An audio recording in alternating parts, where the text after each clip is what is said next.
beautiful Sunday afternoon at Belmont Park as we continue on our holiday weekend. Glad to have you all here with us. Chad Brown, leading trainer at the meet, four-time Eclipse Award champion as well, will look to add to that tally with his trainer standings today. The perfect sting, Love and Thunder, is 9-5 on the morning line. She put it all together last time out, but can she repeat that effort? And not to be forgotten, trainer Christophe Colomb, currently second in the trainer standings, sends out one with a big chance in that perfect sting as well. Messidor stretches back out to the mile. Christophe saying she loves the one turn on the turf here at Belmont. Live racing for you beneath the Twin Spires at Churchill Downs in today's Maxfield overnight. Grade 1 winner Gunite looks to get his first win as a 3-year-old for trainer Steve Asmussen. All that and more coming up on America's Day at the Races, brought to you by America's Best Racing. For the love of the race, visit americasbestracing.net today.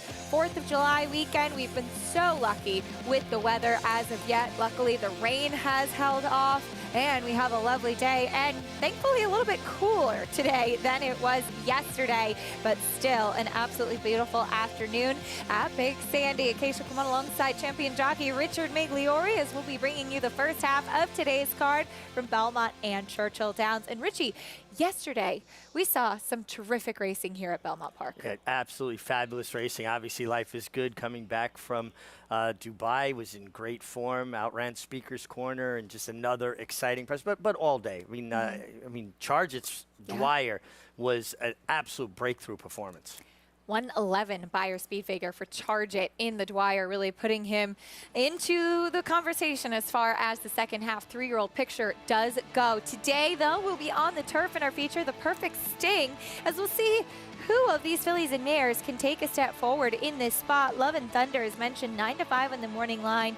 She's a mare, Richie, who really put everything together last time in her first start of her 5-year-old season. Can she repeat that effort, and can she move forward off of it? Yeah, what was interesting about this is the way she finished. I mean, she's just cruising, drafting in behind horses before Flavien Prat tips out to the clear into the stretch. And then she finished. I mean, there wasn't an extremely fast pace on here. Probably more to the slow side than honest, and she was able to close the way she did. There also was a bit of give in the ground. Does it matter? I mean, we've got a hard turf course now. It's not firm. It's absolutely rock hard, and the times are reflecting that. This was a really good performance, though. She's meeting some really nice fillies and mares in here. You can make a case really for every single one in the group. Cheermeister off of that big layoff. Horses with last out wins, including Messidor and Love and Thunder. And we'll look forward to that Perfect Sting a little bit later on today at Belmont Park. But it's closing weekend at Churchill Downs. In fact, the penultimate day of racing today. Taking a look at the stake schedule for Sunday, we have the Anchorage and the Maxfield. In the Maxfield a little bit later on in the card. So we take a look at that field, Richie. My Prankster, a horse who's 8-5 on the morning line. You do have Grade 1 winner as a 2-year-old, Gunite in there as well. It's a fun field, but My Prankster last time out in the Pat Day Mile, stuck chasing the likes of Jack Christopher going a mile. Yeah, and Jack Christopher came back to win the Woody Stevens. A lot of people feel like this, potentially Jack Christopher's the best 3-year-old of what I feel is a very deep crop. I also like My Prankster turning back a little bit in distance. I think 7 furlongs just will suit him a little more, help him finish the deal a little bit stronger. He showed that when he won the Grade 3 Swale over the winter at Gulfstream. Tried a mile in the Pat Day Mile last time out. Will cut back slightly to the 7/8 in that Maxfield overnight. Gunite looking to get things back on track. They do seem to be the big two in that race a little bit later on, which will go off as race number 8. We take a look at what else is to come on today's program, though. Today's race is, as always, presented by Claiborne Farm, The Perfect Sting, plus, of course, that $3 turf triple play, pick 3. The highlights at Belmont today were Fast and Firm in Elmont, New York. Good main track at Churchill Downs. We have the Anchorage and the Maxfield coming up on the program. You can join Ira Bets today and play all of the action on our program, plus a whole lot more, while earning up to a $200 deposit match bonus. Sign up using promo code MATCH200 and you could earn up to a $200 deposit match right after your first deposit. Bet any track, anywhere, anytime. And don't forget to join now at NyraBets.com for your $200 deposit match. As we'll get ready to kick off our live racing action momentarily, we'll also take a look at Brad Cox, running just 2 today at Churchill and 1 tomorrow, but he looks to wrap up a very strong Churchill Downs meet and do so in style.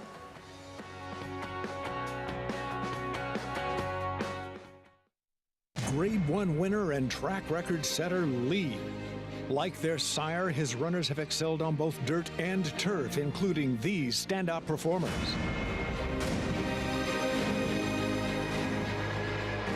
Leading by 3, Gibberish and Dylan Davis. Out of a Galileo mare, this dual surface star has sired juvenile stakes winners on both dirt and turf. Lee, standing at Claiborne Farm.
Welcome back to America's Day at the Races. Glad to have you with us as we get ready for the opener at Churchill Downs. 6.5 furlongs on the main track. We'll be going $20,000.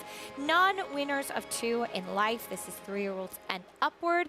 And Richie, we were just chatting about how the number 7 Hometown Hero is currently your short price favorite off the back of that maiden claiming victory.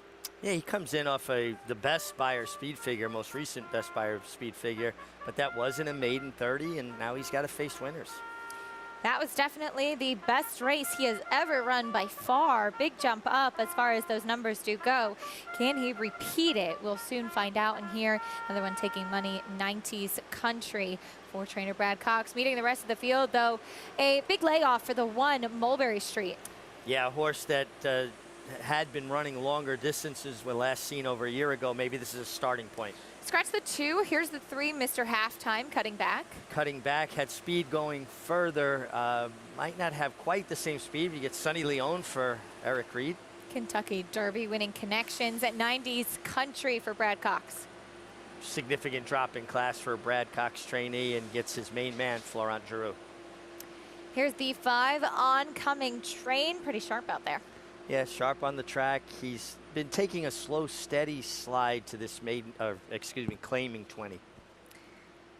Thunderheart is next for our colleague Tom Amoss, has speed. I think the main speed of this affair, the horses near that speed have more of that long distance kind of speed or stalking speed. Thunderheart is fast. And Hometown Hero, 6-5 on the board. Yeah, should get a good stalking trip from the outside, coming off an impressive maiden score. I'm just a little surprised he's 6-5.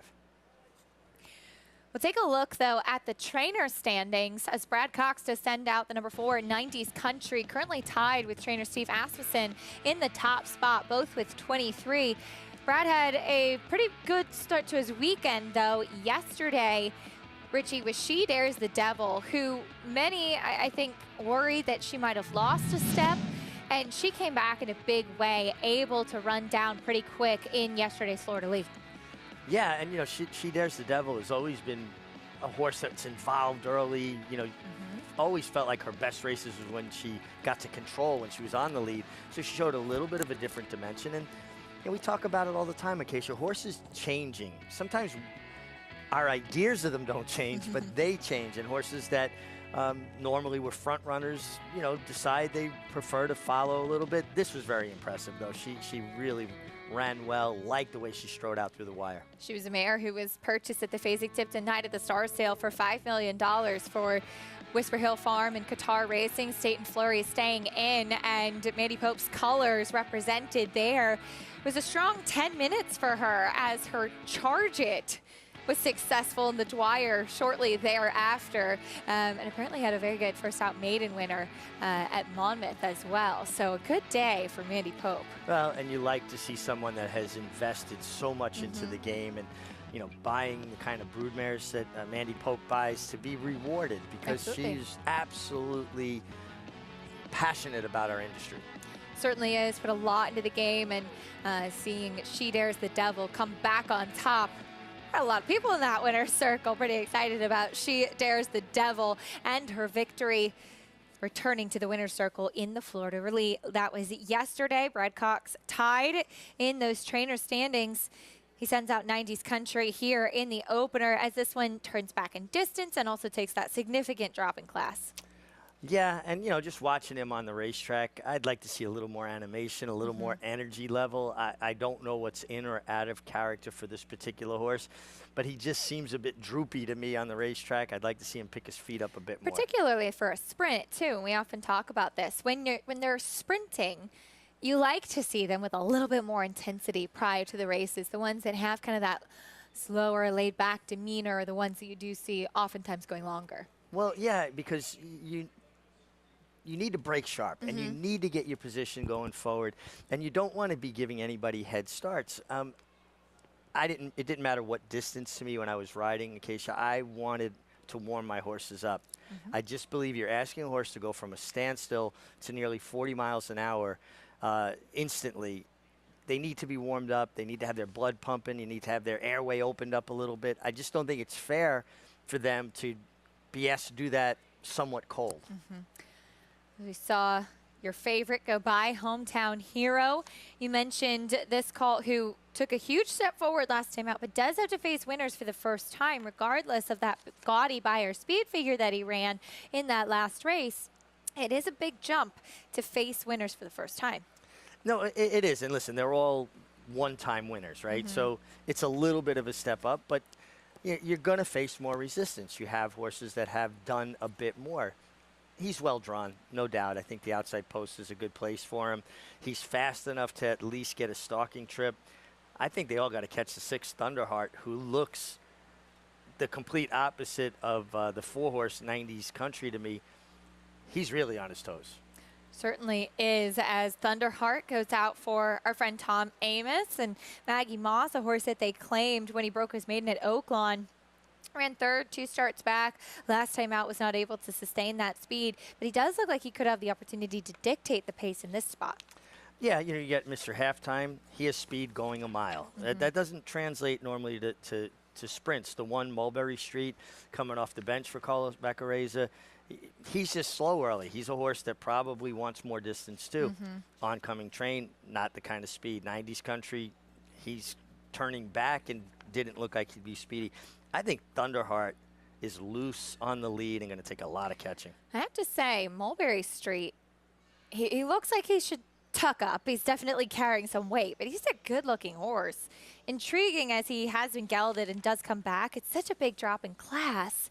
You kind of wonder what the thought process, the game plan with him is, but he does come back off of that big layoff, not having run since May of 2021. Yeah, but, I agree with you. I think he could definitely tuck up a little bit, but he looks good. And, my biggest question is the 6.5, because he's a horse that's been more of a distance type. Right. We're not there physically at Churchill, but seeing him on track, he looks like he wants to go more ground as well. As he's on his toes, though, you like to see horses coming back to the racetrack and being sharp off of that layoff for Carlo Vaccarezza.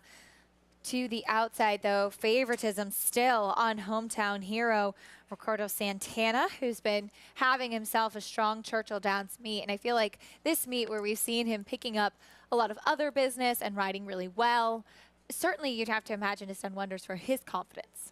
Well, absolutely. You know, he was so aligned with the Steve Asmussen barn for so many years.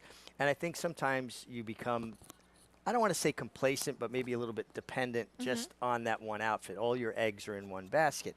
Now things, you know, went a little bit sour, and, you know, Steve started using other riders.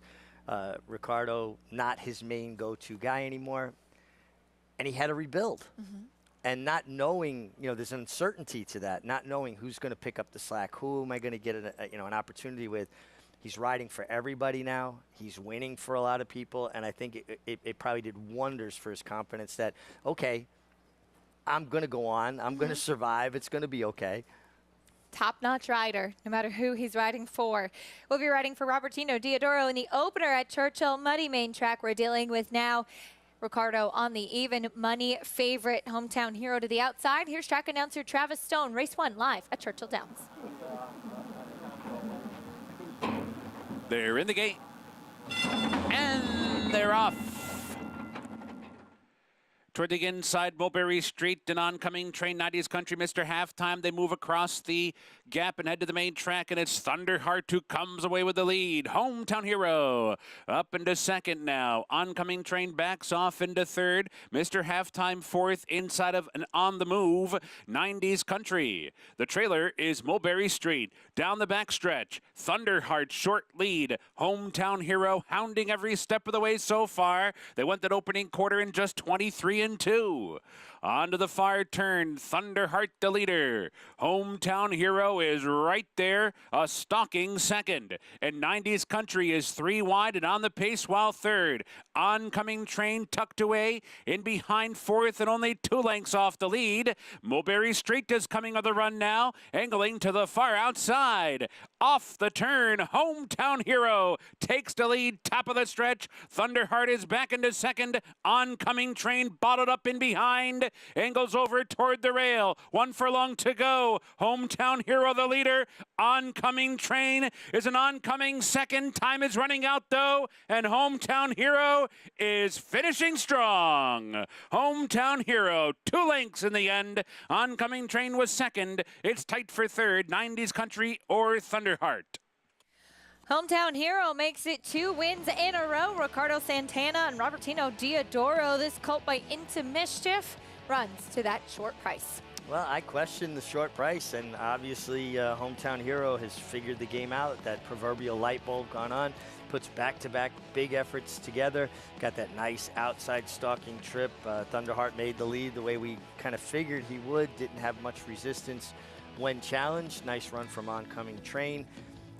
I think the horse you want to keep an eye on out of this race is the one Mulberry Street, who, you know, coming off into a year layoff, over a year layoff, finished with some interest. Back at Belmont Park, meanwhile, to the Spendthrift Farm 2-year-old race of the day is brought to you by their exciting freshman sire, Bolt Doro, who has had a terrific start to stud. Taking a look at the field for the opener, these 2-year-olds on the main track going 5.5 furlongs in this maiden special week. We welcome in the 3rd member of our team, Maggie Wolfendale, here with us. And Maggie, we do see a Todd Pletcher first-time starter, Lost Ark, with a big pedigree that's taking all of the early money. Yeah, you immediately see that Dam's name Acacia and Marion Ravenwood, and you immediately think Nest and or Idol as both of those runners, though by Curlin and this one by Violence. But I will say that Nest, who was trained by Todd Pletcher, she did win first time out, but she won first time out going a little bit longer, a little bit later on in the 2-year-old season. But you think about these horses and do they, you know, want to go this far? Well, if they're that good, it doesn't matter the distance, obviously, at this time of the year. But looking at him, He definitely eventually wants to go further than 5.5. He's very long, very stretchy in his frame, but ultimately he is incredibly well prepared. He's very fit, he's forward, he's engaged. He kind of gives the impression that he knows what is about to happen, that he isn't going to be left behind without any early pace. He is more physically mature than some of the other horses in here, and I appreciate that. I mean, I always think back to Palace Malice, and while he didn't win his debut, he won second time out, but this is a horse that went on to win Belmont. So, you know, it kind of depends on talent sometimes rather than distance. But let's check in with number 1, Certified Lover Boy, son of Mendelssohn, who with his first time starting 2-year-olds in his first crop, he is so far 0 for 7. The dam went 0 for 2.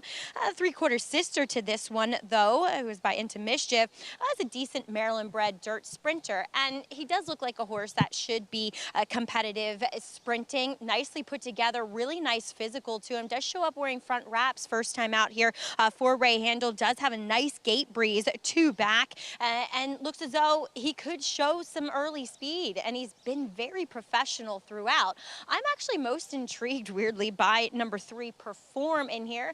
Not necessarily Shug McGahee's MO to win first time out here with these 2-year-olds, but besides the favorite, this is the next most fit-looking horse. Really well-defined, really well-developed hind end. Looks as though there's a lot of push in there to get this horse out of the gate. We'll see ultimately how much speed he actually has, but he's made a really nice impression on me, Acacia. I think he could be quick, as he is a son of Good Magic, who has had a few first-time out winners with his first crop.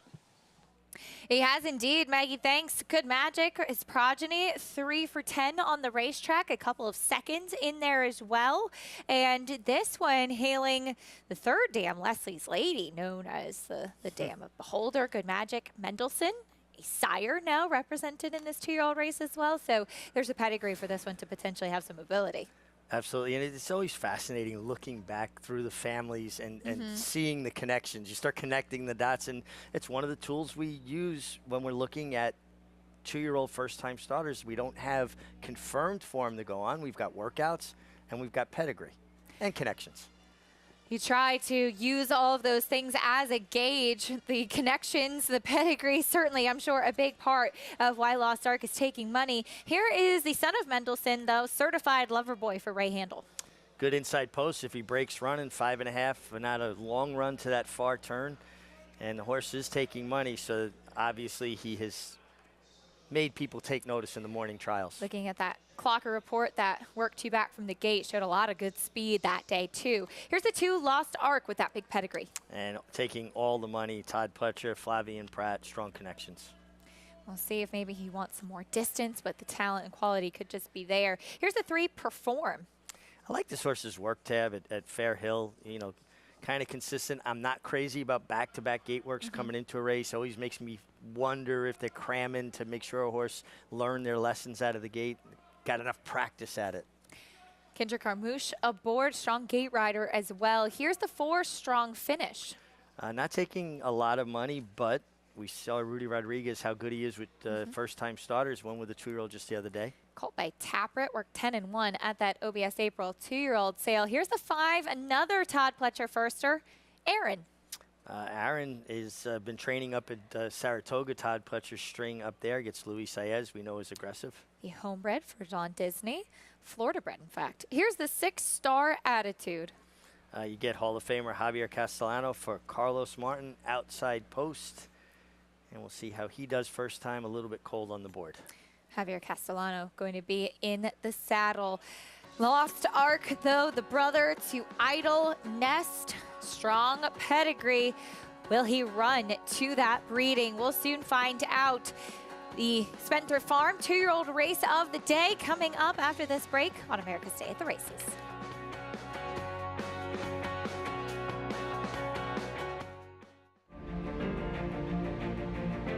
Idol perfectly timed. Idol gets up under Joel Rosario to win the big gap. It's known agenda for St. Elias Stable. Race and the race, scintillating performance in the TVG Delmar debutant. And Clairiere will win the cotillion. Down to the wire. Who's going to win it? It's Mala by a neck. Curlin. classic sire. Who you betting on? How about an app created specifically for horse racing? Naira Bets. We specialize in thundering hooves, fist pumping, and boosting your bankroll with robust weekly promotions. And offer betting tips from actual horse racing experts. Bet all day and night, nationwide. Get the action and thrill of horse racing with Naira Bets. The momentum continues for War Dancer, following a triumphant Saratoga meet as the #1 second crop sire. His progeny have posted 23 more wins in 2022, like Busy Morning. Busy Morning, she is drawing away here. You Should Be Dancing. On the outside, You Should Be Dancing the winner. And Dancing Buck. No threat to Dancing Buck. Now with $3.5 million in progeny earnings on dirt and turf going long and short, War Dancer is a sire on fire. Join the momentum today at wardancerstud.com.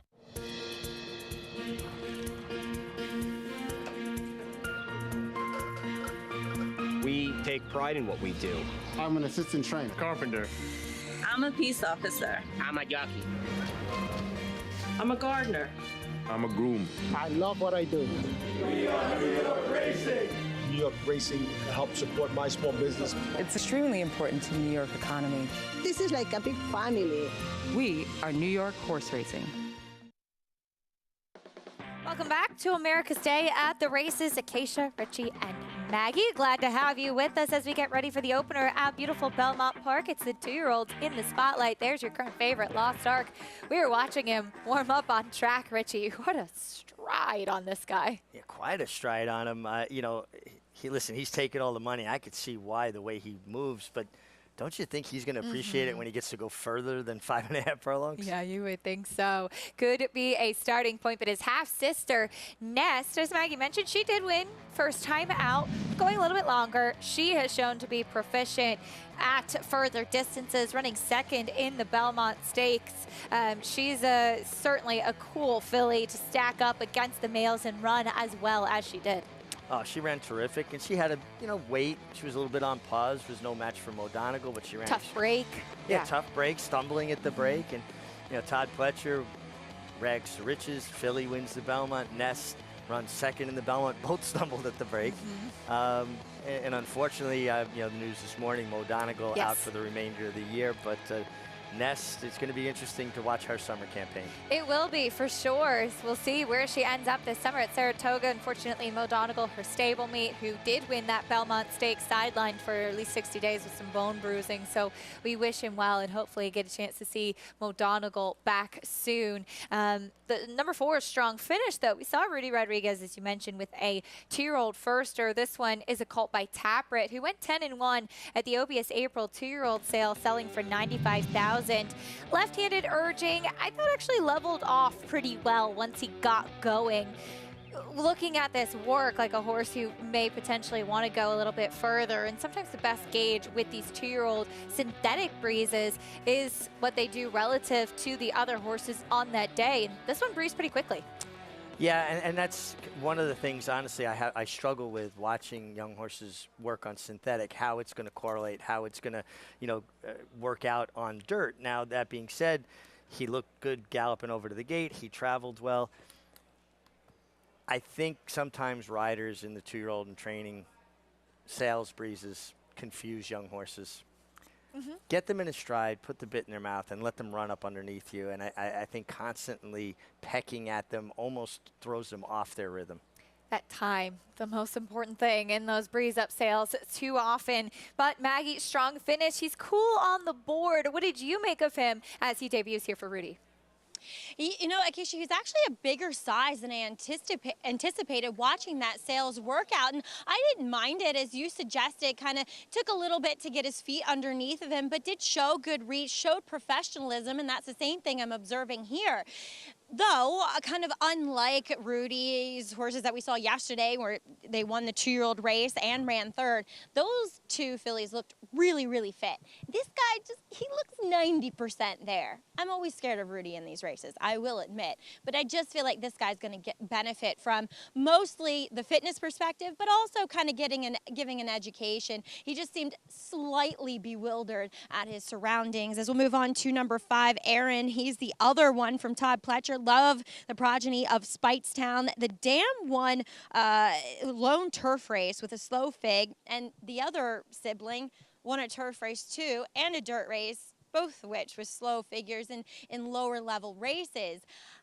This guy, he's not your typical Todd Pletcher horse. He just doesn't look as fit as they normally come over here. He just feels like he's going to need one to get fit and to develop a little bit more. He's a little bit more on the backward side of things relative to some of his other competition here. And Acacia, 3 to 5 is a short price to take on a horse that you guys suggested with Lost Ark, has that big floating stride. And yes, he could win on talent alone, but I do think 5.5 is going to call him out a little bit. So I was between the 1 and 3 in here, but ultimately just preferred Certified Lover Boys. Warm up just a tad more than Performs.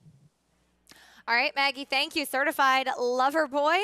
Oh, funny name as well. Caught by Mendelssohn, looking for his first winner at stud. As mentioned, according to the Clocker report, that gate work 2 works back showed good speed, which will be important given the fact that he breaks from the rail, Richie. Well, absolutely. But, you know, he looks more like a 5.5 furlong type to me. Even though maybe his pedigree doesn't suggest that. You know, Lost Ark looked great. And we have to mention his assist to from Greg Wolf.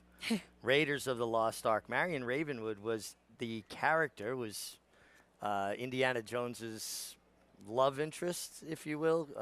The actress Karen Hall played her. Okay. So Marion Ravenwood, a character from Raiders of the Lost Ark. I get it now. Now Lost Ark. And you know I like cleverly named horses. Yes, I get it.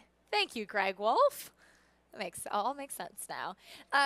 You know, I did Talking Horses today with Andy Sterling, and he brought up an interesting point that this horse, Lost Ark, sold as a yearling for $275,000 before Nest debuted. So if you look at that price and say, oh, that's kind of low for having Nest in the family, it was before her debut. So she hadn't even raced yet when this horse sold as a yearling.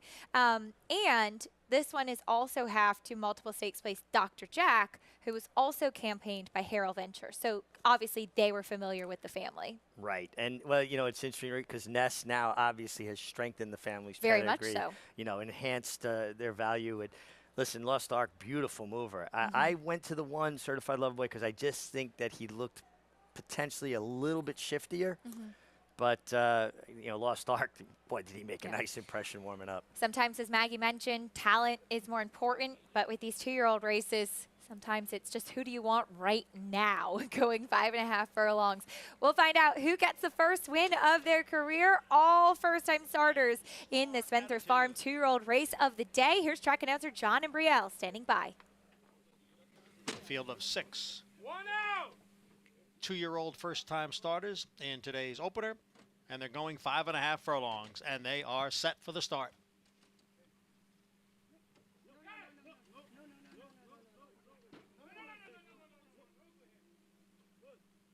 And they're off.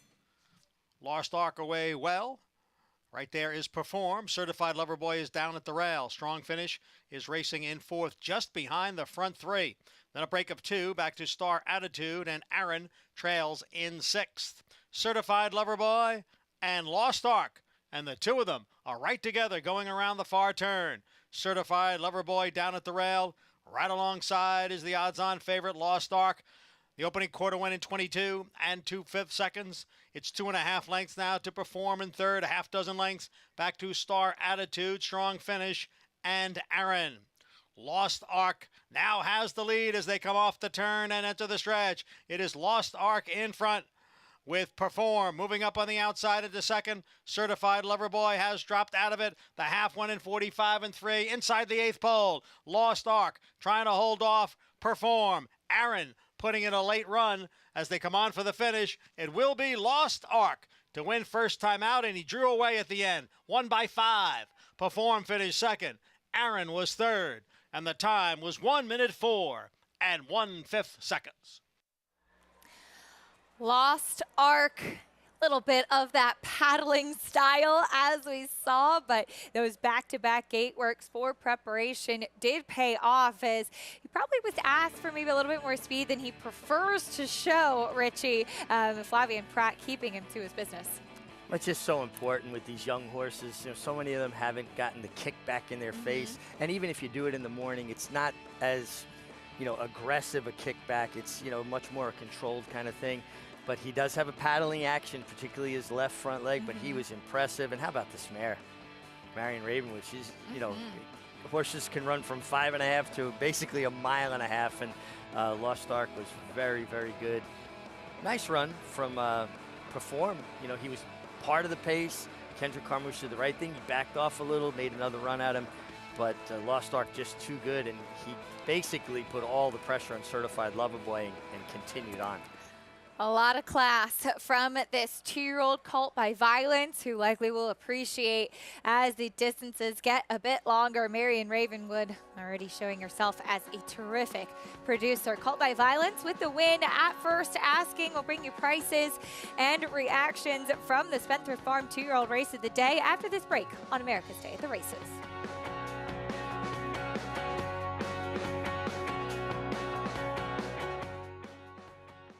Introducing a stallion, as top class as they come. In 22 career starts, he won or placed in 12 graded stakes, competing in 15 grade ones, earning over $1.7 million. His undisputed speed is evidenced by 7 100-plus buyer speed figures, a 3-time grade 1 winner, Raging Bull.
We're back on America's Day at the Races on Fox Sports 2. Glad to have you with us as we just saw an impressive 2-year-old performance from the number 2 Lost Ark, first-time starter. And as you were mentioning, Richie, it's nice to see Todd Pletcher finally get a winner. I know it's been a tough go for him, and yeah. Nothing like a win to pick your head up. That's right. 4-win day yesterday, of course, including both graded stakes. $3.50 winner. He took the early money and just pulled away from everyone else. First-time starters Perform, and Aaron rounding out the top 3 is Todd Pletcher. He's standing by with Maggie. And Todd, 3 for 3 with the babies of Marion Ravenwood in their first starts, Todd, and their horses that want to run longer. How do you get them to win at these shorter distances? I tell you, Colt's been training really well, but I was concerned he might get outfooted a little bit, and he actually broke sharply and put himself into the game. So I was happy to see that. I thought he'd have to do it from a little bit off the pace. Onwards and upwards, though, because he showed running through the wire that he's living to his pedigree, suggesting that longer will be better. Yeah, you would certainly think, no distance limitations in that family. We saw a huge day for you and your team yesterday with the wins of Life is Good and Charge It. Let's talk about him briefly. That was a breakout performance. It really was. I mean, we've always expected a lot from him, and he's achieved a lot in a short period of time, but yesterday was sort of that breakthrough performance that we've been looking for. Did we witness him becoming a man on the racetrack? I think so, and you know what, I still think he's learning, and then he to win by that margin and to think that, I think there's still maybe more to come is exciting. If all things good for him, do you target a race like the Travers? I think so. Talk to the connections. We talked about maybe the Jim Dandy, but I think after yesterday, training up to the Travers would be the most likely scenario. Well, Todd, congratulations. What a weekend you've had so far. Thank you. And he even has Annapolis coming up tomorrow. Acacia in the Manila. Good things yet to come. Absolutely. Maggie Annapolis, who was so good as a 2-year-old, looking to get back on track as a 3-year-old, still very lightly raced, but winning at first asking. Lost Arc. A little bit of a funny way of going, but as we've seen, you think back to a horse like Vekoma, who had kind of that paddling running style. Grade 1 winner of the Met Mile. Don't have to be pretty. Got to be fast. Absolutely. Race number 2 coming up next at Churchill Downs. It's a maiden claiming for $50,000, a mile on the main track. Starting things off with a horse stretching out in distance, Lamasco. Yeah, making his 3rd start. Started at 5, went to 6. Now he gets a mile and does take that drop in class. 3-year-old filly by Summerfront to the inside as she's on her toes with the pony. Here's number 2, Lanterns Candy. Yeah, turning back to the 1-turn distance, has run competitively enough for the maiden 50. 11-1 right now on the board for Tim Flyshaw. As we'll take a look at your current favorite, a total makeover for Azamana Empire. Yeah, she gets blinkers. She turns back, stretches out in distance and gets off turf and first-time Lasix, and she ran well first time on the turf. She did at Kentucky Downs. Here's the 4, Frosted Diamond. Yeah, has been running competitively at this, maiden 50 level. She was 2nd for 30, moved to 50, was 3rd as well. A contender. Number 5, Jin and Sin is next, dropping back down to the $50,000 level. Yeah, and she should be involved early. She had good speed. 2 starts back at the same distance. Here's the number 6, One Full Moon, big drop in class. Big drop in class, adds blinkers. Looks like they're trying to get a wake-up call here. Jimmy Graham has his hands full with first-time starter Dingle Harbor. Yeah, she's pretty green, looking like she wants to buck with him. He's trying to keep her going forward. Not a great sign for the first time out. Nope, as we'll wish him all the best with her. Here's the 8, Solid Tune. Should be part of the pace, especially stretching to the mile. She's shown sprint speed on the dirt in the past. Here is the 9, Sweet Truffles with Brian Hernandez. Hey, leave Kenny McPeak off your ticket at your own peril this Churchill Downs meeting. All of his horses have been running well. Divine Hope framing up nicely out there on the track. Yeah, she is framing up nicely and, stretching out to a mile off of 2 sprints and dropping in class. Gets blinkers. Good post, too. Gets to get in the race the right way from the outside. That's the field for the 2nd race at Churchill Downs. Go to your current favorite, Azamana Empire, a filly by Classic Empire, and the pedigree largely more dirt anyway, but did debut on the turf sprinting at Kentucky Downs as a 2-year-old. Ran once, comes back at a 3-year-old, and as you mentioned, just having so many changes today for Joe Sharp.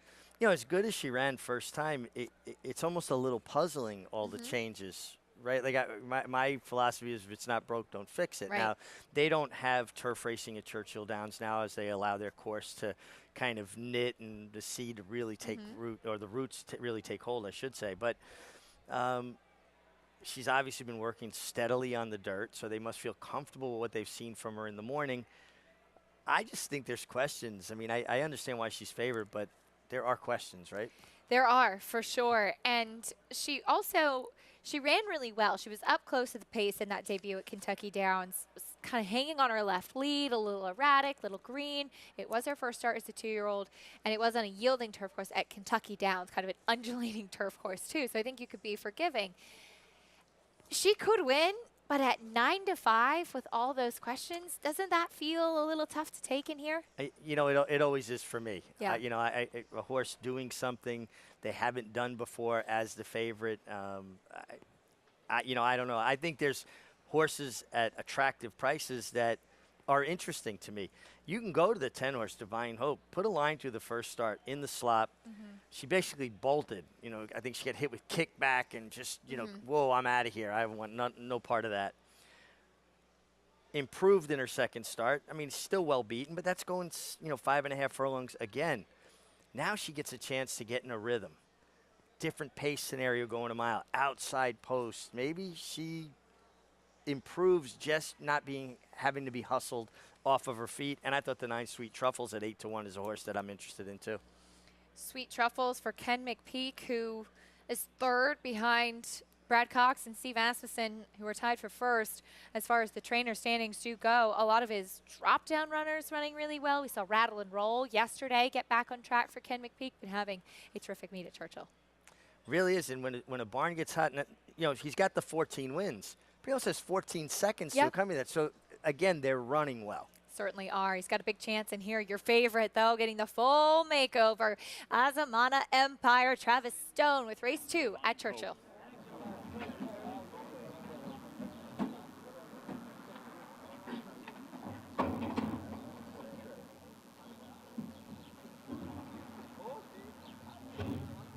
They're in the gate. And they're off. Frosted Diamond made a left-hand turn coming out of the starting gate. Azamana Empire off near the back. Jin and Sin strikes out for the lead, and Solid Tune is there, and Divine Hope from the far outside. Solid Tune steps out from the extreme outside to grab a narrow lead as they race up the chute and they come for the main track. So it is Solid Tune in front. One Full Moon comes on to be second. Divine Hope up and on the pace, 3 wide third. Jin and Sin toward the rail, out in fourth. Azamana Empire's now fifth, 2.5 lengths off the lead. 3 lengths back to Lamasco, advancing up into sixth. Sweet Truffle seventh. On the move is Frosted Diamond. Lantern's Candy at the back of the first flight. And completely outrun so far is Dingle Harbor. The opening quarter in 23-2 to a sharp half in 46-3. Pace is honest enough. One Full Moon on through to grab a narrow lead. Solid Tune moves with that one. Divine Hope is 3 wide and right there. Azamana Empire's asked to pick it up fourth and toward the rail. Meanwhile, Lantern's Candy is launching a bid while wide, and Frosted Diamond's in with a shot as well. Top of the stretch, Solid Tune is back in front. But here comes Divine Hope. Divine Hope is coming after Solid Tune. These two head in head. Lantern's Candy third, down to the final 16th. Divine Hope has taken over. Solid Tune back to second. Lantern's Candy, Frosted Diamond chasing Divine Hope. Upset winner, 20-1 on the wire. 3 lengths, Divine Hope won it. Solid Tune second, Lantern's Candy, and Frosted Diamond. Richard Migliori just giving out 20-1 shots like it's candy. Divine Hope stretching out in distance. Great call, Richie. Well, me giving out a 21 shot, maybe it wasn't Divine Hope, it was Divine Intervention.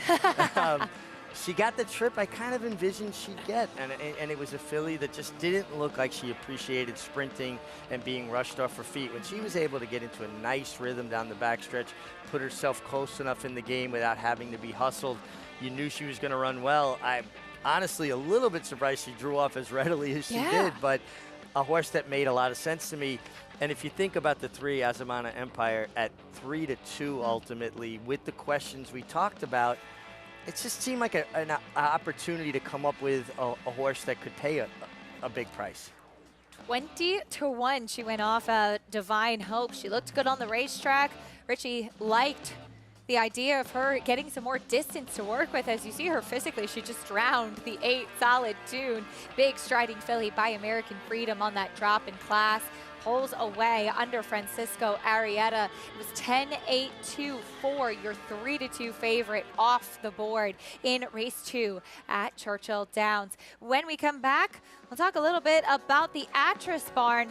Bob and Brittany Atras looking to keep that good momentum going into the summer months. They've had quite a few winners here at Belmont. Can they keep it rolling on to Saratoga?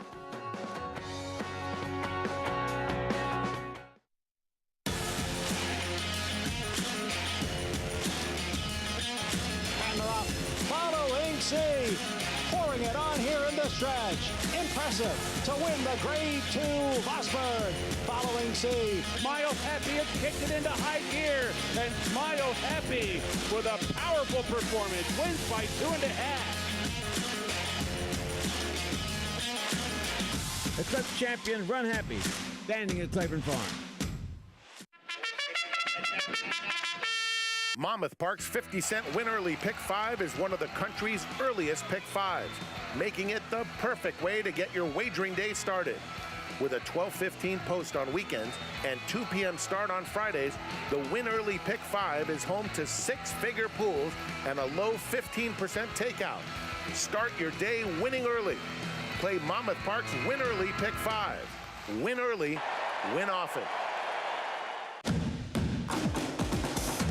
Global Campaign by 2, and Global Campaign will win the Grade 1 Woodward. It is Global Campaign holding on to the lead. Global Campaign won the Peter Pan.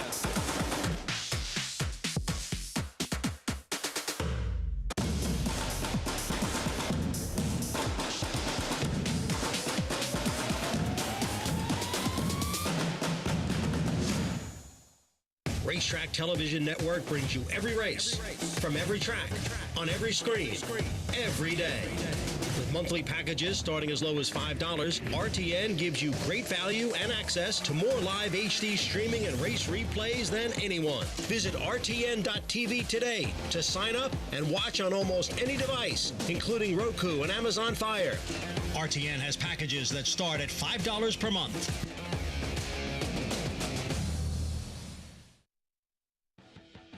We're back on America's Day at the Races, brought to you by Naira Bets. You can bet any track, anywhere, anytime. Get started at nairabets.com. Race 2 at Belmont Park coming up next will be on the turf, going 1 mile and a 16th in this maiden claiming for $40,000. It's fillies and mares in the spotlight. Quarry Thunder, a very short price now on the board as she does look to get the first win of her career. For more in this filly and the rest of the field, let's get a paddock report from Maggie. And Acacia, I'm having trouble seeing past your current even money favorite, Quarry Thunder. She looks to be the main speed in here, and boy, does she look a picture in the paddock as she's incredibly fit, third off of that layoff, just really well defined, and a pretty filly too. This admittedly is the first time I'm seeing her, but just lovely frame, and she fits these conditions well, and stacked against the rest of her foes today, does appear to be a standout. But one that I'm slightly intrigued by is number 3 in here, Belshazzar. Now, I have not seen her since April 14th. Just haven't been here for her last 2 outings. She didn't look good on April 14th. Long coat, washy, bit light. Well, she's back to looking like the better, I should say, Belshazzar, at least physically. And last time out, she had a lot of trouble at the start, in which we saw Radiant Gem, next time out winner, repeat winner as well. Quarry Thunder, a race fairly dominated up front. And 2, I think she had some trouble at the gate. She was backed out and reloaded that day. So the fact that Joel Rosario climbs aboard again makes me feel like he thought, well, maybe I deserve a do-over here. And look for Belshazzar to hopefully get away cleaner and be more forward yet again, Acacia. All right, Maggie, thank you. Belshazzar, and yeah, Maggie's correct. She did not have an easy time of it at the gate last time, Richie, before her last start. She kind of got cast in the gate. They had to open the front of it to let her out and did not set things up well for her. We're taking a look, though, at Quarry Thunder, who finished second last time out. Yeah, set the pace. Would look like she was going to get it done, and just very, very late got worn down. I think she faces pace in here. She faces what? More pace in here. I don't. Oh, think, interesting. I don't believe she's going to get a 25 and 350 half. Mm-hmm. Now, obviously, the turf is hard, so you're going to see faster times yielded. But even a horse like the 6 Miscreant coming out of sprints, where she wasn't far up the pace, if she handles the turf a little bit she's going to have speed. The Dam did win on the grass. The question will be, does she handle the turf and does she handle the distance? Here is the number 1 request for proposal off the claim. Well, all right, so this horse was 65 cents to the dollar, the same kind of race last time. That goes from Chad Brown to Dave Duggan. Dave Duggan does great work. And 9-2, considering as short a price as she was last time, actually looks like a decent spot. Disappointing effort from her at that short price, but couldn't agree with you more. Goes to a top barn once again. Belshazzar, we mentioned the trouble she had before that last race. Yeah, and just the fact that Joel Rosario stays put is interesting to me for trainer Gary Siaka. As she did not have an easy time of it in the gate before that last race. Didn't show any early foot either. Exotic Cat second off the layoff. Luis Saez up. Get Luis Saez, filly that hasn't shown much speed, but maybe with Louis, she gets a little more involved. She is 6-1 right now on the board. Finished 4th in that Quarry Thunder race as well. Here's Green Screen Queen, was very wide last out. It's very wide last out. I think she got nothing out of her first race going 6 after she was steadied at the start, and I would have treated her last race like it was her first start. And from a fitness standpoint, I think she could take a step forward for Rob Atras. Yeah, she was one that really just needed to strengthen up after that last race. Here's Miscreant trying the turf for the first time. I got a feeling this horse has a big say in how this race is going to be run. And if she breaks running and handles the turf at all, I think she is going to put pressure on the 7, your favorite, Quarry Thunder. And there she is, Quarry Thunder, 4-5 on the board right now. She's been worn down twice in a row. She fought it out, got beat ahead, then she got ground down off a very slow pace last time. 4-5, for me, is tough to take on Quarry Thunder, and probably your most likely winner. She does seem to be far and away the one to beat in here. We'll see if she can actually do it on the racetrack, though. Back at Churchill Downs, a great call by Richie Migliori with the 10 Divine Hope, who got the right kind of trip with the blinkers on and getting more distance. Yeah, got that nice outside trip, the elongated one-turn races. I think outside posts are an advantage. She gets to gallop into the race. And just look at her stride through the stretch. Think about her trying to negotiate 5.5 furlongs. She wanted no part of that. She got to do what she really was more comfortable doing today, and that was going a mile, and reported home $43.40. Good price there. Big prices in the trifecta, in fact. 50-cent try paid $1,600. 20-1 shot with the win, though. 10-8-2 in race 2 at Churchill Downs. The next race at Churchill will be the Anchorage Overnight. Looking forward to that and seeing if the Mary Rose can get another win. Back here at Belmont, though, Quarry Thunder is your favorite out on the racetrack. She's 4-5. Radiant Gem, who beat her last time, did come back to win again, so that certainly flattered her, as that's a filly who's in very good form right now for Steve Caceres. And this is a horse who has just run well in her last 2 turf races and seems to be the one to beat in here. All right, so do you think I'm crazy trying to make a case to beat the 7? No, not at all. I had actually, doing Talking Horses, that initially tried to beat her, and the horse I liked ended up scratching, so I scratched into her. But she's tough to trust because her 2 races were both second-place finishes.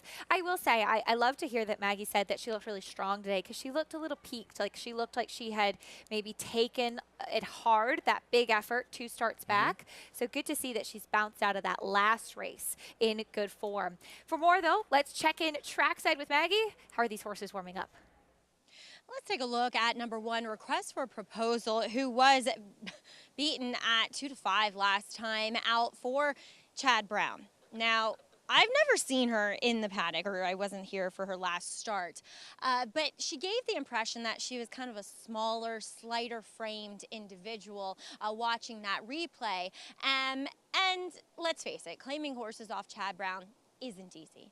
But I will say, since Dave Duggan is a guy who maybe at most has 15 to 20 horses in his barn, the fact that she goes from, you know, one of 100 or so to one of 12 or 15, sometimes that individualized care speaks volumes. Now, her weight actually looks considerably, I shouldn't say better because I don't know what it looked like before, but it looks good considering the fact that she strikes you as one that might not be a good doer.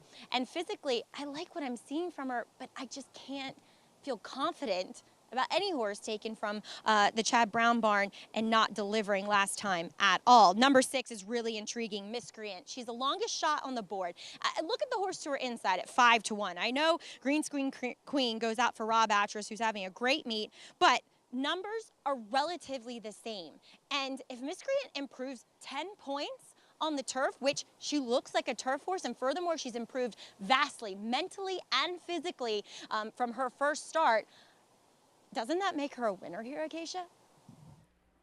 That certainly could. Maggie, thanks. She's 12-1. Richie, I know you have some interest in this one, and don't be fooled. That race was off the turf. She was entered to run on the grass last time out as well. We'll talk more about this second race at Belmont, though, in a moment. We're going to take a quick pause. Our show, America's Day at the Races, continues on Fox Sports 1, so head on over there, check your local listings, continue to watch and wager with us as we'll get ready for the second race at beautiful Belmont Park and a whole lot more live racing action on America's Day at the Races.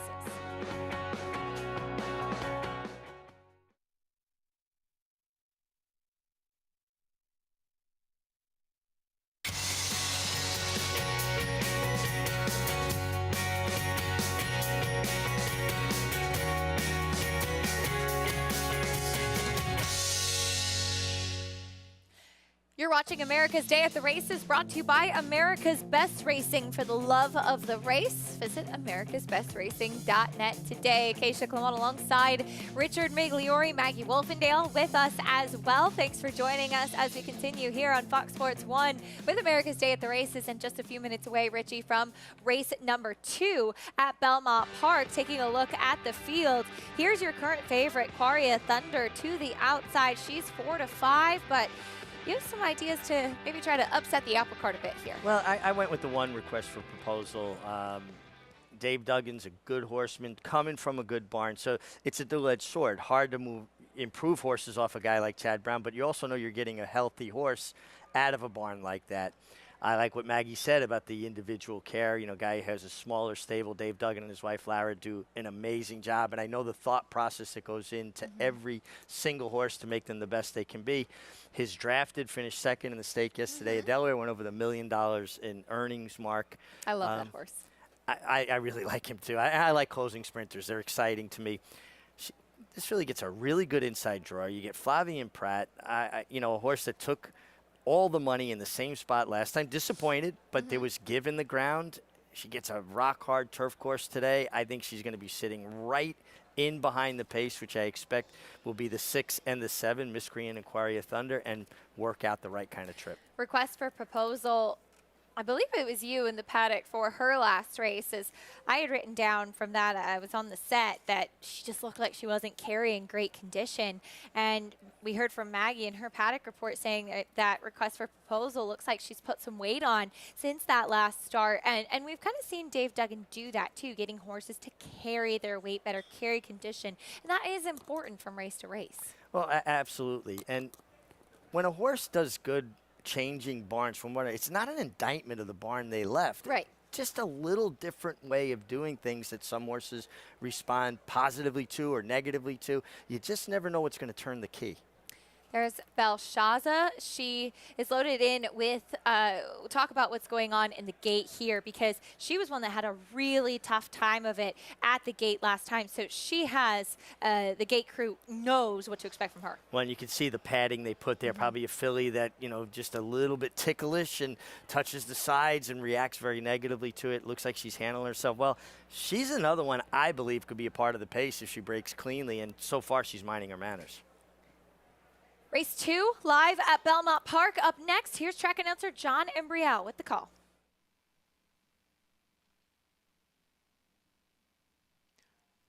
And they're off.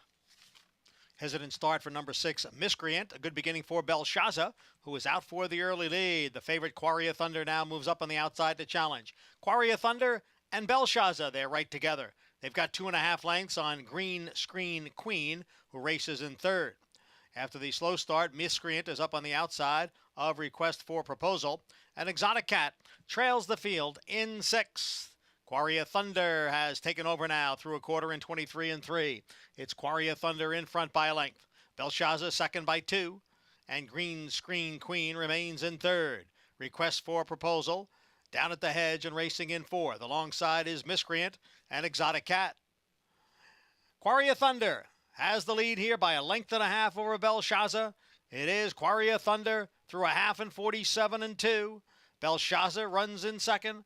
And on the outside is Green Screen Queen, followed by Request for Proposal. It is still Quarry of Thunder by a little more than a length. Belshazzar second by a half length. Green Screen Queen on the outside with Request for Proposal. And then comes Miscreant and Exotic Cat. 3/4, 1:11 3. They are at the top of the stretch, and Quarry of Thunder is the leader. Quarry of Thunder in front. Green Screen Queen on the outside of Belshazzar. They're heads apart, second and third. Miscreant in fourth. Quarry of Thunder has maintained the lead right from the start. She's in front here by 3.5 by 4 lengths. And the battle will be for second. Quarry of Thunder on to victory here as the odds-on favorite. Miscreant got up for second. Belshazzar was third. The favorite, a winner, Quarry of Thunder under Javier Castellano, gets the win in race 2 at Belmont Park. Well, I did my best to try to make a case to beat her, and I completely was wrong about everything. Request for Proposal got the trip I envisioned she'd get. You could see Flavien Prat just didn't have enough force to kind of take advantage of that hole that presented itself inside of Belshazzar, and she flattened out. Miscreant ran on well, awkward, changing leads late. You see her on the outside with the white face right there. Finally got to her left lead, trying to lug in. But Quarry of Thunder, much the best, galloped to the lead and justified her very short price that I thought was unjustified. She was dominant here in race 2. Quarry of Thunder to break her maiden, filly by Mizzen Mast. For 3 Diamonds Farm with the win. Javier Castellano in the saddle, and Miscreant, her first time on turf, her first time going a distance of ground.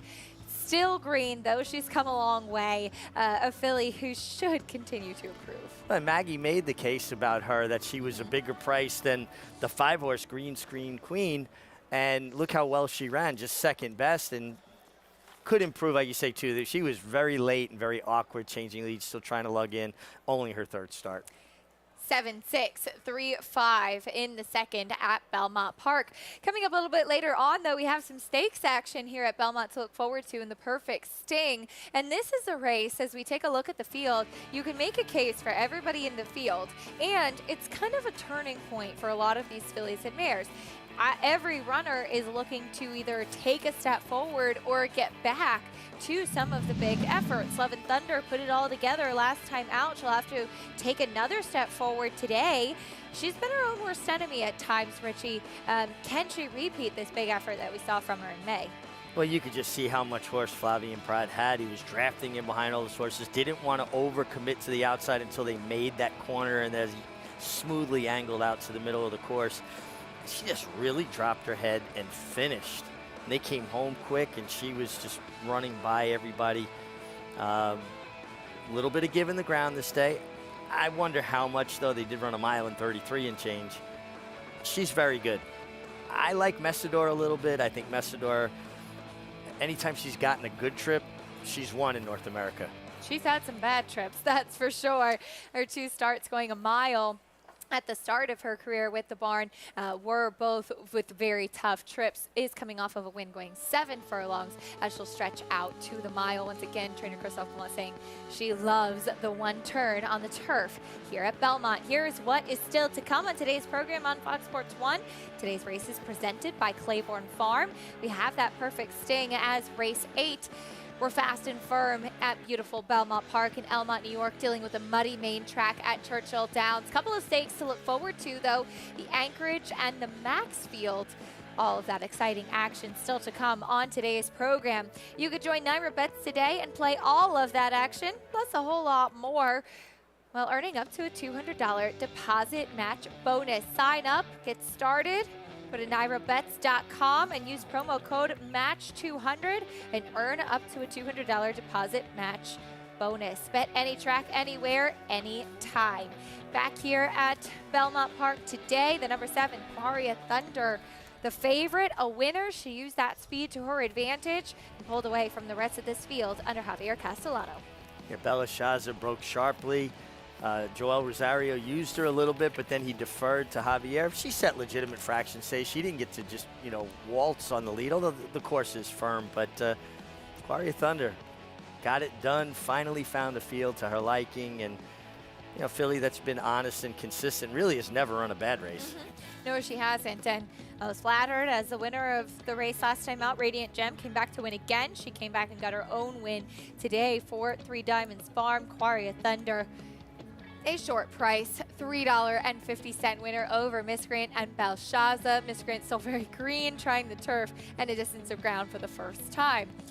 At Churchill Downs, we get ready for our first stake of the day, the Anchorage Overnight for fillies and mares, 4-year-olds and upward. We're going a mile on the main track. There's a very cool horse in this race here. Richie, the Mary Rose, the Arkansas bred, who has been successful against Open Company. She's looking for the 7th win of her career, and we'll kick off the post parade. I just like her. She's honest. I like my horses the way I like my people. Honest and hardworking. She embodies all of that. I like the one-turn mile for her. I think it gives her maybe a little more opportunity to settle in. Cutting back from the mile and a 16th try last time out. Here's a horse stretching out in distance, Lil Tootsie. You got to think Little Tootsie's your speed here, stretching out in distance. Tom Amoss understands the importance of speed and from the connections of Serengeti Empress. That's right. Will Secret, graded stakes winner, looking to get back on track. Yeah, had one race off the layoff. Maybe that's the one she needed to shake off the ring rust. Gets regular rider, the ageless John Court back. Here's the 4, Rocks Princess, Rayla Gutierrez up. It just feels like she's going to have to improve to be any sort of a contender here. And to the outside, second off the layoff and stretching out here, Sylvia Q. Yeah, got her run in going 5.5. She kind of, the ground broke away from her at the break. Good outside draw, and she's always forward in these, races at a little bit longer distances. She should be involved early. Chris Landeros will be aboard for trainer Phil Bauer. Back to the inside, the number 1, the Mary Rose, as she did win the Natural State Breeders 2 starts back against fellow Arkansas breds. Not only did she win this race, Richie, she crushed them. Yeah, I mean, she just, she's competitive in open races, obviously. Now she gets back in with Arkansas breds, much smaller foal crop, that, smaller gene pool that she has to be better than. And she just ran through the wire. Comes out of a 3rd place finish in an allowance last time out, going a mile and a 16th. And it was funny because I haven't actually seen her in person ever, but Maggie Wolfendale has. And I asked her last time out watching that race, I said, is the Mary Rose not that big, a little bit more compact, or was W.W. Fitzy just that much bigger than her? She said W.W. Fitzy is like a tank, the horse that beat her last time out. The Mary Rose actually has some stretch to her frame and a horse that is just so honest, and the 1-turn mile at Churchill should suit her quite well. Yeah, I mean, she should just jump into Tyler Gaffleon's hands. He's going to be close and just get her comfortable. The short leaf stable colors used to be Loblolly stable are the kind of colors, the iconic colors I grew up, watching and falling in love with racing, and along with Peter Brandt. And there's just been such a reemergence of those colors, and you like to see the success they're having. Again, it kind of gives me a lot of great memories of when I was just falling in love with this amazing industry. This mare, the Mary Rose, a homebred for Short Leaf Stable as well. Johnny Ortiz sends out this one. She's been really, really fun to watch and looks like she's due for a big race. Tyler Gaffleon will climb aboard as well, as he has just been dominating the riding standings at Churchill. Absolutely overwhelmed him. He and his agent, Matt Musiker, have done a tremendous job, and he's really kind of hit on a circuit, if you will, right? Florida in the winter. Kentucky most of the rest of the year, except for Saratoga in the summer. And it's really worked out well for them. And we've already got an incredibly deep jockey colony here in New York, and he just adds more depth to it. He certainly does. Tyler Gaffleon, looking forward to seeing him up at Saratoga this summer. And when we do, he'll be a married man. Oh, really? Yeah. By that, I didn't realize that. The week of opening week at Saratoga. No time for a honeymoon then. That's it. I'm sure the winner's circle will be a nice honeymoon, right? Hey, you know what? How many times have you seen people that weren't smiling in the winner's circle? I can't Very remember. rarely. Yeah, One absolutely. time in my career, the trainer was mad at me because he didn't think the horse was going to run good, and the horse won. Oh, no. And he was mad at me because he didn't get it. How dare you? He wanted to make a wager. Oh, no. I didn't care about his wager. I care about winning. Care about winning, absolutely. Well, the Mary Rose, she knows how to win. 6 for 20, Arkansas-bred mare who's earned over $530,000. Just a very cool horse. She's 1-2 right now. We're fans, obviously. Could you make a case for any other, or maybe one that you think could potentially take a step forward in this race, Richie? I mean, it just feels like she's the best horse. Maybe Will's Secret has races to go back to from last year. I'm a the Mary Rose fan, so I'm not picking against her. And, you know, I try to find reasons favorites are going to lose. It's horse racing. They all can lose. I like this mare. She's a short price to the inside, the Anchorage overnight. Up next at Churchill Downs, here's track announcer Travis Stone standing by with the call. They're in the gate, and they're off. Lil Tootsie and the Mary Rose, Will's Secret, and from the outside, Sylvia Q. Rock's Princess settles in at the back early on. Up the chute they go. The Mary Rose, Lil Tootsie, joined by Will's Secret and Sylvia Q. The four of them are across the track as they transition to the main circuit. A break of 5 back to Rock's Princess, who lets the other 4 do battle. And do battle they do. 23 seconds flat for that opening quarter. 5 furlongs to go. The Mary Rose through to the inside for a short lead. Lil Tootsie is right there. Will's Secret has backed off into third, trying to catch up. Sylvia Q's advancing down toward the rail. Heading past the half-mile pole. Here's the half-mile time, 45-4. Lil Tootsie is pressing the Mary Rose for the lead, and now these two stride out together. They're 4 lengths ahead of Will's Secret, and then it's Sylvia Q and Rock's Princess. So round the far turn, the Mary Rose short lead. Lil Tootsie right there, head and head for the lead. Will's Secret 5 lengths back in third. Rock's Princess and Sylvia Q. They're off the turn. They're into the stretch. Lil Tootsie's off the turn in front by 3. Will's Secret second. The Mary Rose has given way. Rock's Princess is now third. 1 furlong to go. Lil Tootsie 4-length lead. Will's Secret, Rock's Princess. Lil Tootsie ambles home to the wire, the winner by 4. And Rock's Princess might have got second. It's tight there with Will's Secret, Sylvia Q, and the Mary Rose checks in 5th. Lil Tootsie stretching out in distance for our colleague Tom Amoss. Not only wins here in this Anchorage, but pulls away, running a distance of ground for the first time since July of last year when she tried the Indiana Oaks. What a performance from Little Tootsie. I mean, she took on the Mary Rose, put her away, was, you know, the last lady standing with that duel, and then had enough to just draw her off and actually win in hand late. Little Tootsie, Tom Amoss, and Joel Politi, they might have another terror to compliment Serengeti Empress the way she ran. Yeah, she'll be fun. We'll see if we see her up at Saratoga again. She tried Saratoga last year, running 3rd in the Grade 2 Prioress. That was going 6 furlongs. Different ball game today. She handled the mile clearly with the utmost ease. And Tom Amoss and Edgar Morales, they have an unbelievable record together at Churchill Downs, and over the last year, he was aboard for this Phillies victory once again. When we come back, talking about Saratoga and some big races we'll see coming up. Life is Good had a nice prep for the Whitney yesterday, a 112 Beyer speed figure in the John A. Nate Route. He was just put together like a machine, and he had a great mind. Everything about him was what you'd want. Tis the Law pops the cork in the champagne. Tis the Law is going to win the first leg of the Triple Crown. I've never seen him get tired. Respect the law. Tis the Law. His structure is just perfect. His bone is perfect. He's left the others behind. He's going to win the Run Happy Travers. He's everything you would look for in a horse.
We're back on America's Day at the Races on FS1.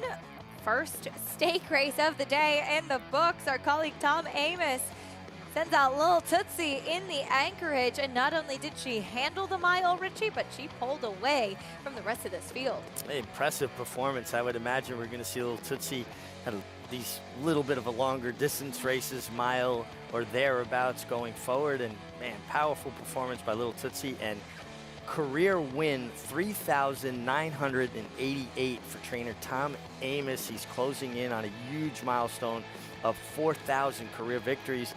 I hope he does it in Saratoga. Me too.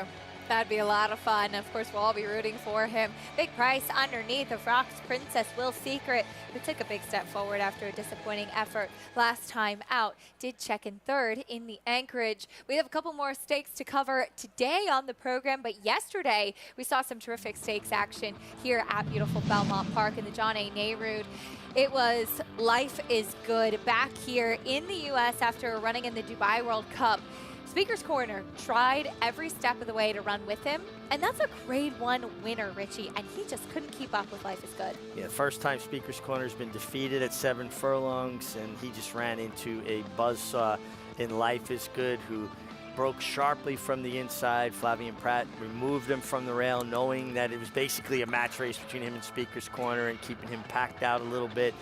And he's drawing away from a very good horse quite easily, and this is what you want from a prep race. Hands and heels to the wire, get something out of it, move forward from it, not, you know, a stepping off point, something to build on. His gallop out was incredible. He's a horse that just always seemingly wants to do more. When he gallops with this ferocity to him, this enthusiasm, and it always looks like he enjoys himself out there and always wanting to do more. This is a race Todd Pletcher saying would be a prep for the Whitney as he'll stretch back out in distance. He won the Pegasus World Cup going a mile and an eighth. He was a Breeders' Cup Dirt Mile winner. He'll try to navigate some further distances later this summer. But Maggie, Richie mentioned the ferocity with which Life is Good attacks his training. I know his regular exercise rider calls him the gorilla.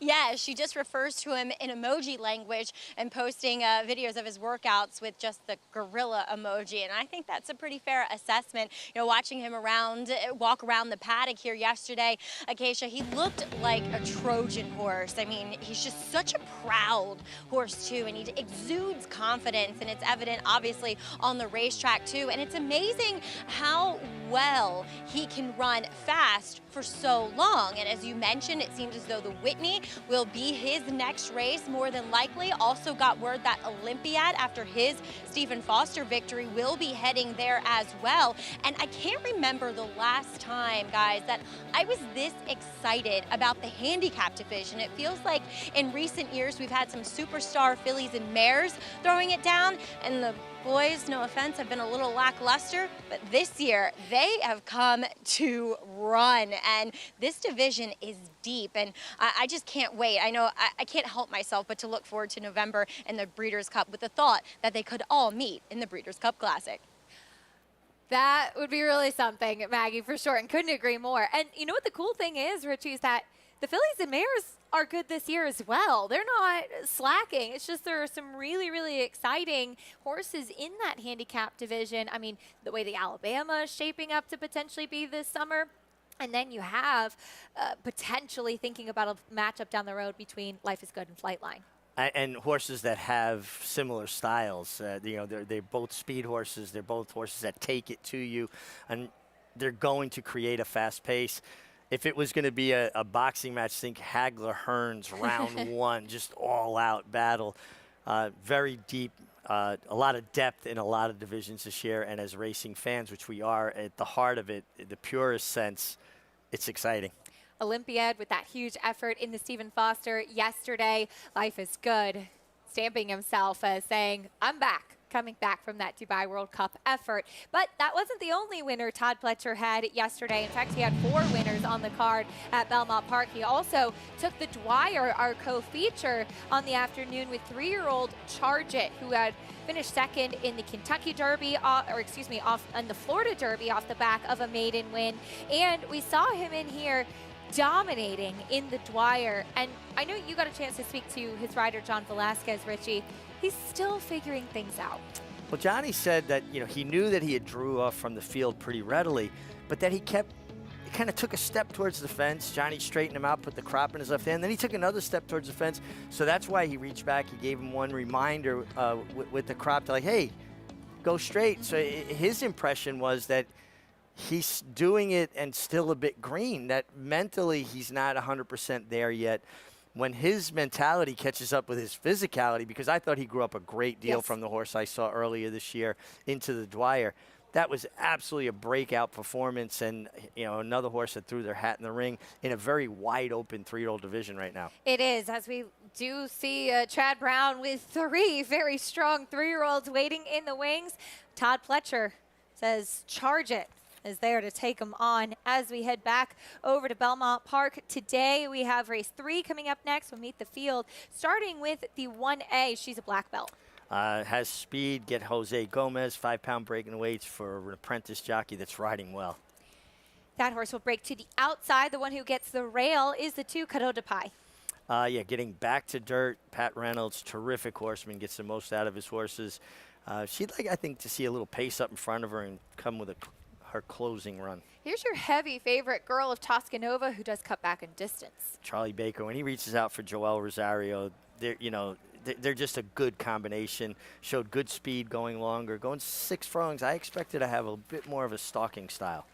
Number 4, Miss Pepina is next. Yeah, Miss Pepina comes off a poor effort for 10, but that was on a sloppy racetrack. She's going to have to improve stepping up in company. And the 5, Violent Point. Yeah, Violent Point gets a 7-pound apprentice, so you're getting a big break in the weights. Should be stalking from the outside.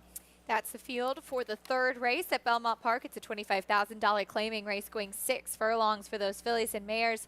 The 3, Girl of Toscanova, does take a bit of a drop in class for Charlie Baker and Joel Rosario, as we see him giving her a good warm-up. And Joel's one that often keeps horses pretty quiet prior to the race. Well, I think maybe just being conscious of the fact that he's turning back from 1 mile and a 16th to 6 furlongs, that he needs her a bit more on her toes in the bridle.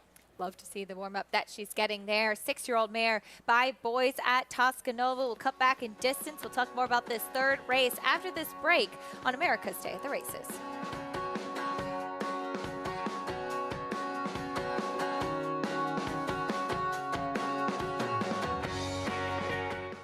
This proven son of Giants Causeway has sired 7 millionaires. With over 10% stakes performers, his recent top runners include Tarabi, placed in the Grade 1 Spinaway and Breeders' Cup Juvenile Fillies, Grade 2 winner Plum Ali, multi-millionaire Shivaji, plus these standout performers.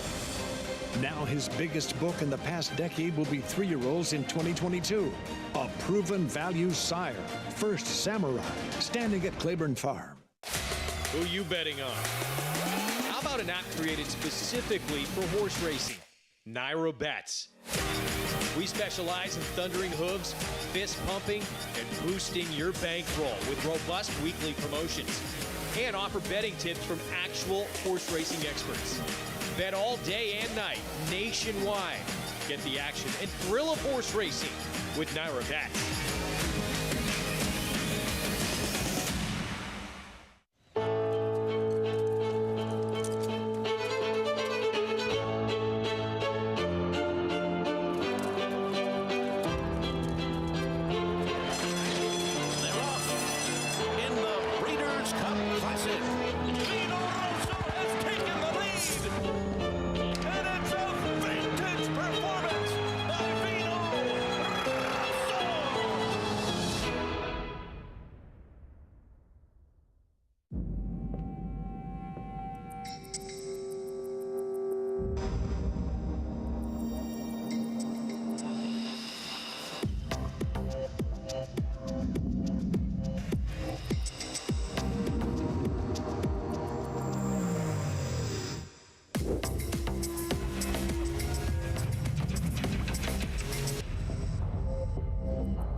We're back on America's Day at the races. Glad to have you with us as we get ready for the third race at beautiful Belmont Park. And taking a look at the number 3 Girl of Toscanova, who is currently your favorite. Our program is brought to you in part by Claiborne Farm. 100 years of doing the usual unusually well, as we're glad to welcome in those viewers on our regional networks. On Valley Sports Southern California, Keisha Clement alongside Richard Migliori here on the desk. Maggie Wolfendale with us as well. And Girl of Toscanova, Richie, currently the heavy favorite. Looked like she was taking a little bit of time to warm up out there on track under Joelle Rosario, but she does seem to be a logical runner on paper. She's 6-5. She does. I'll be honest with you, I wasn't overwhelmed with her in the warm-up. You know, and Joelle really was giving her an aggressive warm-up. I think the 1A, to me, she's a black belt, is going to be tough to run down. 6-5 now on Girl of Toscanova as we welcome in Maggie Wolfendale. Trackside getting a good look. Maggie, what did you see from Girl of Toscanova? Occasionally, I'm trying to hold down my dress here. It's a little breezy out front.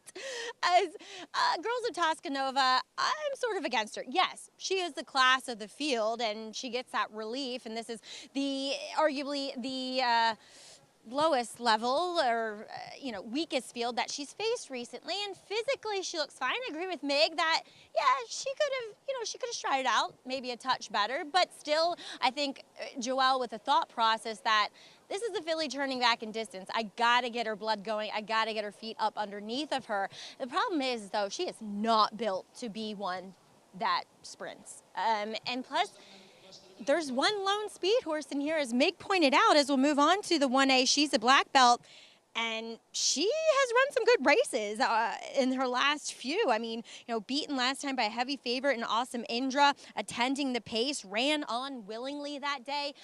Looks the part, looks great here physically. Sometimes a filly that I have seen not carry the best conditioning across her hind end. Not the case since she has come back off that layoff. I mean, yeah, you start to wonder, man, she's run a lot in the last month and a half, but it doesn't seem as though by physically looking at her, it's taken its toll, and her energy is just the same as what I've seen from her in the past, Acacia. All right, Maggie, thank you. Good notes on she's a black belt, and nobody knows the struggle when you have long hair and it's blowing in your face and you can't read your notes, trying to hold everything together. It's a lot of work out there. That's why I keep my hair short. I go to Dominic the barber, and he keeps my hair short. You go to she's a black belt, who, again, will break to the outside. Yeah, I just think that there's a potential here for her to maybe get loose on the lead, get a little bit easier time of it. I really am a Jose Gomez fan, and I like getting 5-pound breaking the weights with him aboard. Both Maggie and Mig going to she's a black belt. Girl of Toscanova, your favorite at 7-5 in today's third race. Coming up next on this fast lane track at Belmont, here's John and Brielle with the call. 5 set to go in the third.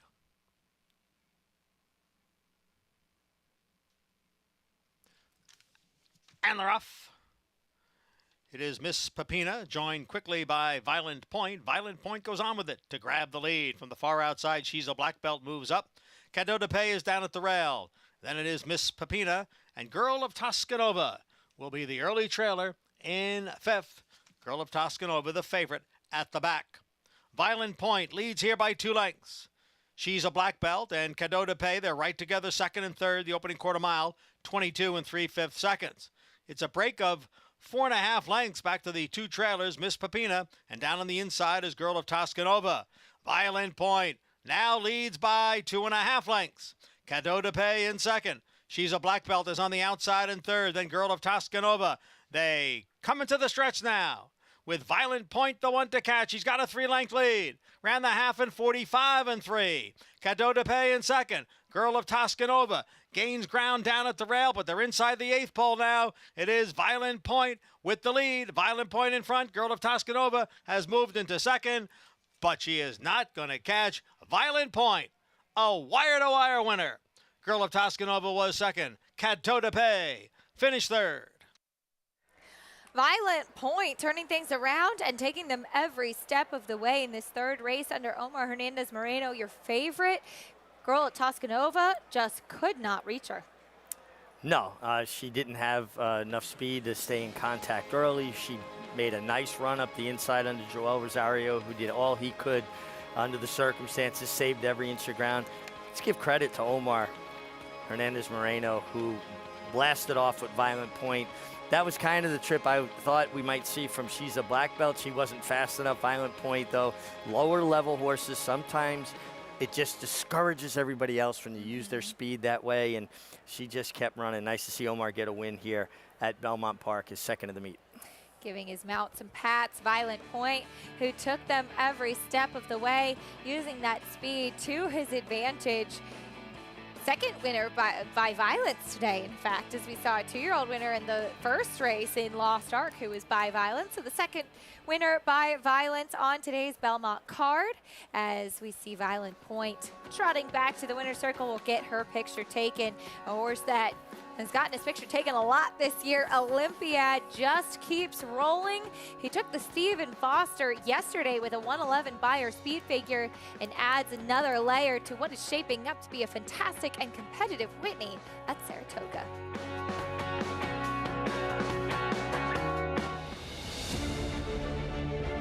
Who's the best? Who's top horse? Football Gods, the most valuable trophy in American sports. The dream lives within all of us. When fueled by passion, patience, and perseverance, a spark of greatness.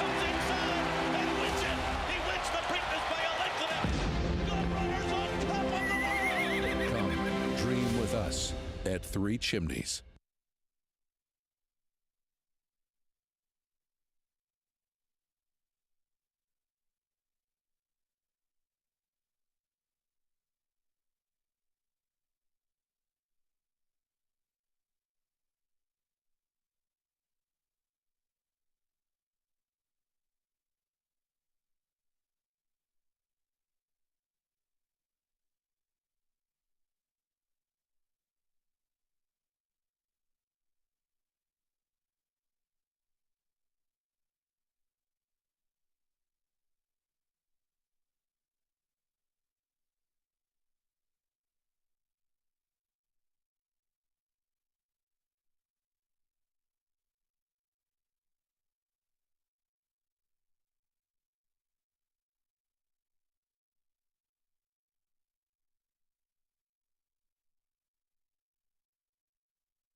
Welcome back to America's Day at the Races, brought to you by America's Best Racing. For the love of the race, visit americasbestracing.net today. The Twin Spires, the site of yesterday's Stephen Foster Day at Churchill Downs, and what a day of racing it was, particularly for the connections of Olympiad, Richie, who has just been absolutely dominant here in 2022. Makes it 5 wins in a row. Got a 111 Beyer speed figure for this effort, the highest that he's ever run, and he's just in such great form now as a 4-year-old. Yeah, and he's 4 for 4 now around 2 turns. I mean, he's a horse that's, or am I mistaken, is he 5 for 5 around 2 turns? 5 for 5. 5 for 5 around 2 turns. A horse that was good sprinting, but probably just because he's talented, not because that's really what he wanted to do. He has really found his niche going around 2 turns. A beautiful horse. It strides out, and big win here. Strengthening, deepening that handicap division that you were talking about, and a good run from the runner-up, too, from the Todd Pletcher barn, the New York bred. American Revolution, American Revolution. Big effort from him, who disappointed in the Blame, his first race off the layoff, and it was unclear as to how he was really going to stack up. He ran well to be second, but just behind a horse who is doing sensational right now and notching his ticket onto the Breeders' Cup. Yeah, Ellen J. Foxwoods, and I saw Robert Clay leading him into the winner's circle there. Robert Clay owned Hidden Lake, champion mare that I rode for him back 1997. We're going back. As Grandview Equine Cheyenne Stables, owners of Olympiad as well, and he has just turned into an absolute monster as a 4-year-old, making that deep handicap division even more exciting. Back to today at Churchill Downs. Race number 4 is coming up next. It's for the fillies and mares, a maiden claiming race going 7 furlongs on the main track. Currently the number 5, Sweet Beauty, who's had quite a few chances, is your favorite. We'll meet the rest of the field though, starting with the first-time starter, Klimt's Muse. Gets a tough post to start, 7 furlongs, tough distance to start as well. A little bit cold on the board. That one's 17-1 right now as jockey Edgar Morales looks for another win on the day. Second-time starter Olivia's Joy is next. Adds blinkers and takes a precipitous drop in class coming out of a fast race. Certainly can improve. Here's the 3. Tis Miss Betty hasn't raced since March. Hasn't raced since March and would have to improve dramatically to contend here. Maya's Wish is making just the second start of her career. Yeah, last October at Delta Downs for maiden 20 was well beaten. Another one that would have to really improve. Next will be your favorite, Sweet Beauty. She's had quite a few chances, but maybe just finds her friends. I think she found the right kind of field. She should put herself in a forward position. Tyler Gaffalione gets the call. Steve Asmussen looking to break that tie in the trainer standings. Here's the 6, No Gratz, getting a big warm-up under Brian Hernandez. Yeah, claimed last time by Jimmy Baker. Was a groom for David Whiteley when I came around. Dad George Baker trained that great mare Politely. And here's the 8, Perfect Mistress. I think certainly the horse to beat because she should be forward. She is moving up in company, but coming off a race that figure would certainly put her in the frame. 57 Buyer speed figure last time out. Raylu Gutierrez climbs aboard for Gennaro Garcia. That's the field for the 4th race at Churchill Downs. Looks like the main track has been upgraded to good as we were dealing with a muddy track early on in the day. 6-5 though on Sweet Beauty as she does go out for top quality connections with Steve Asmussen and Tyler Gaffalione. She's already making start number 10 of her career though. Yeah, but I think it more a function, right, of the race she landed in. She just looks like, I mean, her good races are certainly more than good enough to win here. You get Tyler Gaffalione, who's, you know, had the jockey title clinched for a while now. A lot of foundation, turning back from the mile to 7 furlongs. She looks very formidable. She is 6-5 right now on the board. The 2, Olivia's Joy, I thought was taking a little money. Blinkers going on. She was well beaten in her debut. That was against much tougher than what she faces today, though. Yeah, and just maybe with that experience and a couple little changes here, and certainly the drop in class, she could take a big step forward. I would give her maybe the biggest chance for an upset.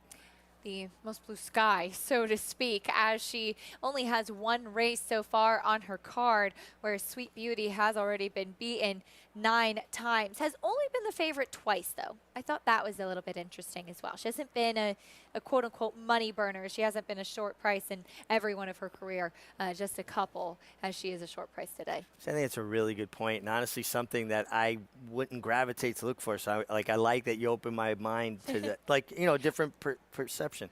As we did just see Tis Miss Betty rear up and throw her rider. Starting gate crew lost his assistant starter, lost his helmet, but luckily he held on to her. Very, very excellent show of horsemanship. Such good horsemen. The gate crews around the country they're just so selfless. They're so brave. They'll put themselves in harm's way to save horses and riders. I really have so much respect for the men and women that work the starting gate. Essential to a safe and functioning racetrack is the starting gate crew. Tis Miss Betty goes in. There goes the rest of the field. Race 4 at Churchill. Up next, here's Travis Stone. They're in the gate.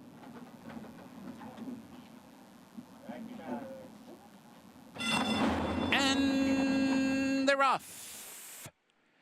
Maya's Wish and Tis Miss Betty. Sweet Beauty sent on for speed. No Grants and Perfect Mistress on the far outside. Up the chute to the main track they go. No Grants short lead. Sweet Beauty keeping pace at the rail. And Perfect Mistress is right up and on the pace in the outside third. Tis Miss Betty drafting in behind while fourth. Olivia's Joy moves up to her outside into fifth. Klimp's Muse is back in sixth, and Maya's Wish the trailer. Sweet Beauty on through to the lead with 4 furlongs to go. Half-length advantage over No Gratz in second. They went that opening quarter in 22 and 4/5 seconds. Far turn. Sweet Beauty, short lead. Perfect Mistress revving up on the outside. And here's Perfect Mistress looking for the lead and taking over midway round the far turn. And Sweet Beauty tries to go with her. Klimp's Muse is rallying now. Third on the outside. No Gratz gives way fourth. Off the turn. Perfect Mistress short lead. Sweet Beauty set down for the drive. Klimp's Muse is third. Eighth pole now. Perfect Mistress still in front. Sweet Beauty battles on toward the rail. Perfect Mistress short lead. Sweet Beauty continues to fight. Klimp's Muse is third. Down to the wire. And it will be Perfect Mistress.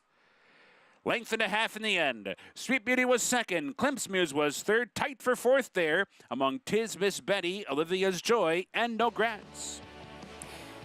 The favorites, logical here in race number 4, but Perfect Mistress, as both she and Sweet Beauty were making start number 10.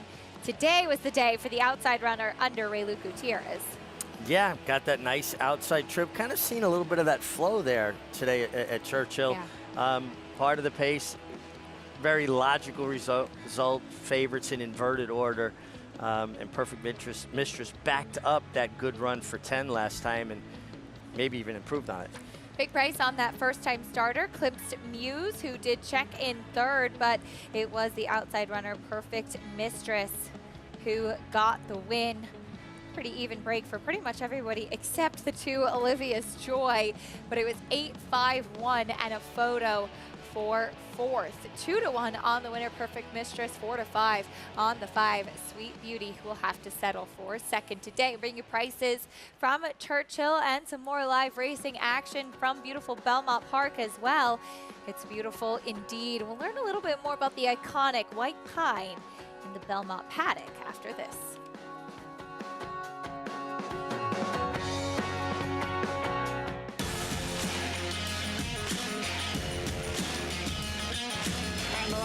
Following C, pouring it on here in the stretch. Impressive to win the Grade 2 Vosburg. Following C. Smile Happy has kicked it into high gear, and Smile Happy with a powerful performance wins by 2.5. Eclipse champion Run Happy, standing at Claiborne Farm.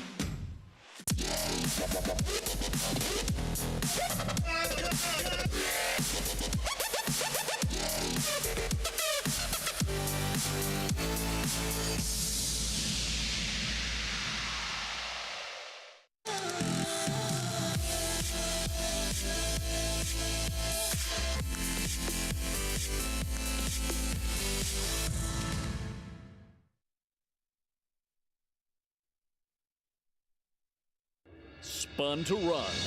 In the Breeders' Cup Dirt Mile, he defeated a loaded field that included multiple Grade 1 winners Omaha Beach and Improbable.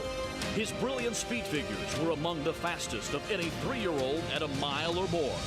And he hails from the legendary Danzig sire line. Multiple graded stakes winner, millionaire, Breeders' Cup champion, Spun to Run, standing at Gainesway. Racetrack Television Network brings you every race, from every track, on every screen, every day. With monthly packages starting as low as $5, RTN gives you great value and access to more live HD streaming and race replays than anyone. Visit RTN.tv today to sign up and watch on almost any device, including Roku and Amazon Fire. RTN has packages that start at $5 per month.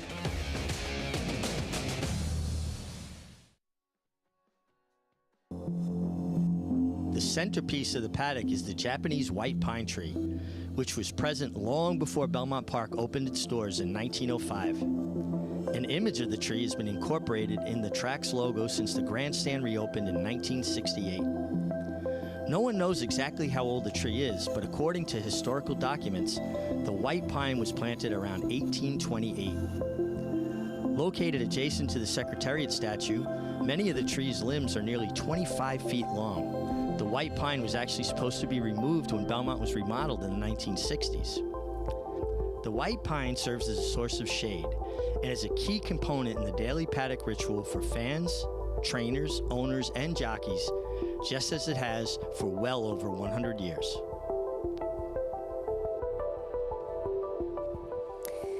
Such a beautiful sight is the white pine in the Belmont paddock. I love sitting at those benches underneath it, Richie, and it really is so emblematic of Belmont Park.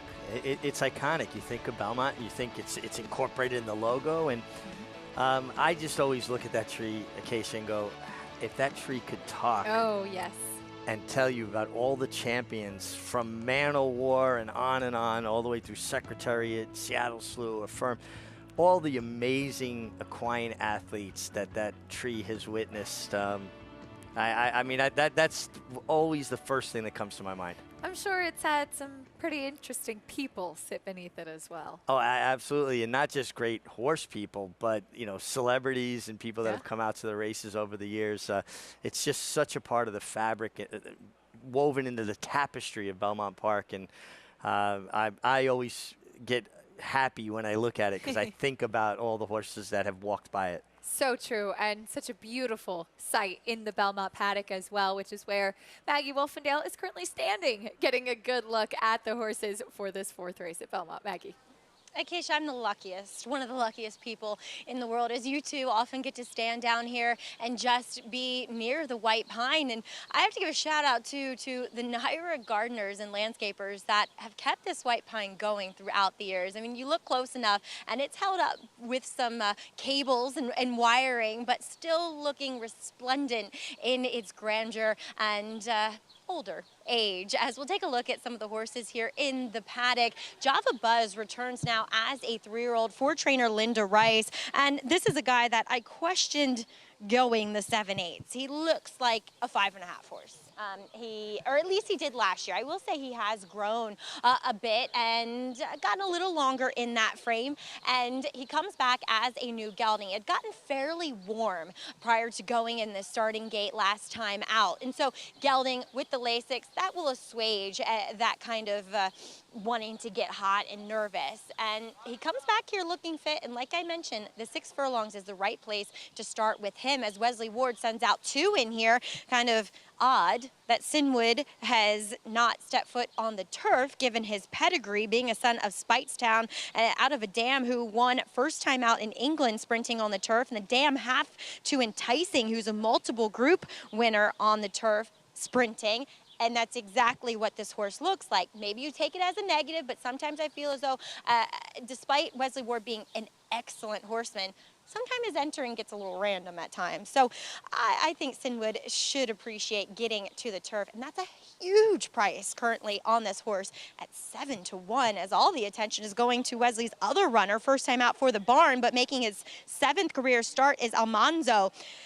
Last time out, going 5.5, which is his lone turf sprint, he was wide the whole way where the winner got to save ground. The rails were down at Fairgrounds, and when you save ground, when the rails are down, that's how you win races. And this guy was, I think, a bit against the track. But coming in here, and while he looks fit off the bit of a break, kind of has a long, wintry coat to him. Doesn't strike you primarily as a turf sprinter, actually is a bit longer and stretchier. I don't know, at a short price, I'd be willing to take some others in here. Let's take a look at the first-time starter. Legends Can't Die, number 6, has some nice turf works up at Saratoga heading into this one for George Weaver. They paid a lot for this son of Valiant Minister after he worked 20-3. He looked fast, and he's giving the impression that he could be quick. He's been bouncing on his toes. He's wearing just a shortcut blinker and looks like a turf sprinter, and physically, fitness-wise, looks incredibly well prepared from that perspective. I think this horse, as he just shifted to favoritism, could be ready to roll first time out, Acacia. He's intriguing for sure. Maggie, thank you. purchased at that OBS April 2-year-old sale last year, and he was just cruising around the corners. Very, very fast looking horse in that workout, and has had the benefit of training over the Saratoga turf course at the training track up in the Oklahoma, as he's 5-2 right now. Couple of horses at 5-2 in a pretty interesting and wide open maiden special weight race. We will start with the number 1 though in the post parade. Broken Spur took a big step forward on the grass last out. Yeah, for maiden 40, but it was a big step forward. Showed very good speed, ran on well. Could improve off of that effort too. A horse that has really lacked a lot of focus in his 2 races so far. We'll see if he improves today. Here's Blame BB. Yeah, ships in from Maryland. Ran last time at Pimlico, where he was kind of outrun early. Would have to improve. Finished 5th that day. Here is the number 3, Java Buzz, back off the layoff. Yeah, and kind of the makeover here as well. First time gelding, first time Lasix, showed speed going 7/8. Maggie talked about physically probably appreciating a little shorter distance. Here's the 4, Kinwid. I believe it's named after a place in Pennsylvania. Well, I liked this horse before even Maggie talked about, everything about him in the paddock that just strengthened the case that I already felt about him. I like the fact that he's worked up on the Saratoga turf course as well. Town Branch tries the turf for the first time. Yeah, for Bill Mott, a horse that's been training down here at Belmont, hasn't had that opportunity to get on the turf course. He's the full brother to Speaker's Corner as well, and trying the turf for the first time. I don't know. We'll see. Here's Legends Can't Die, first-time starter. Love the name, Legends Can't Die. Love the fact that he's got those good works over the turf course. Such an advantage for horsemen to be able to get their horses over the turf up there in the spring. Some questions about the 6, Almanzo. Can he build off of that last effort at the fairgrounds? Yeah, he ships in from Keeneland. Wesley Ward has horses in far-ranging places. Shorter price than the other horse. I like the other Wesley Ward as well at 7-1. I certainly like the price better. Absolutely, as the pick 6 does kick off here, this 4th race out on. So there he is at that wide trip Maggie alluded to, finishing behind a first-time starter that day. And it did kind of feel, Richie, that this is a colt who has a monster pedigree for dirt. He's by Tapit, half to American Gal, who won the test, the Humana Distaff, very good dirt runner, and started off his career with Brad Cox and then switched to the turf in his last couple. A little bit of a question mark, and maybe he just couldn't cut it, wasn't good enough on the main track. Well, that's usually why with horses with dirt pedigrees, you change surfaces. You're reaching. You're trying to get a little bit more out of them. You're trying to get to the bottom of them. Town Branch, an example of that as well. Exactly. Yeah. Now, but I will tell you, watching that race from Fairgrounds, 100 yards from the finish, he can't lose that race. And he just looked like he hung on the leader. It just like he didn't have the desire to run by him. Meanwhile, we're taking a look at Java Buzz. I thought he would be a shorter price than 5-1 as well, as we'll take a look at his debut, where he was so green up at Saratoga. Red Danger ended up being a stakes quality horse for Brian Lynch. This horse, Java Buzz, closing on his left lead. Just certainly still figuring things out, and then going the 7/8 maybe too far for him. You ran into 2 graded stakes winners in Slipstream and Grand Sonata. Yeah, and again, talking about horses, from a physical perspective. Now, we saw, this day, right, he was hanging on the wrong lead, a little bit sideways. You would think that maybe being a little bit older, a little bit more mature, being gelded, that he'll be a little bit more professional about it. It'll be interesting to see. I'm going to tell you right now, I love the way the 6 Legends Can't Die has been warming up. I love the animation, his stride. I love the bounce in his step. Gelding by Valiant Minister, not an abundance of pedigree to go off of on the bottom side, as he is a Florida bred as well. Purchases at the 2-year-old sale. Took him a while to get to the racetrack, and now does debut as a 3-year-old gelding. But hey, you never know what goes on behind the scenes, and he could just be debuting in the right spot and perhaps ready to roll. As you can even see on his workouts, he was training last June up in Saratoga. Something must have gone amiss, and we see him come back and get ready for debut as a 3-year-old. Yeah, and I love the works. Good gate work last time, but the turf works is what's telling to me. A horse that, just really to go 48 and change on the turf course up there, probably with the dogs way out in the middle. You got the D there denoting, that the dogs were up that day. Those are big works, and he's showing that he appreciated the getting on the turf. And for those who may not be familiar, the dogs meaning cones placed out on the racetrack to keep horses off the rail. I'm glad you explained that. I should have said that because I'm thinking people at home going, who let the dogs out? Who let the dogs out? Absolutely. For more on other runners in this field, let's go back to Maggie. Yeah, and they will let horses nominated for stakes up at Saratoga work on the rails. So, again, they protect those inside paths for the horses heading to those bigger stakes. As we'll take a look at the 2-4 trainer Bill Mott. Hotspur, he's taking the money as he steps back up in class to a maiden special weight.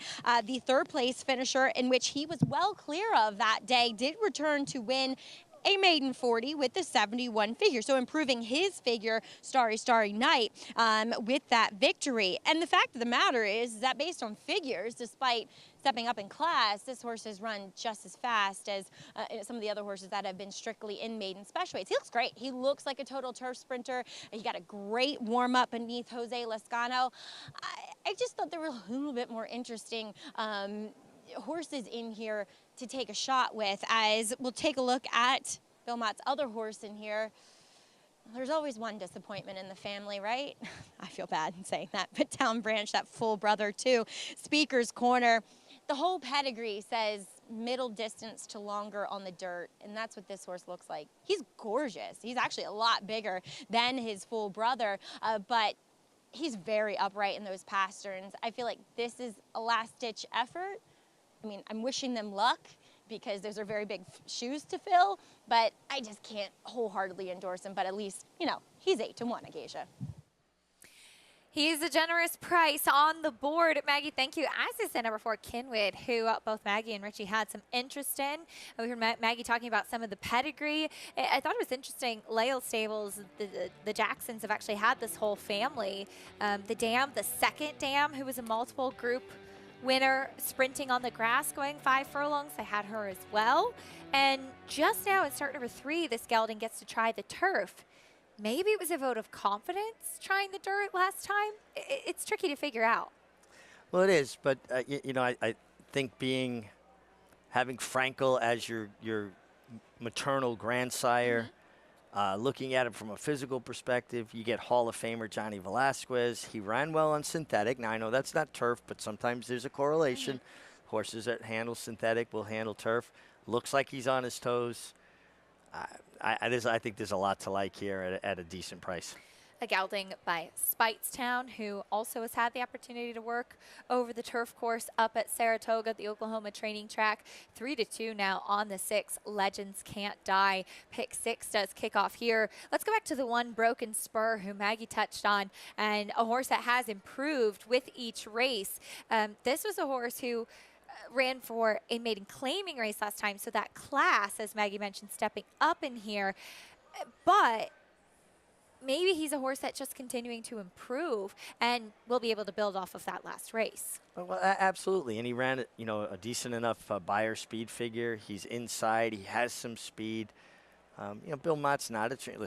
All of these trainers are capable of winning with first-time starters. They're good horsemen, but there are trainers that they're not cranking their horses up to win first time out. They develop a horse. They allow them to build into a career.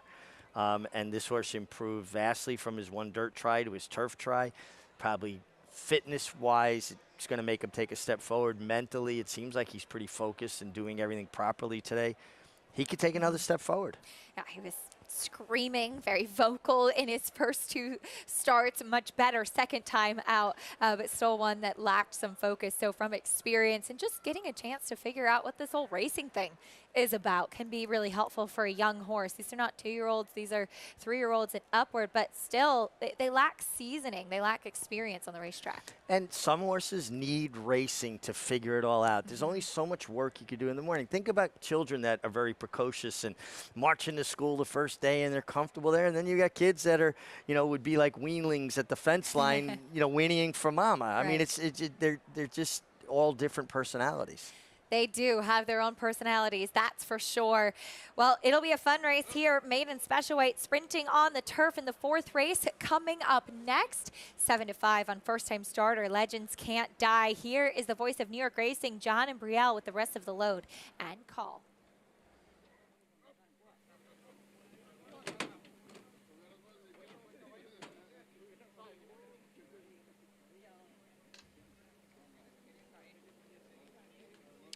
Waiting now for Town Branch, Legends Can't Die, and Almanzo.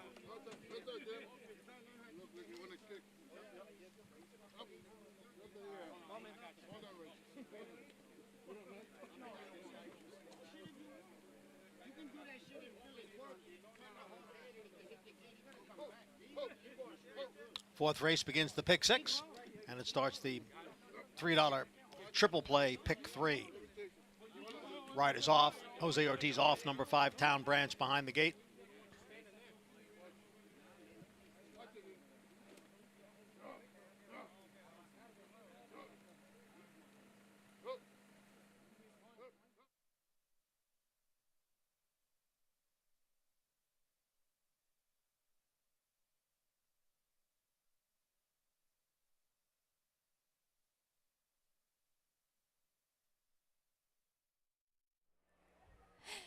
Town Branch giving the starting gate crew a little bit of trouble loading into the gate. Is trying the turf for the first time, and this is his 4th time racing already. But Richie, he's not being very easy to get into the gate.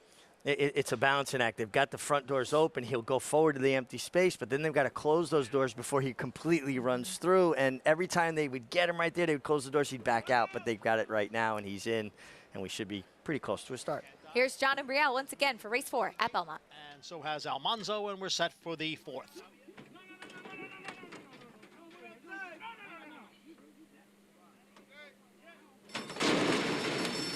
And they're off. A slow start for the 3, Java Buzz. From the inside, it's the gray, a broken spur. And right alongside is a Blame BB as Kinwood now moves up. Kinwood is up to challenge Broken Spur for the lead. And on the outside is Legends Can't Die in 3rd position. Blame BB is down at the rail running in 4th. After the slow start, Java Buzz has advanced into 5th. Town Branch is in 6th. Then farther back, Almanzo is the trailer in 7th. The quarter in 22-1. Broken Spur down at the rail leads by a neck. Kinwood on the outside is next in 2nd. And now Kinwood moves right alongside of Broken Spur, and the 2 of them are heads apart. Legends Can't Die runs in 3rd. And then comes Blame BB, along with Java Buzz, and then Town Branch and Almanzo. The field is coming for the 8th pole. Broken Spur digs down at the rail. Kinwood on the outside. The 2 of them right together. First-time starter Legends Can't Die is next in 3rd. They're coming on for the finish, and it is Kinwood who has come away with the lead. Legends Can't Die on the outside. Photo finish.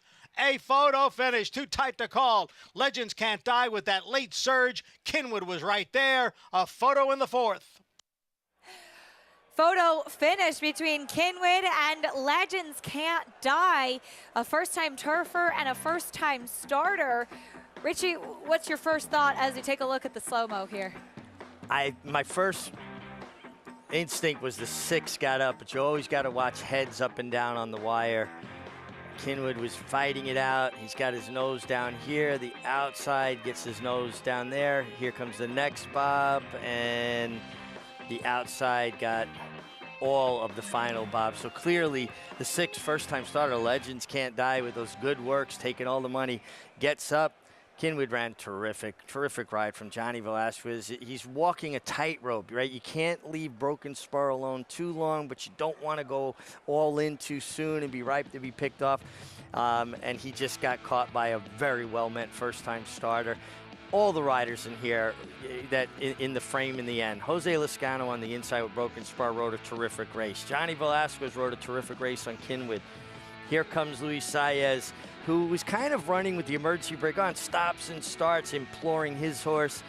This was just a race that all the horses gave their all, and the riders. It was just a really fun race to watch. I love that close-up because you can see the strength of the riders coming down to the wire, and something that you had pointed out to me as well. John Velasquez, who looks like was on the runner-up, and the photo has been posted, 6'4", 3'1". John Velasquez still so strong. Incredible that you don't see any weakness in his legs. It's the first thing you start to see with riders. Johnny's been riding as well and as strong as he ever has. It was Luis Saez, though, aboard the first-time starter. Legends Can't Die, able to get his nose down first on the wire. Bring you prices and a lot more live racing after this on America's Day at the Races.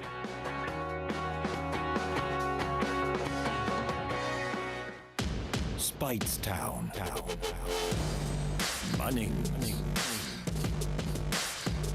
Echo Town. It's Echo Town for Joe Talamo, and Echo Town raced away, and Echo Town is drawing away in the stretch.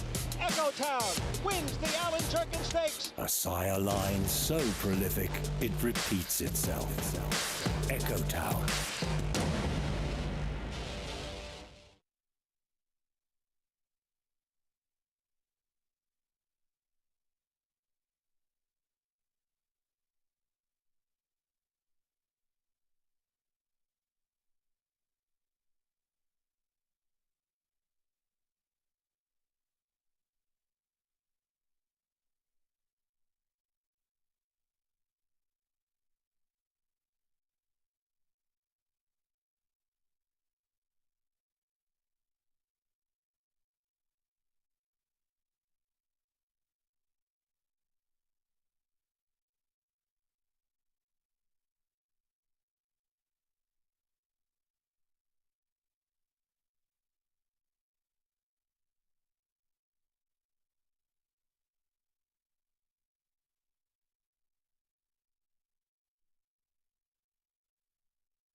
We're back on America's Day at the Races, brought to you by Run Happy, the champion sprinter of 2015, who now stands in legendary Stall 1 at Claiborne Farm.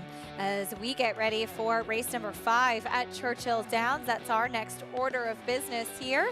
It's a maiden claiming race for 20,000 7 furlongs on the main track. Pretty wide open tote board right now. A 7-2 favorite on the 3, Judge and Jury, who will kick off the post parade as he drops in class. You're looking very sharp on the racetrack. Shipped to Belterra, ran in a maiden allowance there, was second best, lowest level this horse has ever started at. He is pretty sharp out there on the track. Here's the 4, Uncle Nick, second off the layoff. I had an Uncle Nick. He actually was an antique dealer. I love that. Horse also dropping in class. Here is the 5, Young Turk. Another class dropper, first time for a claiming race. Yeah, class dropping's been running longer, is going to have to improve. Looking at the number 6, When in Rome, that's a big first-time starter. Big first-time starter, carries himself very nice, very attractive horse. Here's the 8, If There's Ever a Hunch Bet on 4th of July weekend, big red, white, blue. Yeah, absolutely. This horse is dropping in class also, ran well for maiden 30. Cutting back in distance. Here's another first-time starter, Double Dealer. Yeah, Eddie Keneally can get a first-timer ready. This horse comes in off a couple sharp workouts. 7/8 tough debut distance, though. Here's the 10, Bar on the Beach. That sounds appealing. Yeah, good speed first time out for maiden 40 last November. Came back with a run here where he didn't break quite as well. Now drops in class. I think this is a sneaky long shot. Yet another first-time starter. Here's Mad Magic. Yeah, for trainer Al Stahl with a good steady work tab. Flashy son of Munnings. Here's the 12, Futuro. Yeah, Futuro actually stepping up in class for most recently last August, so it hasn't been seen for a while. That was on turf. And here's the 13 Versatile to the outside, draws in. Yeah, Versatile draws in. Some races certainly makes this horse a player. And another one who draws in off the also eligible list, Bright Spark. Yeah, for trainer Bernie Flint, last race left a lot to be desired. Getting a big warm-up out there on the track. That's the field. Taking a look at the number 3, the Judge and Jury, as this one does run for the lowest level that he has as of yet. And that speed, certainly a big weapon. Absolutely, but they take the blinkers off, and you always wonder when they take blinkers off, you know, if their intention isn't to get the horse to settle a little bit more. He did set very fast fractions sprinting at Belterra last time. Maybe it's a function of them trying to get that extra 1/8 of a mile just a little more settled. 4-1 favorite now, shifting over to the 6, When in Rome. He just looks like such a big horse, and on pedigree maybe wants a little distance, but I think the betting public not sure where to go in this race. Yeah, you know, sometimes just a new face is attractive, right? You're a little reluctant to take somebody that has proven form or has had multiple tries. I will say this. If he can't run, he's the kind of horse I'd like to look out of my paddock and see. He's an attractive individual. He really is. Colt by Mastery, who does debut here for Joe Sharp. There are 3 first-time starters in this race. He's the only one that's really taking significant money. Almost in for the 5th at Churchill Downs. Here's Travis Stone. They're in the gate, and they're off. The Judge and Jury caught a flyer from the inside post. Futuro with some speed too, and Bar on the Beach is not far behind either. In fact, Bar on the Beach has come away with the lead as they cross over to the main track. The Judge and Jury second down toward the rail. Young Turk comes away third. Uncle Nick is racing fourth. When in Rome on the move inside 5th, 4 lengths back. Double Dealer advancing up into 6th, passing Futuro, who's now 7th. Versatile's 8th, Bright Spark 9th. Big Red, White, Blue 10th and toward the rail. 5 back to Mad Magic, the trailer in a strung out field. 15 from top to bottom. The opening quarter goes in 22 and 4. Bar on the Beach steps out to lead by 1.5 lengths with 3 furlongs to go. Young Turk comes on to grab 2nd. The Judge and Jury is back 3rd toward the rail. When in Rome is under pressure 4th. Double Dealer comes alive with an inside run. Only 4 lengths behind and 1/4 mile to go. Top of the stretch. Bar on the Beach in deep water. Here's Young Turk. The Judge and Jury pops out. Double Dealer's weaving through the pack. Needs to find a way through. 1 furlong to go. Young Turk and the Judge and Jury. Double Dealer forced to the outside. 16th remaining. The Judge and Jury. Young Turk. Double Dealer down to the wire. The Judge and Jury maybe. Head bobbing finish. Good bob for the Judge and Jury. Young Turk was right there. Double Dealer 3rd. Class droppers seem to fare the best in this 5th race at Churchill Downs. It seems that the number 3, the Judge and Jury, able to get up in time over the 5, Young Turk. Yeah, and you could see they were intent on rating the Judge and Jury with the blinkers off. Carlos, how you going to pronounce the last name for me? Viasana. Viasana gave this horse a good, confident ride, was able to come out. So not only was he the Judge and Jury, turned out he was the executioner as well. I like that. Well done. Back at Belmont Park, Legends Can't Die. First-time starter with the win, able to get up in time over Kinwood. Yeah, you know, and it looked like he was just outpaced a little turning for home. He was trying to keep, I believe that was Java Buzz inside of him, kind of locked up. And Luis Saez finally gets him to kind of drop his head, level off, and he just runs down Kinwood, who was so game in defeat. But the ride from all 3, Java Buzz broke slowly. Flavien Prat did the best he could with the hand he was dealt, but Legends Can't Die, very well meant first time out, gets up as your favorite 480. The Exacta came back $20 for $1 with a 7-5 shot on top. I actually thought that was pretty generous there. Yeah, Meg was rooting him home. the Naira Bets account open. Well, I had the exacta both ways. It would have been a little better the other way, but I'm not complaining. A win's a win, right? As it's time for Richie and I to say farewell up here on the desk. I'll be back reporting later. Enjoy the rest of your afternoon. It's a lot of fun. So, yeah, but we've still got some work to do. I love it. Greg Wolf, Andy Sterling coming up on the desk to take you the rest of the way on America's Day at the races as we'll get ready to kick off today's Late Pick 5 from beautiful Belmont Park after this.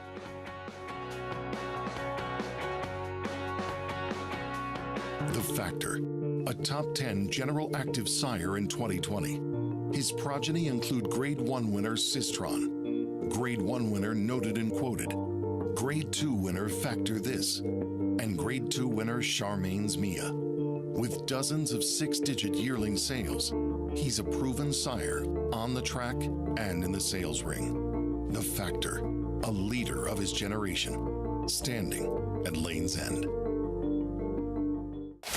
Who you betting on? How about an app created specifically for horse racing?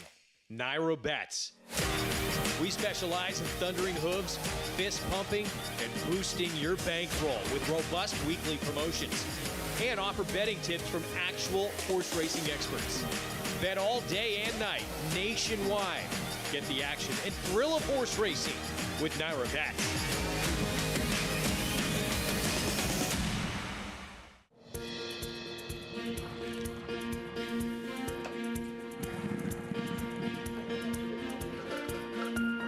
We take pride in what we do. For me, it's more of a passion than actual work. I'm an assistant trainer. Carpenter. I'm a peace officer. I'm a jockey. I'm a gardener. I'm a groom. Clocker. Assistant starter. Trainer. ESL teacher. I love what I do. There's so many jobs that come together every day. It's a collective effort that really makes this ball go round. We are New York Racing. I couldn't imagine working anywhere else. For me, riding horses in the morning is the best thing I can do. New York Racing helps support my small business. It's extremely important to the New York economy. Like my dream come true. This is like a big family. We are New York Horse Racing. Welcome back, and thanks for joining us here on America's Day at the Races, where we are brought to you by America's Best Racing. If you love the race, check out americasbestracing.net today. Here in the gorgeous Belmont Paddock, I'm Maggie Wolfendale to take you through this race here, which is the 5th, kind of a featured event, going a mile on the turf, an upper-level allowance race where we actually see a few horses dropping out of stakes company, and actually the one-horse Floriform is doing just that. Out of the Grade 3 Arlington. He is a big, robust son of Into Mischief. He bobbled a bit at the start last time and then just kind of flattened out down the lane. That race won by a horse who came from well back in admission office, but then again, Get Smokin', he finished a narrow second and was the leader throughout. So he just kind of ran an even race. He makes a great impression here physically. This is the first time I'm laying eyes on him, but it's a good thing that I have Acacia Clement, as she has notes from this horse when he ran back at Gulfstream, because I just texted her and asked her, is Floriform always this studdish? And she said, yep. So that's just him, as he has been screaming and strutting his stuff here in the paddock, but looks fine as the favorite. As we move on to number 2, Sifting Sands, whom I want to give another shot to. I know that last race off the layoff doesn't appear to be great, but it was a quick pace that held together, and he was far back off of it, and maybe he just needed the race because he is a son of Dubawi, and sometimes when I notice them, they tend to carry a lot of conditioning and excess weight at times.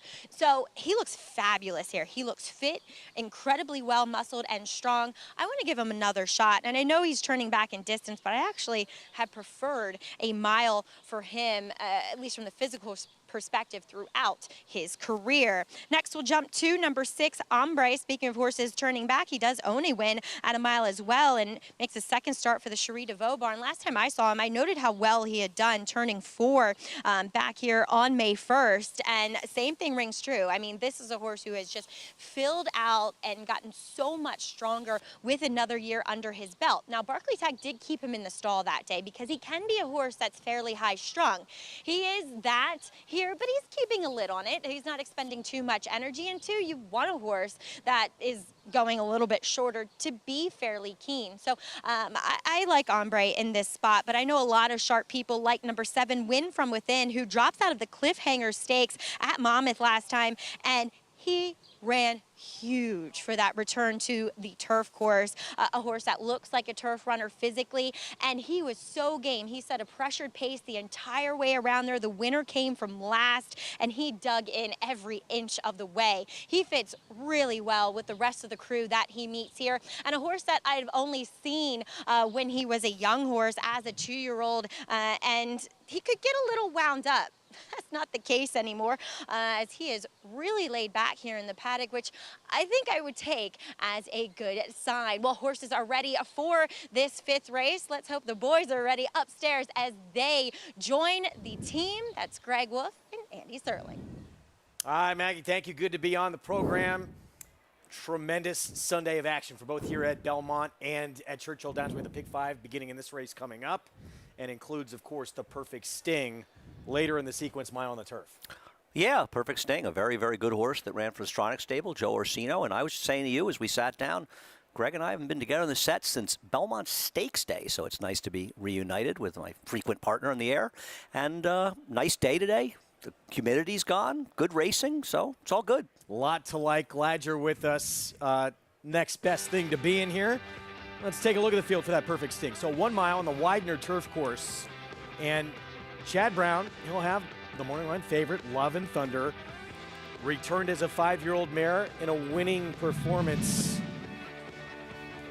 What do you make of her chances in the fact she's 9-5 morning line? I think she's the horse to beat, but I think the horse to beat may be a very narrow margin. She's a horse that's been her own worst enemy at times. She's gotten some bad luck, but she's also created some bad luck for herself. And I'm not ready to anoint her as arrived because she finally ran, though off a layoff. She managed to get a relatively clean trip after breaking about a half a step slow, as she frequently does. She made that big run on the outside. Chad Brown is away with these fillies on the grass, and maybe she's turned the corner this year. But at a shortish price, I'm more interested in Flower Point. And I think it's frankly a somewhat open race. She showed pretty good turn of foot in this move here down the stretch, and this was off the layoff. But what would you say to this, too? I mean, Chad Brown, he has them ready to roll first off the bench, so not necessarily going to see that much improvement maybe second off the bench. Oh, no, I think that's an extremely fair point. It's not like, you know, they run one race and they need a race. One of the things about Chad Brown is they run off layoffs, and I agree. How much, I mean, you look at her career, she's been fairly consistent from a speed figure level, and that speed figure level makes her, in some ways, the horse to beat, but she's got no great edge on anybody in here, and I don't know if you can really look at her like you're saying and say, I think she's got that forward move in her. Maybe she does, but she's never demonstrated it all in her pretty consistent career. Well, this race coming up, it's going to be strange to see. We have Chad Brown with a couple of big numbers on the board to start off this Pick 5, which you can play, of course, by getting signed up with Naira Bets, and that's the offer. $200 deposit match sign-up bonus. That's the code, match200, to punch in for new members at sign-up at NairaBets.com or on the Naira Bets app. Pick 5 pool closing in on $300,000 near Floriform. Has the rail, Belmont, Joel Rosario, and coming out of a grade 3. Yeah, I don't know what to make of Floriform. He's obviously a contender in this race, but I know he's coming out of a grade 3. I think he's in a tougher field this time, to be honest with you. This is a very, very contentious race, an unusual allowance optional claimer, especially to see this close to Saratoga when you don't expect to see these horses running. I thought his last race was disappointing. He has run well for Belmont. I think he's no more than one of the contenders in the race, and to me, not worth 5-2. Here comes our post parade, and there is Floriform to kick it off in those Juddmonte Silks. Again, Joel Rosario will be aboard the last time Joel was aboard. This horse won at Keeneland. Yeah, well, it never hurts to have Joel Rosario. I don't think he beat a field as tough, frankly, as the one he's facing here. And I think the best race he's run, arguably, might be the 1-3 back when he was third despite Sherrill at Tampa. Chad Brown, Peter Brandt with Sifting Sands. A rare, solid price for Chad Brown, especially than Peter Brandt. What a tremendous, tremendous year he's having. He just didn't do any running last time. He's got to step it up. 40 under, earned a good figure for Mike Maker last start at Belmont. I think he's a player. He can be forwardly placed, and I think he's going to be close to the pace. And I think he's an overlay at 10-1, in my opinion. I thought Emirati would be much shorter than the other Chad Brown runner. Yeah. They're close on the board. He's a horse that when he's been effective, he's gotten a good pace to run at. I thought he was a cut below these coming off the layoff, but it's not like he doesn't have credentials. Biggest price on the board, it's a gamble. Kelly Breen. Yeah, he ran well in the race that 40 under comes out and some others. Now, it was a race the pace sort of held together, but he didn't embarrass himself at a big price that day. Ombre won for Cherie DeVoe at Churchill Downs last start. There's a part of me that's rooting for Cherie because she's one of the few trainers that's bringing horse over from Churchill where they're not running on the turf and running him here. And I think he is an improved horse and do think he's a player in this race. And this one taking a lot of money. Win from within off that big number at Monmouth last start. Yeah, we'll expand on it a little bit after the post parade, but if he runs his last race, they're all running for second. And Ocala Dream, Tom Morley. Look at that record at Belmont, 4 for 6 on the turf. And Tom Morley's got excellent numbers off wins, which bodes well for a horse who isn't going to win based on the other race he's run, but if he runs his last race, he's going to be a handful. So here's Win from within. Jorge Delgado, and was in the cliffhanger in Monmouth last start, getting back to the turf after a couple of dirt tries. Just missed against Kentucky Ghost and finished ahead of Analyzing. This was a remarkable race. I mean, you see how fast the pace was just looking at it. The horse who dueled with him was 5-1. He finished dead last. Here are his buyer figures leading into this race. 89, 188, 188, and he ran a 67 here. Yet this horse held on and ran a 93 buyer, so if you sort of extrapolate from that, he could run a figure well into the 3 figures, which would make him a winner of this race. Very tough loss to a horse who had run in that turf stake at Churchill. And it's not like he didn't have credentials, because if you look at early in his 3-year-old year, he was running respectively in some of the tougher turf races that we were running in this country for 3-year-olds, particularly the American turf. So he has credentials. He's got to come here to New York, bringing the rider here, and show he can repeat that performance. But he's got too much speed for this field. The question will be, will he have enough stamina? There he is. So 7-2, Win from within. Can he back it up here in New York at Belmont off a big number in that stake at Monmouth? Meanwhile, back to Ocala Dream. And a horse for course here for Tom Morley with Javier Castellano comes in off a win against New York bred runners. And I was looking up Tom's stats. He's got very strong stats coming off of wins in turf routes.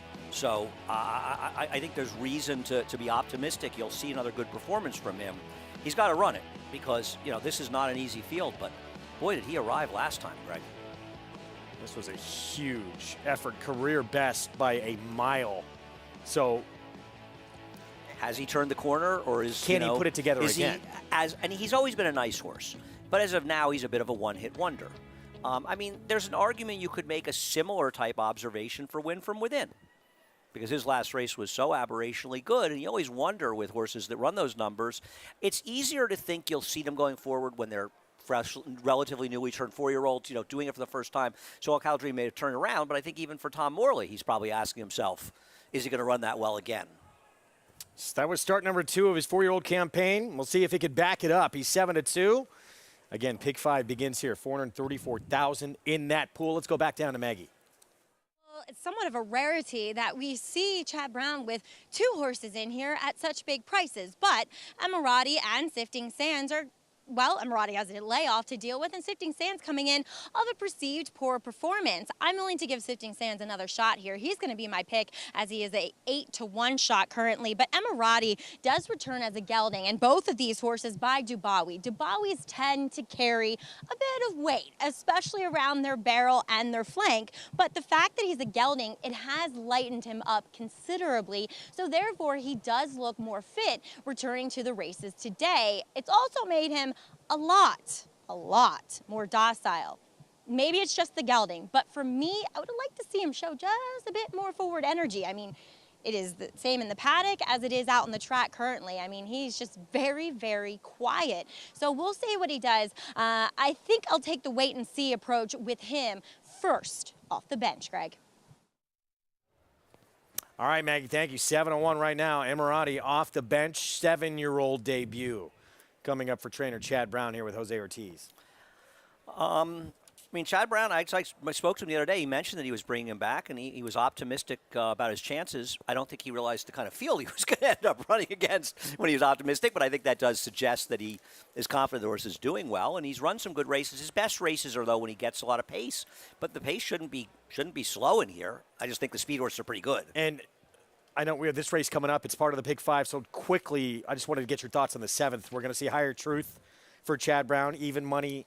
Morning line favorite, making her 4-year-old debut.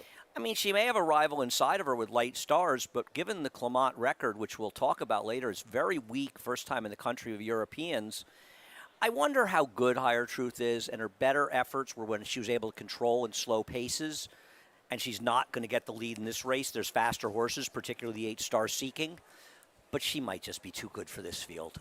I didn't try to beat her. I looked. Believe me, I looked and hunted around, but I ultimately couldn't make a strong case for anybody. I really wanted to try and beat her, but you look at who she's been beat by. Yeah. Shanta Sara, Santa Barbara. That is Fluffy Socks or Stablemate.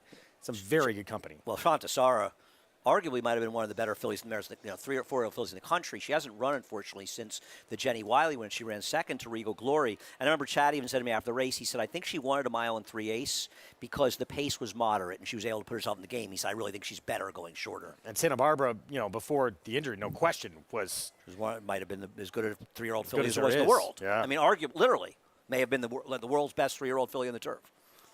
Certainly up there. So that's part of the sequence. That'll be race 7. That all starts here, though. Late Pick 5, 1 mile on the turf. And it's Floriform from the rail. Joel Rosario, Hall of Famer Bill Mott, the one to beat. Let's go upstairs. John Imbrial with the call.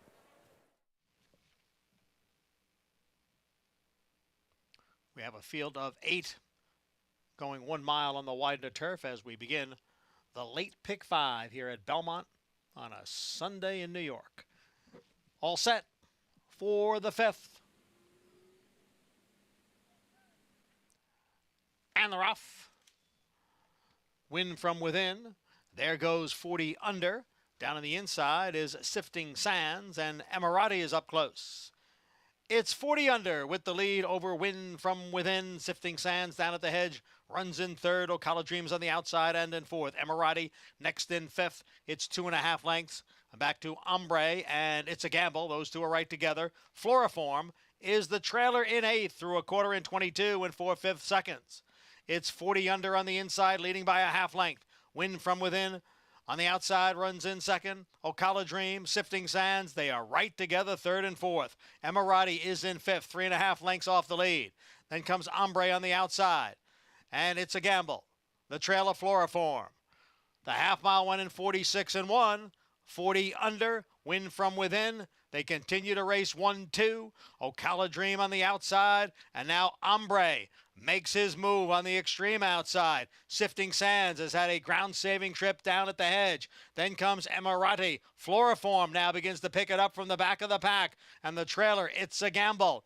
They are at the head of the stretch, 3/4 in 1:09 and 2. It is 40 under. Win from within. Sifting Sands looking to split horses. Floriform out in the middle of the course. And Emirati is coming on late. Here's Sifting Sands. Here's Floriform. And Emirati, they're coming for the finish. It is Sifting Sands with a narrow victory. Sifting Sands the winner. Photo for second. Emirati or Floriform. Discount Chad Brown at your own peril. Sifting Sands. 7-1 to start off the late Pick 5. Right, and for all the people that whine that Chad Brown has just a barn full of killers and he overwhelms everybody in these races, he just ran a 7-1 shot and an 8-1 shot in an 8-horse field. I can tell you from a handicapping standpoint, I don't think I had a single one of these horses for whatever it's worth in the top 4, and they just ran 1-2 at 7-1 and 8-1. Maybe we should just consider he's a very good trainer, regardless of whether they're great stock. And sometimes he does well with horses that might not be great stock. Chad Brown exacta, Sifting Sands, and the Peter Brandt Silks for trainer Chad Brown, who is closing in on a record at this Belmont meet. I think he has a good chance to get the prerequisite 2 wins over the next 4 days to set the record. The record was set in a 53-day meet. This is a 44-day meet this year, regardless. And by the way, can we also just mention It's also, by the way, a very good pick by Maggie. Pick this horse. Give her a little tip of the cap. But also, how about the ride for Manny Franco? Do you think when Manny Franco puts on those green Peter Brandt silks that he feels like he's Superman? Because, I mean, his record riding for Chad Brown, but also riding these Peter Brandt horses is out of this world. It's incredible. He has delivered getting big-time mounts for one of the best barns there is in this sport, and he's really stepped up his game and delivered. I mean, you can't give this horse a better ride, right? A horse, he left for position. He got him going forward in here and just got a tremendous, tremendous trip. Peter Brandt, who's vying for leading owner with both Klarovich and Michael Dubb, but he's probably done it with a fraction of the starters that those two outfits have had. Just an unbelievable year. And what's also incredible is this is one of his few wins with a colt, or I should say with a male, right? I mean, most of them have been fillies.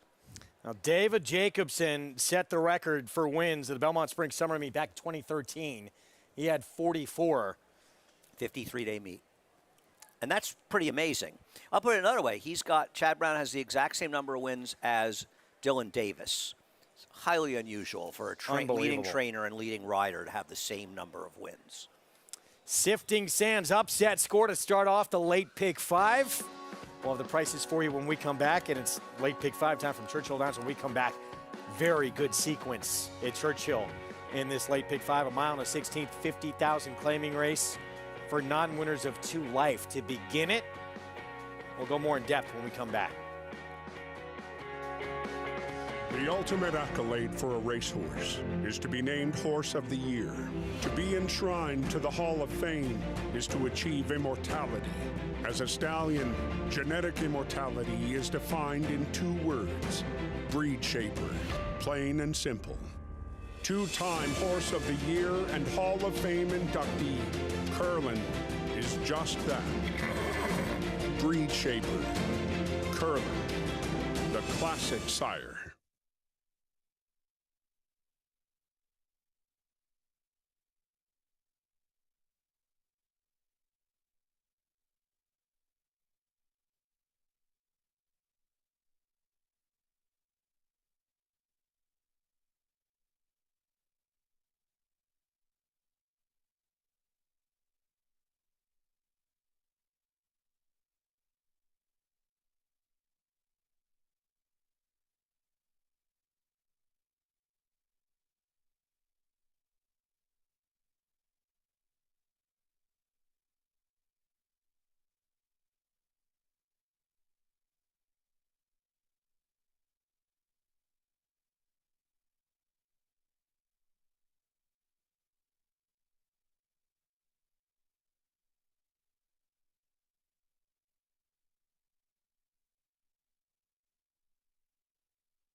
We are back on America's Day at the Races on FS1. Thanks for spending part of your July 4th weekend with us. Program brought to you in part by Hillendale at Alapa. Underway in the Sunday Pick 5 here in Elmont, New York.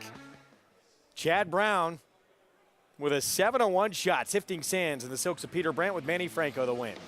I can't say enough about this ride by Manny Franco, and he's had such a good meet, but left, got position, went in the rail, 7 drifts a little bit in the stretch, and Sifting Sands, give the horse credit, he comes through that spot.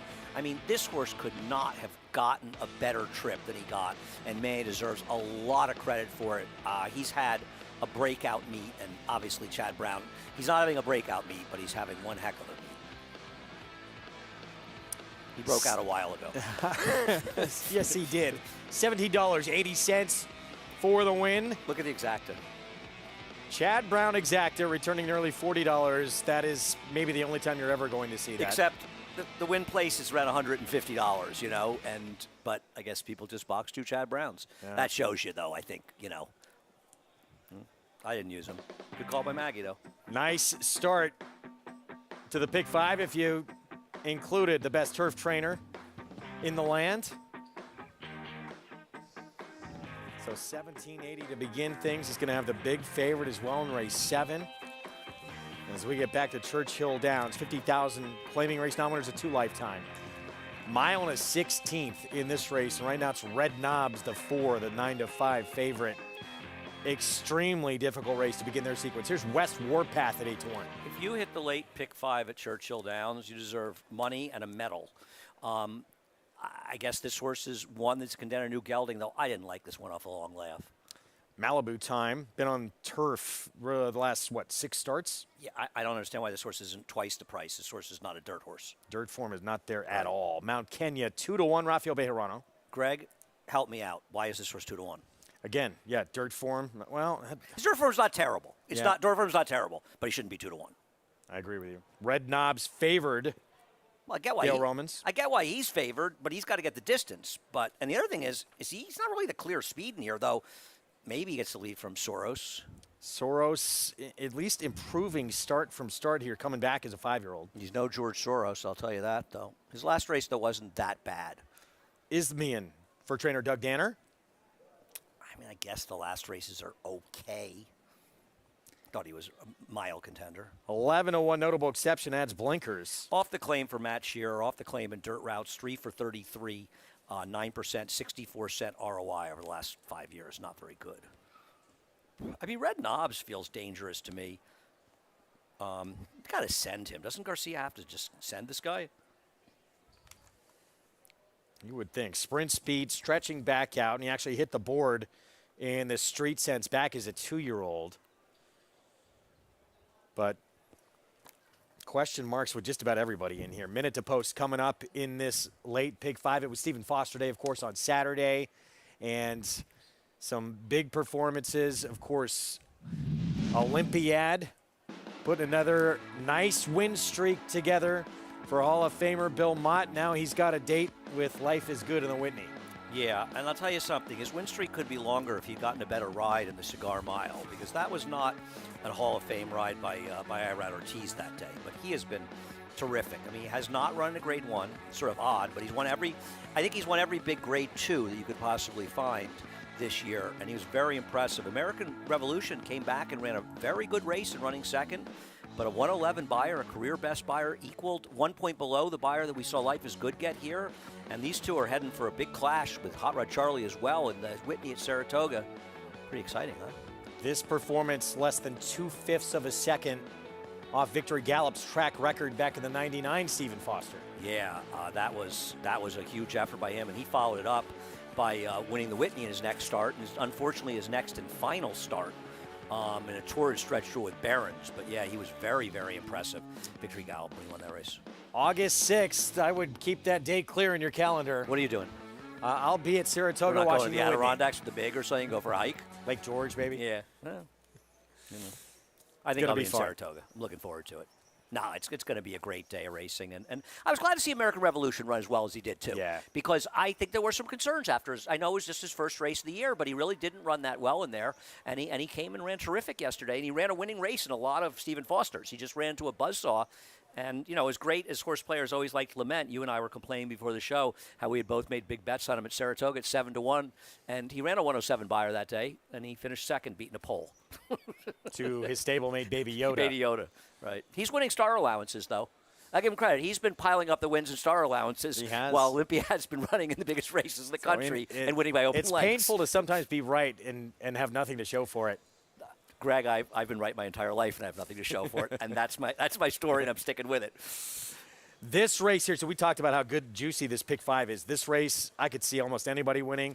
7th race. My comment in the 7th race was no clue. That's my comment at the top of the page. The 11 could improve, ran a big effort last start, but I don't trust it. Took him 8 starts to break his maiden. Totally agree. I have that, maiden breaker. maybe the 3, Gunite and My Prankster, you lean heavily on those 2. And I thought the 9th race was Forget anybody. And you and I were talking about the last. I think we both think the 3 and 11 are dangerous, but it's not like there aren't other players in there. I even think the 1, Raised to Roof Charlie, is kind of an interesting bomb to throw in there. American Mayhem's interesting. That's a fun race. I like the last race. I'm looking forward to that race, actually. Good sequence. Good luck if you're putting a ticket together. Here we go. 3-2 favorite, the 4. Red Knobs here in this pick 5. Let's go to Travis Stone.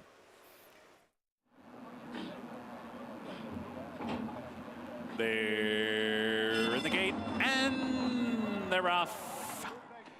Suros breaks on top, and West Warpath with some speed. Notable exception for that outside post, and Red Knobs is up close too.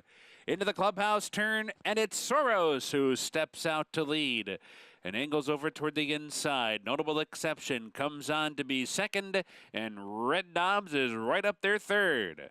West Warpath shuffled back toward the rail. Isthmian moves up a couple of spots up into 4th. West Warpath is back into 5th. Malibu Time is racing 6th, and Mount Kenya is wide at the back in 7th, 6 lengths off the lead.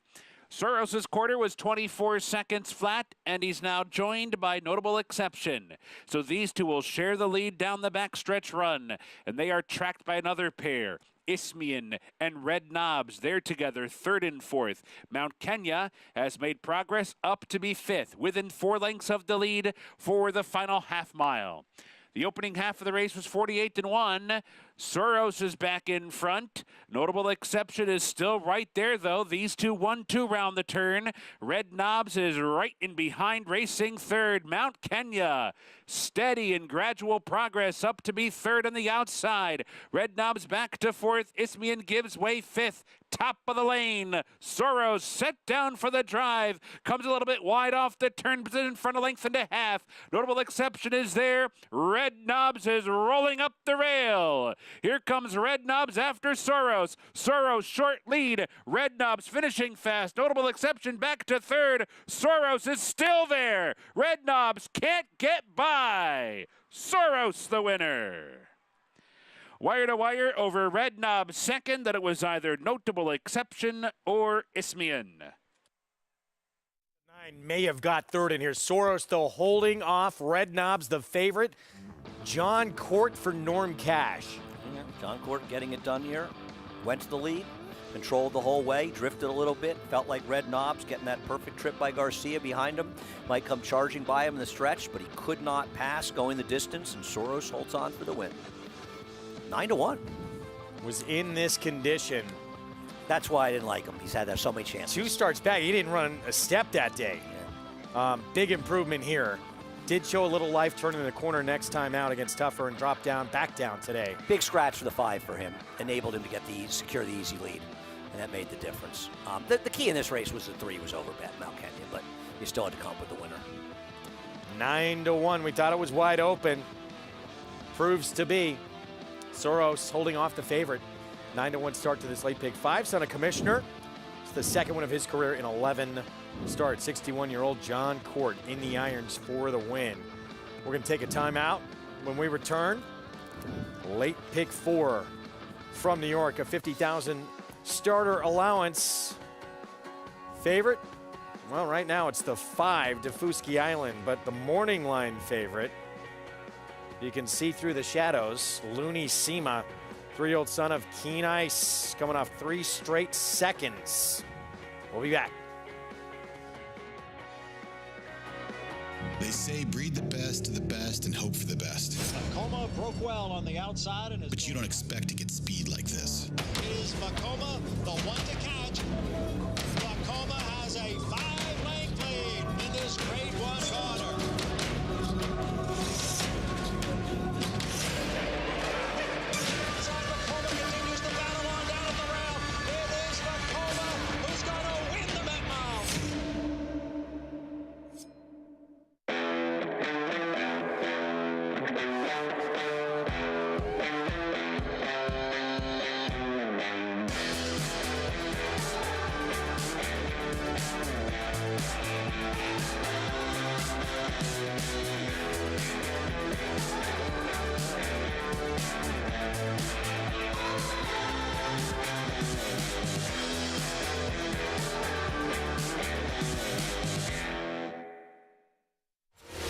consistently versatile with 24 Grade 1 winners on every surface from 6 furlongs to 1 1/4 miles all over the world. Switzerland in the Dubai Golden Shaheen. Switzerland wins. Olympiad gets the gold in the World's Classic. Churls fight running on. Mason in front. Churls fight on the outside. At the wire. Photo for the win. All purpose, all places, all power. Speightstown. Racetrack Television Network brings you every race, from every track, on every screen, every day. With monthly packages starting as low as $5, RTN gives you great value and access to more live HD streaming and race replays than anyone. Visit RTN.tv today to sign up and watch on almost any device, including Roku and Amazon Fire. RTN has packages that start at $5 per month.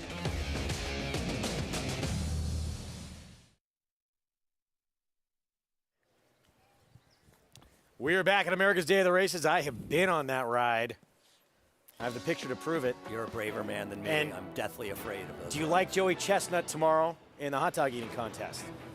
I haven't done the handicap. Talk about a lock. Is he good on the sheets? How many years in a row has he The won? graphs are strong. The only question is he going to set another record? Oh, okay. I don't know how that's they do tomorrow. that. That's July 4th. Yeah, I don't even want to. They should go in the Cyclone after they do it. Oh, boy.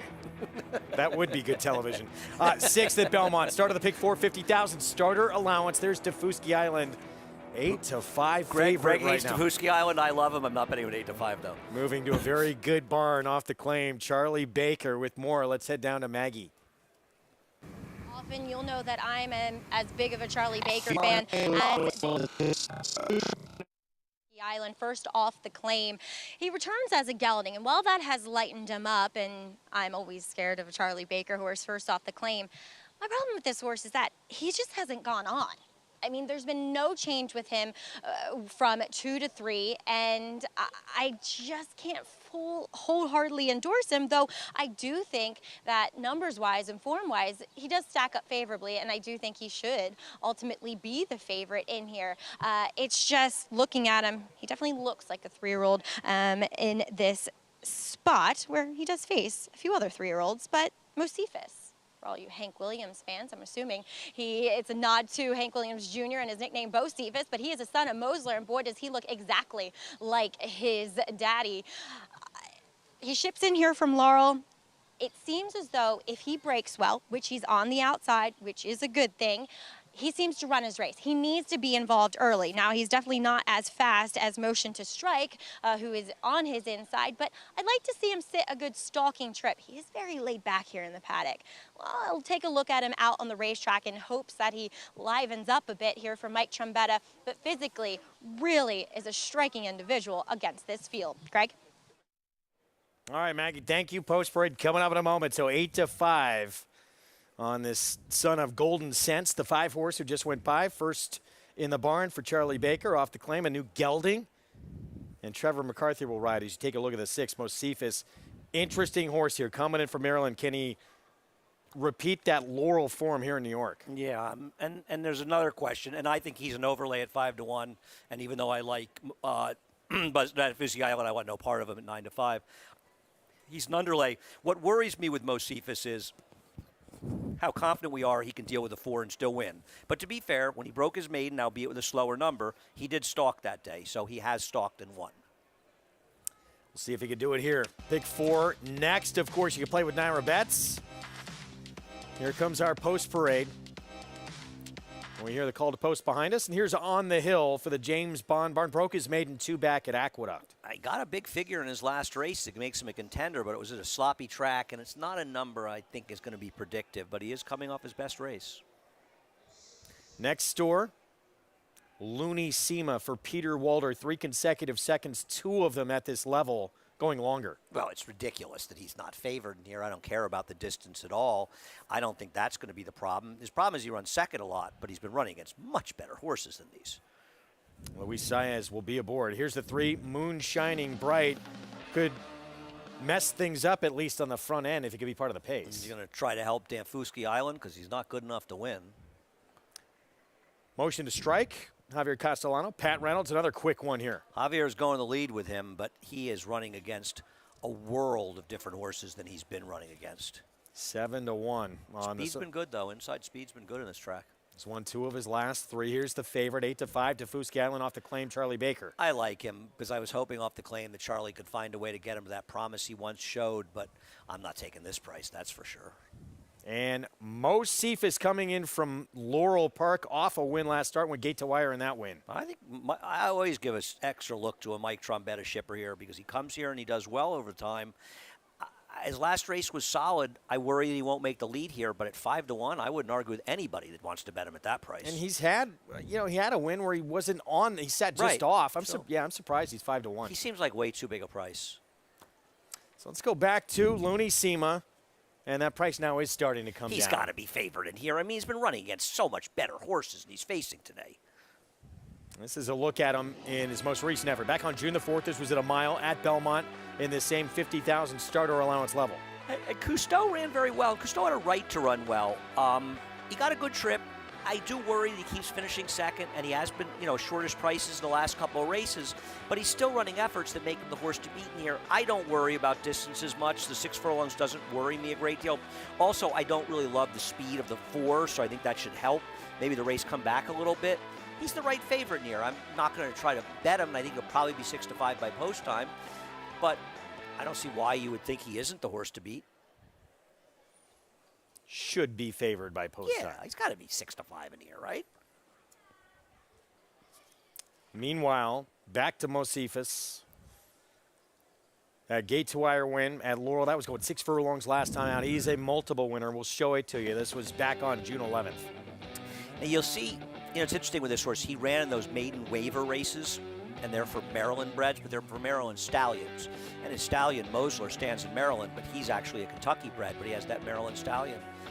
I don't like the horses he beat last time, and also it was a race with the pace held together. The speeds ran 1-3-2 around the track, and he's going to have to run better, I think, to win this race. But Iarcaro's coming off of his best career figure, gets a good stalking trip on the outside. I think there's a lot of things to like. Now he drifts down to 4-1. So the question is, does he come down to 3-1, and does the 5 drift up to 3-1? If that happens, I'll be betting the 5 at 3-1, just not betting him at under 2-1. 3 minutes to post coming up. Pick 4 again starts here. Long weekend, extended weekend coverage for us being July 4th. And tomorrow, we hope you're back with us. We have the Manila on the card, mile on the turf for 3-year-olds. And I've got to be one of the biggest upsets we've seen outside of the Kentucky Derby all year long when Annapolis got beat in the Penn Mile.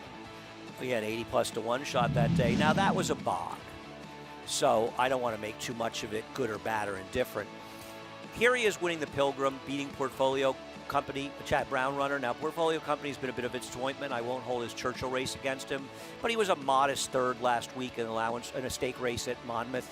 Didn't run badly, but hasn't really improved since then. We'll see. I think that this is the horse to beat Annapolis. He's talented, but there's other horses in this race that are talented as well. Remember the Manila when Bricks and Mortar won it in 2017? We should show that in the show Start tomorrow. of incredible things to come for him. Amazing performance by him winning this race.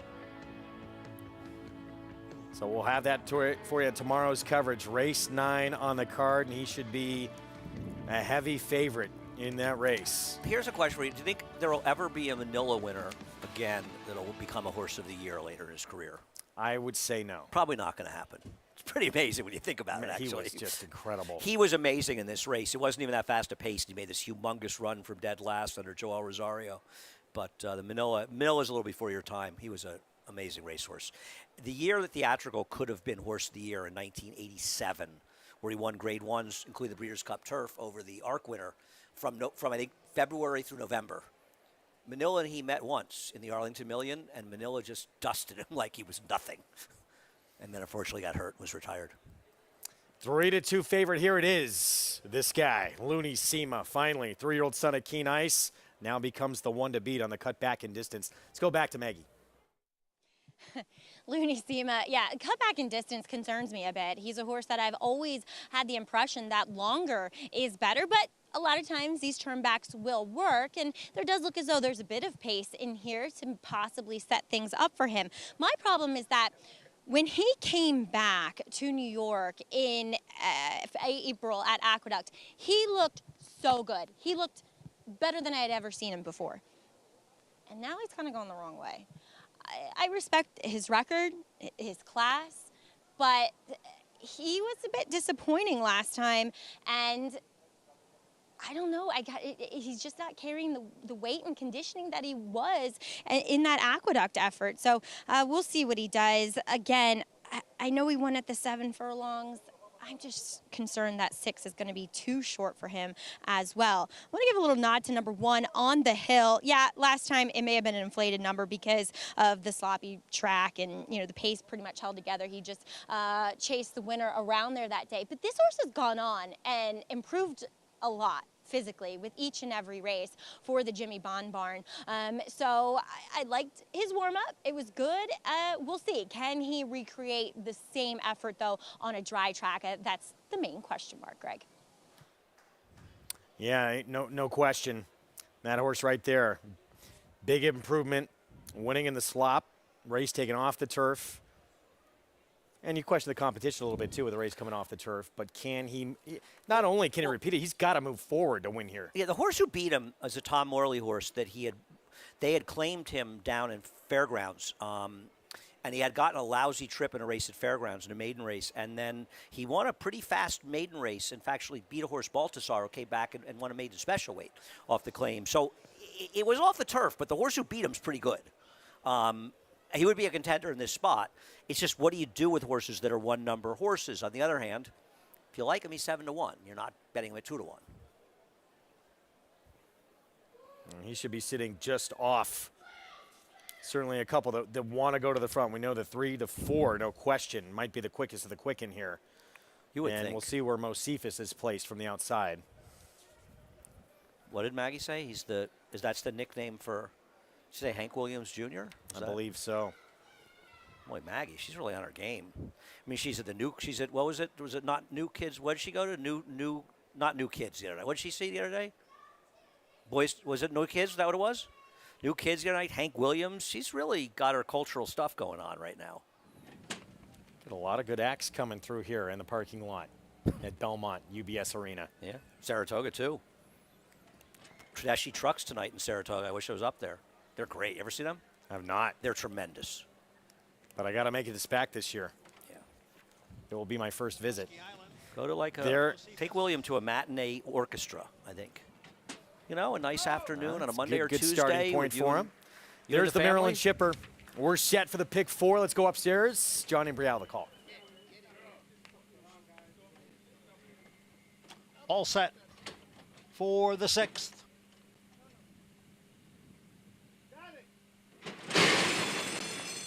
And they're off. Daufusky Island breaks on top. Moon shining bright. And there goes a Motion to Strike now. So it's Daufusky Island and Motion to Strike. And down on the inside, Moon shining bright. 3 of them across. Mosifus sits just off of them in 4th. And then it's a gap of 3.5 lengths. Back to Looney Sema. And On the Hill is 6th. The field goes into the far turn. The quarter in 22 seconds. On the outside, it is a Motion to Strike. Down on the inside, it's Moon shining bright. They are heads apart. Daufusky Island and Mosifus heads apart 3rd and 4th. Looney Sema is 5th. Now about 4 lengths from the lead. On the Hill is next. It is Motion to Strike. Challenged here by Daufusky Island. And then comes Moon shining bright. Far outside is Looney Sema. On the Hill is now coming on through. They're coming down for the 8th pole. It is Daufusky Island who has the lead. Daufusky Island in front. On the Hill. On the chase on the outside. It is Daufusky Island trying to hold off On the Hill. They're coming on for the finish. Daufusky Island and On the Hill. And that's the way it'll be under the line. Daufusky Island the winner. On the Hill was 2nd. Then Motion to Strike and Looney Sema. Trevor McCarthy aggressive early with his horse, forcing the hands of some others. He was motionless down the stretch in this race. And he really tipped his hand with that sharp break, right? How often do we talk about the sharp break, tips the horse off? I don't think, and I liked him, but I didn't expect him to be that much on top of the pace. And he was best. A nice effort by On the Hill to back of his last race, and an excellent call. Maggie had a good call on the winner of the 5th. She had a better call in a lot of ways before this race. She didn't like the way the 2 was doing. And the 2 got a pretty good setup here. And the 2, who was 3-2 in this race, Looney Sema did very little running to finish 4th. So that was a great call. This is a page out of Joel Rosario's book. We see him do this quite a bit. I thought I honestly, at first, thought it was Joel riding this horse because he rides for Charlie a lot, the way he broke so sharply and stuff, but it was Trevor, and it's nice to see Trevor get a win. Nice call. You like this horse, Defusky Island, the win. 5-2. And Charlie Baker, we know he can certainly turn horses around. I just saw this horse, and it just felt like Charlie Baker has improved horses. He looked at this horse, I mean, I still don't think he's ever as good as the horse that we thought he might be early. But it's an interesting move by him, right? Because he wins a starter allowance now off the claim. But this horse also has his non-winners of one New York bred condition. Now, I'm not saying he's necessarily good enough to win that race, but Charlie can go whether starter allowance or try a non-winners of one with this horse in Saratoga and see where he stands. So an excellent claim by him. 5-2. Wins as the second choice on the board. Defusky Island, the winner. We're going to get back to Churchill Downs when we return. The late pick 4 is next. 50,000 starter allowance. And that horse right there, huge effort to break her maiden, I should say, last start. Now her first try against winners coming up.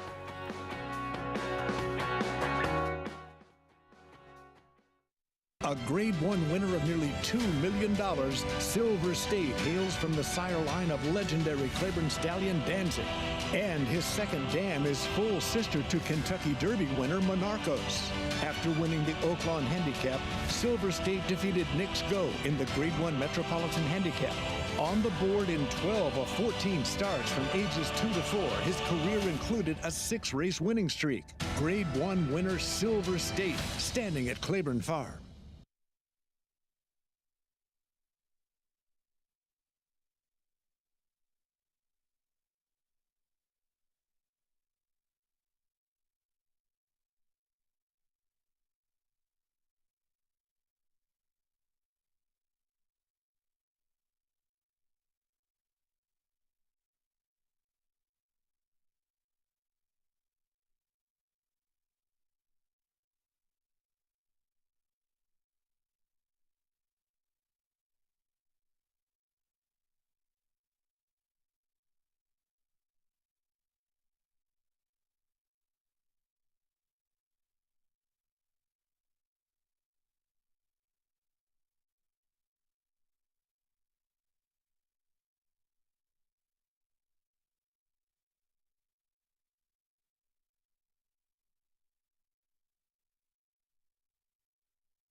We're back at America's Day at the Races, program brought to you in part by Claiborne Farm. 100 years of doing the usual, unusually well. Sun shining here in Elmont, New York. And we're underway in the pick 4 Defusky Island. Charlie Baker off the claim, gets this 3-year-old son of Golden Sense right back into the winner's circle for the first time since his debut. So wins his first start, goes 0 for 9, now wins again. It's a good thing he won because there were about 40 people in the winner's circle for him. Charlie might have put up a lot of disappointed people if he didn't get the money there. Nice effort by him. Always happy to see Charlie and Trevor get a win. Nice effort by On the Hill, by the way, showing his last race wasn't a total aberration. Yeah. Maybe set things up for the Bonds, who I'm sure are gearing up for Saratoga. They've had a tough meet here, but they could easily turn around up there. So 5-2, Defusky Island, waiting for this one to go official. We'll have those prices for you as soon as it does. As we get set to kick off the pick 4, Churchill Downs, about 8 minutes away from their 7th race on the card. 50,000 starter allowance, 7/8 of a mile. And we showed you the 11 going to break on the rise. 8th career start. Finally, she puts together the best effort of her career to break her maiden for 75 maiden claiming. Yeah, it's so hard to know what to do with these kind of horses. I think you shy away at short prices, but not that short a price right now. Here's Shell Shock, 8-1. Shell Shock, like the 11, coming off of a maiden win, one of her better efforts, but still not good enough to beat these. Yeah, course start number 14 is a 5-year-old mare. Here's Ring Me Darling. It's a family affair, too. Nick and Carlo Vaccarezza. This one looks like heavily overmatched, 19-1. Greg Foley, Tyler Gaffleone team up with Busy Echo. I just didn't think she was good enough. She's coming off a win, but she needs to take another step forward. Dale Romans with the favorite here, Designed by Kitten. Well, he was favored in the last race, and he couldn't get there. I don't know. This doesn't... Do you really feel like this is a dirt horse? Only one dirt start. Like it was a race horse. taken off the turf last out. And this horse is favored? It's like a terrible favorite to me. 22-1, Sweet Confusion, Juan Cano. Okay. He's claimed from Chris Hartman. That's the problem. But that is a pretty big price. But I don't want a horse claimed from Chris Hartman. Lagarity, Paul McGee off the claimed off of Kenny McPeak. And claimed off a win last time, but another horse would have to improve off that win. We'll see if Paul can improve him. Sparkle of Hope, Greg Foley, Florent Giroux. I'm looking at his PPs and I see barely a sparkle. This is by a neck 2-back. That was the last on dirt against Busy Echo. Yeah. My Money 2-back was a winner at Churchill against a softer group. Yeah, and last time, though, was a much, much tougher spot. So maybe he can improve drop, or she can improve a little on a drop. And on the rise, I did think she was the one to beat. We'll see. This will be the first time against winners. I mean, is she really going to be a bigger price than the 6? She's got to be a short price than the 6 by post time. I agree with you. I think she's the horse to beat as well in here, almost because I don't really like anybody else. Well, here's a look at the maiden win. So this was career start number 8. It was at Churchill. It was moving turf to dirt. And she showed the best she's ever shown in the afternoon in this performance. So, you have to admit, her second and third career starts for Larry Jones were actually, they were solid enough efforts. So it's not like she had no credentials. And there's a lot more speed in this race. That's the question. Can she get the right trip? Because the 4 has speed, the 10 has speed, the 2 even has speed. Can she work out the right kind of trip on the outside? I think it's 7-2. She's playable, but how low is she going to be? Yeah, I agree with you. You talk about those first 2 efforts at Ellis. Even to me, the next 2 starts at Churchill better than looked. Well, I on think dirt. There's also an argument to be made that she spent too much of her career running on the wrong surface. Yeah. That if you sort of take those races out, and I know the buyers were respectable, but turf buyers, you have to be careful. They can be a little bit, at times, a little misleading. This is a better dirt horse, and 4 of the 5 dirt races, or 3 of the 5 dirt races, are good enough to win here. So 7-2. We'll get back to the 7th in a moment. Back in New York, Charlie Baker off the claim win with Tefusky Island. Nice ride from Trevor McCarthy. Yeah, aggressive the whole way, getting it done. Good ride by Eamon Harkey, actually. Got a perfect trip on the hill. He really did ride that well. He doesn't get a lot of good chances, but the reality is, considering he makes the most of them, gets second here, but Tefusky Island, and so we're looking at a parlay of a little over about $60, something like that. $70. Long way to go. Up next, going to be back on the turf, mile 3/8, and Chad Brown's going to have a heavy favorite with Higher Truth. So he could tie the record in the next race. He could, 1 away from the record again that's set by David Jacobson back in 2013. It's a funny thing if you're Chad Brown. He'll probably win just sort of by default. I mean, break the record, I should say, by default. But, you're thinking, I think they're all thinking like this. Bullets for Saratoga. And I'll tell you something. Todd Pletcher served notice yesterday, and then with his first-time star that won the first race today impressively with a funny way of going. Todd Pletcher's not going quietly into this good night in Saratoga. He is he is gearing up for another challenge to Chad Brown. 4-win day Saturday. Yeah, and I mean a great day yesterday. That maiden winner, a 91 buyer. That horse was flying. He may not be a $2 million horse, but he ran like about as well as a horse could run in that race. That was an exceptional effort. And Lost Ark today. The first race, right? I mean, first time in the turf for Jerry the Nipper. Getting a 90-plus buyer, he was very good in that race. So it wasn't just the stakes were terrific. Todd, I think it was kind of a gentle reminder. Now, let me tell you one thing. Chad Brown is never going to Saratoga thinking, I don't have to worry about that Pletcher guy. Because one thing about Todd, he knows he'll always have some horses ready for off-the-turf races when it rains. Todd is extremely clever about getting the right horses, and if anybody thinks that it's going to be a walkover in Saratoga, I think they'll be in for a surprise. Chad Brown's obviously the favorite to win. Yeah. But would you argue no one better prepared and better stocked for those 2-turn mile and 1/8 races on the dirt than Pletcher? Yeah, I mean, Chad's starting to make a lot of those inroads in the dirt, which is what made things different here. But, yeah, especially off the turf rate. every year Todd seems to have horses enter his MTOs that you're like, ooh, I forgot about this horse. And this race comes on the turf, he'll be 4-5. Yeah. And you don't win the title in Saratoga. You win by winning with those kind of horses and 2-year-olds also. It'll be interesting to see what Steve Asmussen does in Saratoga.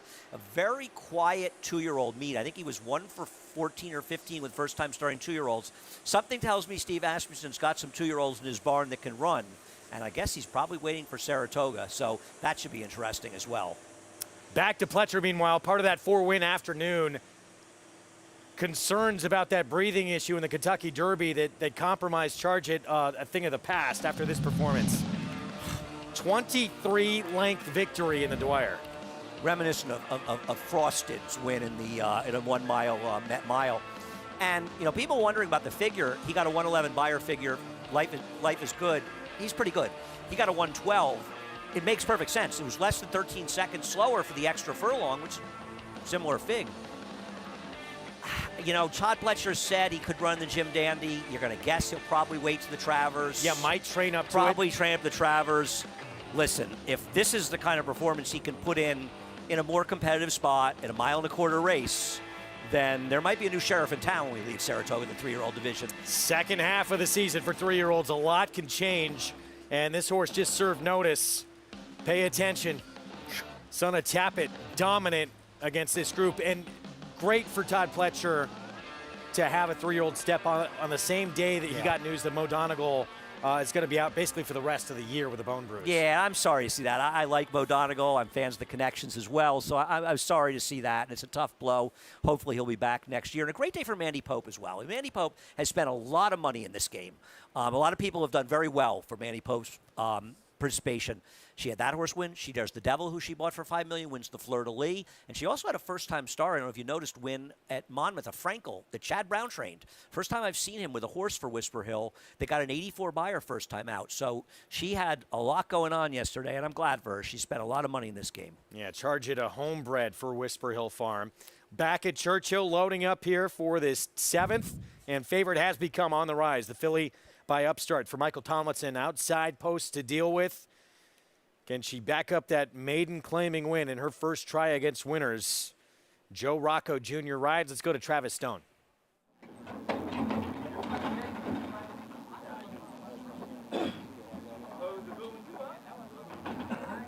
Waiting for My Money and On the Rise.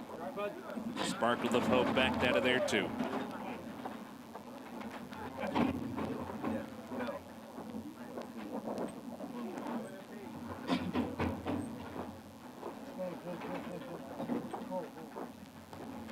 And they're in the gate. And they're off. My Money, Ring Me Darling, and Busy Echo On the Rise from the far outside, showing speed as well. Busy Echo steps out to lead. Shell Shock comes through toward the rail. Ring Me Darling is there. My Money on the outside, and up close 4th. 4 across the track early. A length and a half back to Sparkle of Hope, who comes on to be 5th. On the Rise is 6th. Designed by Kitten, angles over toward the rail. 7th. Legerity is 8th. And Sweet Confusion the trailer. Half mile to go. Busy Echo bounding along through a quarter in 22 and 3. Onto the far turn in front by a length and a half. Now it's a length as My Money gets closer from second, and Ring Me Darling smack dab between them. Sparkle of Hope comes on 4 wide.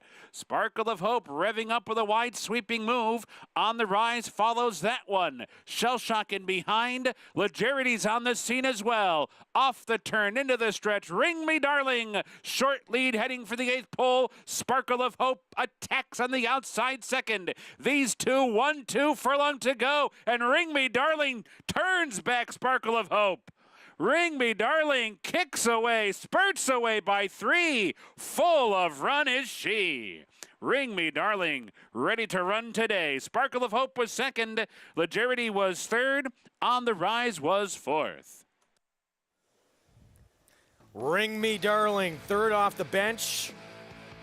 And just no quit here. She gets a challenge from this 9 filly. Sparkle of Hope, and able to put her away.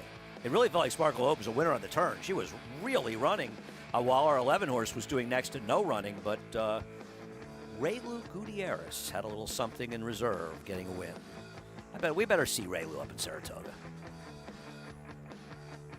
You know, cameo on the show, maybe. What do you think? Your 11 got fourth. Phil at the Super. It's not bad for my opinion lately. Wide trip. Nah. No? Yeah, but the horse had nothing. Never accelerated at all. Ring Me Darling. Now, wow. 4 for 9 lifetime, and 3 of those wins coming at Churchill Downs. Back to New York. And a mile and 3/8 over the inner turf, and there she is. Higher Truth coming back for her 4-year-old debut for Chad Brown. Flavian Pratt will ride. We talked about the list of monsters who she has had to play second fiddle to. Santa Barbara, Shauna Sara, Cone Lima, Fluffy Socks. It actually is pretty amazing that she's lost to some very, very good horses between Santa Barbara and Shanta Sara. She's the right horse in here. But I think, you know, the worry is, will she be as effective without the lead? But she's run well and won races without the lead when she started getting better. She's a horse I remember that Chad Brown saying to me after she broke her maiden. He liked her the day she won the non-winners of one. And I said to him, isn't she just too slow? And he said, I know she looks like it, but she's really been improving in the mornings. I mean, she's one horse that he actually had talked to me about and said, she's really improving in the mornings, so I think she'll run a lot better than you think she's going to look. It's like he'll say to me, I understand why you don't like her, but I'm telling you, from my perspective, she's doing a lot better. We'll see how she fares in the 4-year-old debut coming up. She can be forward as well. Let's head downstairs to Maggie for more. Well, we'll start with the favorite, and then I'll get to looking at the board.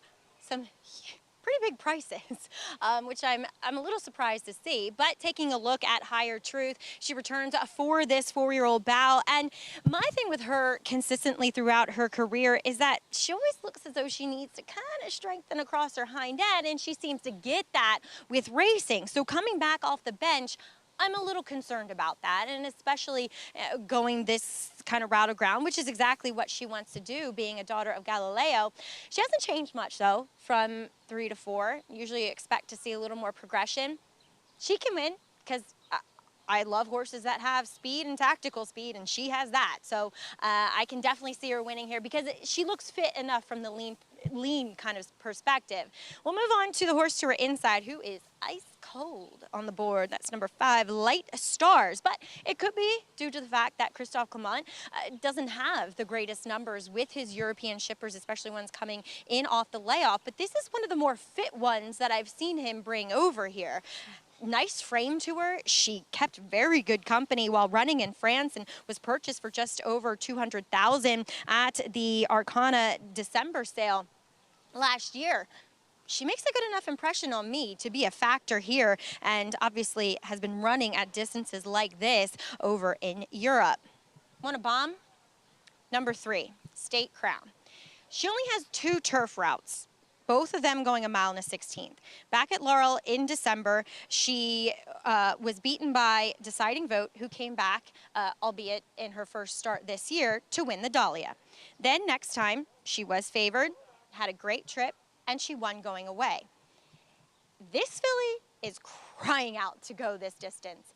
She is big, long. Maybe I'm lured by her because she is gorgeous, but she fits these conditions really well, and it looks as though she's thriving. She is dappled head to toe. She does get a class test. I get it. But if you didn't have the PPs in front of you, she looks like she should be favored, Greg.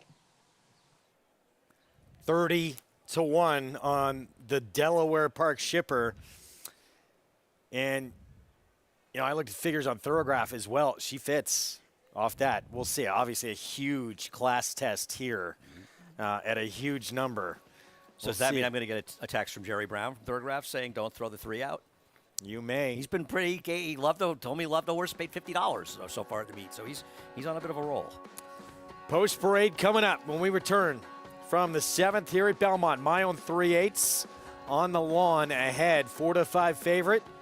Chad Brown's Higher Truth, and a win equals the all-time wins at this Belmont Spring Summer meeting. We'll see if he can get it. Coming up next.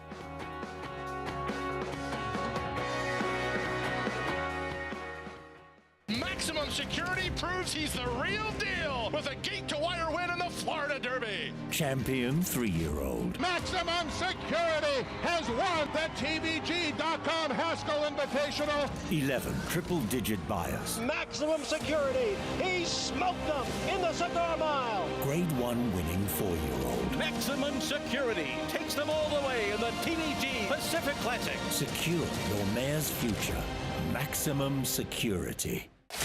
Who you betting on? How about an app created specifically for horse racing? Naira Bets. We specialize in thundering hooves, fist pumping, and boosting your bankroll with robust weekly promotions. And offer betting tips from actual horse racing experts. Bet all day and night, nationwide.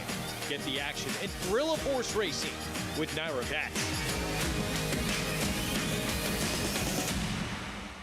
Harris Farms, proudly standing Smiling Tiger, a triple Grade 1 winner, defeating Breeders' Cup champions Dancing in Silks and Amazombie, a leading California sire with over $9.7 million in progeny earnings, with 94 winners in 2021 and graded stakes superstars like Spice Perfection. Spice Perfection wins the Grade 1 La Brea. And Tiger Dad.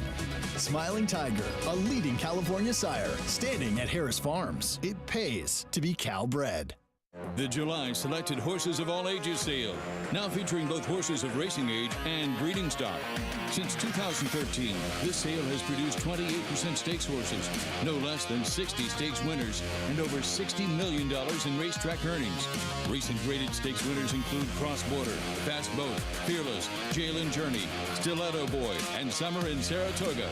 July Selected Horses of All Ages, Monday, July 11th in Lexington, Kentucky. Where will you be?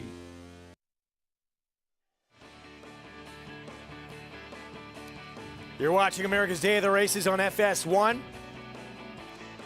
Regional networks across the country. It's brought to you in part by Naira Bets. Download the app or go to nairabets.com and play along with us. Post-parade for this mile and 3/8 marathon over the inner turf. Here's Flanagan's Cove, Shug McGahee. I think she's not impossible, but she needs to just not drop so far out of the race the way she did last time, because that was a race that was set up for closers, but she just almost lost contact with the field. State Crown, the one Maggie was touching on. Now, wow, 14-1 now from 30-1. Oh, Maggie, she loves all these Maryland-based Board horses. mover. Come on, Mag. No, Kendrick Carmouche will ride. Chad Brown, the other Chad Brown, Cafe Fleur. I threw this horse in the pick 4 only because I didn't want to lose to a big price from Chad Brown and Peter Brandt with Manny Franco. They're hoping the horse will run better stretching out, obviously, though I wouldn't be confident that's going to be the case. Light Stars has shown ability going long on the turf overseas. I agree, and this is a very big price. Christophe Clement's numbers are not good with his Europeans the first time in this country, but at 9-1, this horse feels like an overlay. Higher Truth, 4-year-old debut, multiple graded stakes place. And you got to think that Chad Brown's looking at this race, and he's thinking about races like the Way and the Flower Bowl up in Saratoga, and why not? Because she does have the potential. She ran, as you said, against nothing but killers last year. Our Callie Kim with Brendan Walsh now. Acacia made a great point about this horse being with Brendan Walsh for these connections. She's a half to that what's her name? The something terror horse. Maggie will remember it. And Brendan Walsh trains that horse. The horse that does well in the mile and long distance stakes at Churchill. She just won one recently.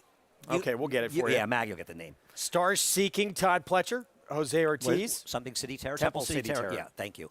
Star Seeking is going to try to wire the field. I mean, that's what Todd Pletcher's clearly thinking. She's the controlling speed. And I think of crazier horses. And this one interesting outside for Grand Motion. Mia Martina with John Velasquez. Distance seems to be her friend. She was picking up pieces last time, but maybe she'll appreciate more distance. Listen, no one's going to win this race if Higher Power shows up with her good efforts. But if she needs a race off a layoff or she isn't back to good form, then she's vulnerable. And she's 4-5 right now, Higher Truth. Chad Brown's daughter of Galileo, Flavian Pratt, will be aboard for the return of the races here. Can she take a move forward? Finally, I mean, she is getting, with who she has faced, some big-time class relief for her return. Yeah. I mean, it's funny because it's actually a pretty solid field. It is. is. It's not, and I know you're not saying that lightly, like, oh, she's in against a bunch of pushovers, but based on who she's been running against, I mean, come on. What an incredible meet it has been for Chad Brown. Again, this race right here would equal the 44 wins David Jacobson produced back in 2013. That's a record for this Belmont Spring-Summer Meets. Do you think Christophe Clement is looking at that? And I know he's watching the show because he has no life other than following us. And he says, I beat Todd Pletcher by 9 wins, and I'm 14 off the lead. What the heck do I got to do? Yeah. He's had a great meet. He has. Just been so badly overshadowed by the meet that Chad Brown has had. Winning at ridiculous numbers. He was winning at even more ridiculous numbers at Aqueduct. If the 4 wins this race, I think you're going to start seeing Manny Franco walking around Saratoga wearing the Peter Brandt silks. What do you think? I think there's a very good chance of that. Copy them at home and just to wear around the house. But we got a good reminder of never throw out Chad Brown in a turf race in the last race. Or 2 races back, yeah. I should say.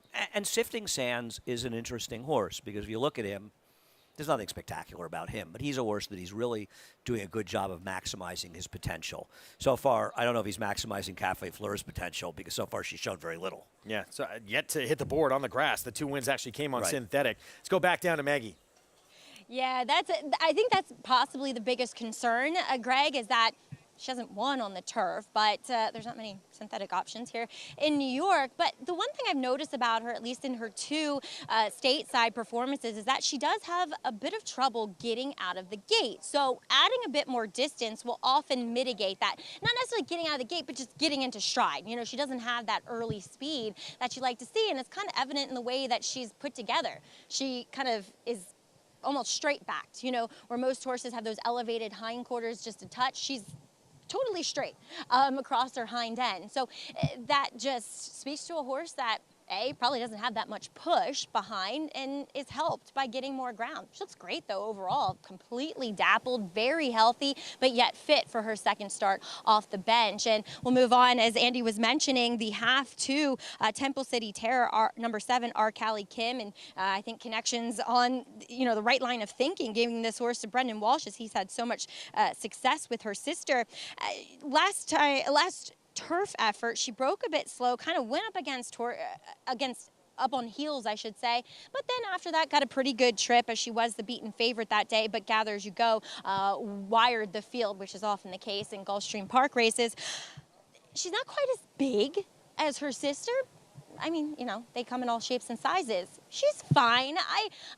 I'm not in love with her. I think the kind of intangibles I like a bit more, you know, with Brendan taking over training, than what I see from her physically, Greg. 15-1 on our Callie Kim. Thank you, Maggie. Coming off a win on a race that was taken off the turf at 1.25 miles out at Churchill in the slop, but a 2-time winner on the lawn.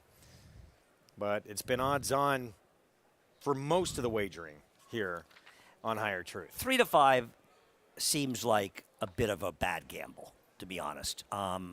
I'm surprised this horse is that short. I'm not running a bet against her. I picked her in here. But 3 to 5, there's horses in here that can run a little bit. And she's got it. But it is Chad Brown off a layoff, and I totally get it. But that seems a little bit much, doesn't it? This field isn't bad. I'm with 3 to 5 seems way too short. But at the same time, she is the one to beat. Yeah. But you know, and I know you know this, and most people watching know this. Just because you're the horse to beat doesn't mean that any price is good enough. And she may win by 3 lengths, and you say, well, she should have been 1 to 9. No, she shouldn't be. It's 1 mile and 3 ace. There are some horses near that are okay, that have credentials to move forward. Chad Brown horses run off layups. Doesn't mean every one of them wins off layups. And I think a lot of it, too, is we talked a lot about who she's faced. She's faced some monsters. But to me, too, just figures-wise, she hasn't taken those moves forward. Maybe she will now as a 4-year-old. No, I mean, you're not. It's unusual to see those kind of huge numbers, especially with 3-year-olds running distance turf races. They're not going to run 102 buyers. But I don't disagree. It's not like the gap was that substantial. I didn't try to beat her, but I spent a lot of time looking for an alternative. I wouldn't just concede the race to her. And in terms of where she's going to be placed in this race, you would think she'll be sitting around 3rd or 4th, depending. The 8's got to go. I would think that Kendrick will be a little aggressive with State Crown, and she's probably going to be sitting 2nd. Will the 7 sit back? It depends what R. Callie Kim does. If not, then she'll be sitting 3rd in all likelihood behind Star Seeking and State Crown. And I do think to a certain extent she has to, you know, not let Star Seeking just run off and sort of control this race. Because she's a wild card. She does have that fast race down at Gulfstream. I don't believe it's necessarily indicative of her ability, but she's dangerous in the front end. So 3-5, Higher Truth. The 6 for Chad Brown, making her 4-year-old return to the races here in the 7th. Let's go upstairs. John Imbrial, the call. Moving in. And we are ready for race 7.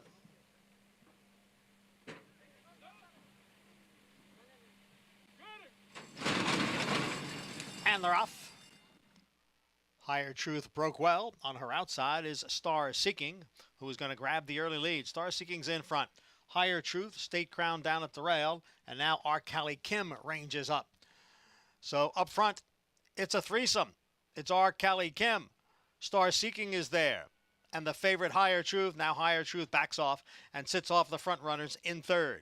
State Crown down at the rail, next in 4th. Cafe Fleurs in between horses 5th. Mia Martina on the outside and in 6th. Then comes Light Stars, who's racing in 7th, and Flanagan's Cove is the trailer in 8th. The opening quarter mile in 23 1/5 seconds. They are rounding the clubhouse turn with Stars Seeking getting away here to lead by a little more than 2 lengths. Arkali Kim is second by a little more than 2. And then it's the odds-on favorite Higher Truth, who sits in 3rd. On the outside is Mia Martina, next in 4th. State Crown down at the rail. Then comes Cafe Fleur running in 6th. Flanagan's Cove on the outside in 7th. And Light Stars is now the trailer in 8th. Half mile in 47 4/5 seconds. And they are midway up the backstretch. Star Seeking setting the pace here and leading by a length. Arkali Kim is second by 3/4 of a length. Higher Truth on the outside in 3rd. State Crown down towards the rail runs in 4th. Alongside is Mia Martina. Then it's Cafe Fleur, followed by Flanagan's Cove and the trailer Light Stars. 3/4 in 1:13 2. Now Arkali Kim moves right alongside of Star Seeking. Arkali Kim and Star Seeking, they are heads apart for the lead. Midway around the turn, Higher Truth is in 3rd. Star Seeking once again takes the lead from Arkali Kim, and now Higher Truth makes her move on the outside. It is Star Seeking. Here is Higher Truth, and here is Higher Truth now to take the lead. Higher Truth is in front. Star Seeking is back running in 2nd. Flanagan's Cove is on the outside of Arkali Kim. Higher Truth putting in another gear as they come through the stretch. She is pouring it on here. Higher Truth takes her 4-year-old debut and does it in style. Higher Truth the winner over Flanagan's Cove and Arkali Kim. Record-tying 44th win of the meet for Chad Brown here with Higher Truth dominant against this group in her 4-year-old return. You know, you could almost sense with Flavia and Pratt in the backstretch, she's thinking, I don't want to make the lead too soon with this filly, but I don't know what to do. And I think he got helped a little bit when Jose Lozcano got aggressive with Arkali Kim and kind of forced the pace as they were heading the far turn. So those two fillies got away from him for a brief period of time. And I think that enabled him to sort of settle a little bit behind them. But honestly, the way she won today, I don't know what was going to happen that she wasn't going to win this race. So maybe 3-5 wasn't an underlay. 2-11-2. Turf's gotten pretty firm. 2-10-1's the track record. Yeah, no, she was, listen, she didn't beat a bunch of stakes horses, though Flanagan's Cove ran much improved today. She didn't lose contact with the field the same way. But you don't win these races by 5 lengths. I don't care. She's running against better horses than that. And congrats to Chad Brown. Someone is setting himself up for an Eclipse Award. I got to think he's the favorite at this point. What do you think? We've got a long way to go. Got a long way to go, but he's odds on. I know he should be. Fantastic year. Number 44 at the Belmont Spring Summer Meet. That is a record-tying victory, equaling what David Jacobson did back in 2013. Higher Truth, impressive off the bench to win for the 3rd time in 8 career starts. 6-1-7-5. When we get back to Churchill, got a big showdown coming up on the dirt between Gunite, last year's hopeful winner for Steve Asmussen, and My Prankster, the Swale winner for Todd Pletcher, going head-to-head in the Maxfield. The sun shines bright on Caraconte. His first crops of racing age are showing brilliance on the racetrack with a high percentage of stakes winners. His versatility is evidenced by winners on all surfaces across the globe. And his offspring are lighting up the sales ring. With his biggest and best quality of books in the pipeline, the sun shines bright on this value sire. Caraconte, standing at Gainesway.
Good to have you with us on our Sunday coverage from Belmont Park and Churchill Downs. Our program brought to you in part by the one-of-a-kind sprinter Run Happy, now standing in legendary stall number 1 at Claiborne Farm.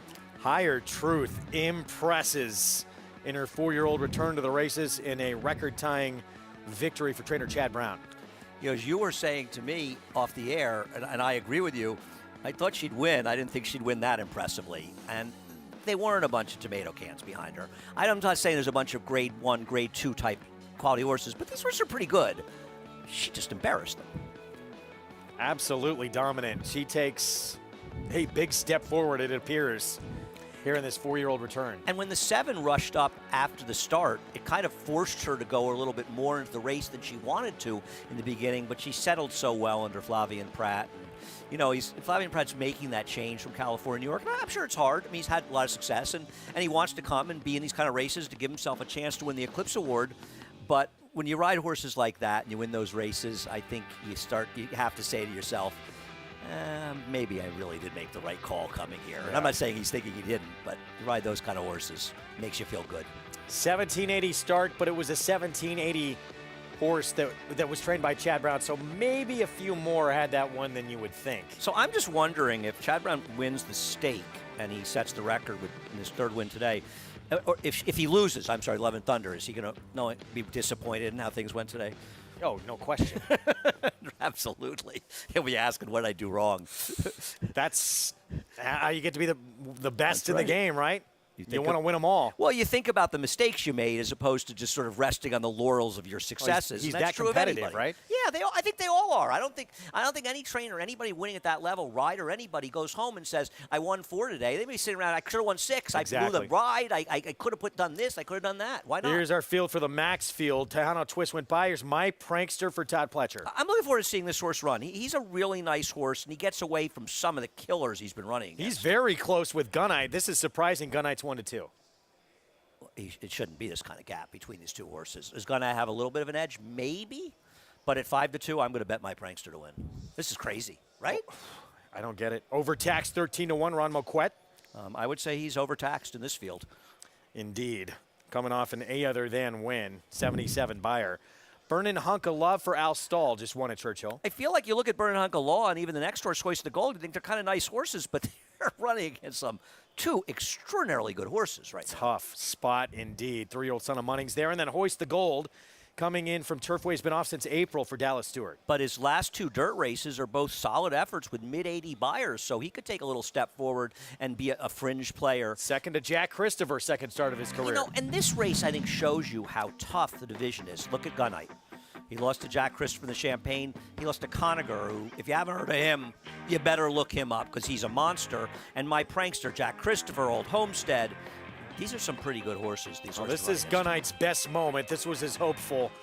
Somehow went off at 11-1 in here for Steve Asmussen and collected a Grade 1 win last summer. I don't think it was in my top 4, so I'm not going to say I thought it was overlap. I didn't like him at all. Right. Yeah. He was very good. He didn't even break that well, and he rushed up, and he was dominant in the hopeful. Sometimes he went wrong, maybe in the Champagne. He's obviously not beating Jack Christopher, and he's not going to try to beat Jack Christopher in the front end, but he's also a better horse than that. And frankly, I thought he ran very well in his return race because he chased. Conager's a monster. Conager's a horse who, if you don't know he is, I think he paid about $80, or was he 70 to 1? He was a huge price. Huge price, at Keeneland, but ran a gigantic figure winning. And then, I mean, he got a 104 buyer in this race. He looked like the second coming. Now, last I read, they're pointing at Alan Jerkins. He was supposed to be in this race. They were thinking about it. They were thinking about this. They also mentioned the Indiana Derby. The only thing I'll say about the Indiana Derby is it serves as a very good turn back. Run him in the Indiana Derby, which is next weekend. They can do the route that Caleb's Posse. One of the reasons I liked him in the Amsterdam was he was turning back from the Indiana Derby, where he had run second, and then he of course beat Uncle Mo. He was a tremendous horse. I love Caleb's Posse. He was a little lucky to beat Uncle Mo that day, but Uncle Mo was one of the best horses we've seen this century.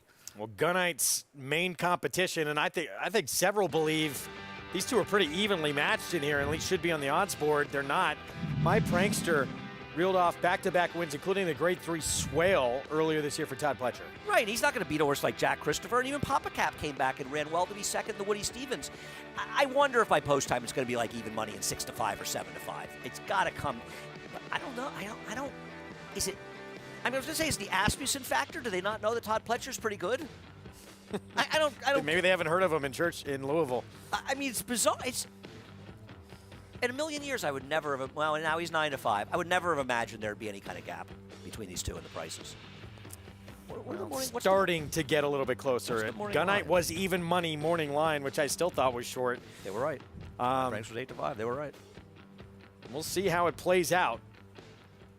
Looking forward to seeing these two horses hook up. They're nice horses, and I'm going to tell you, Greg, I feel like right now this is one of the deeper years as far as talent in a lot of these divisions that we've seen.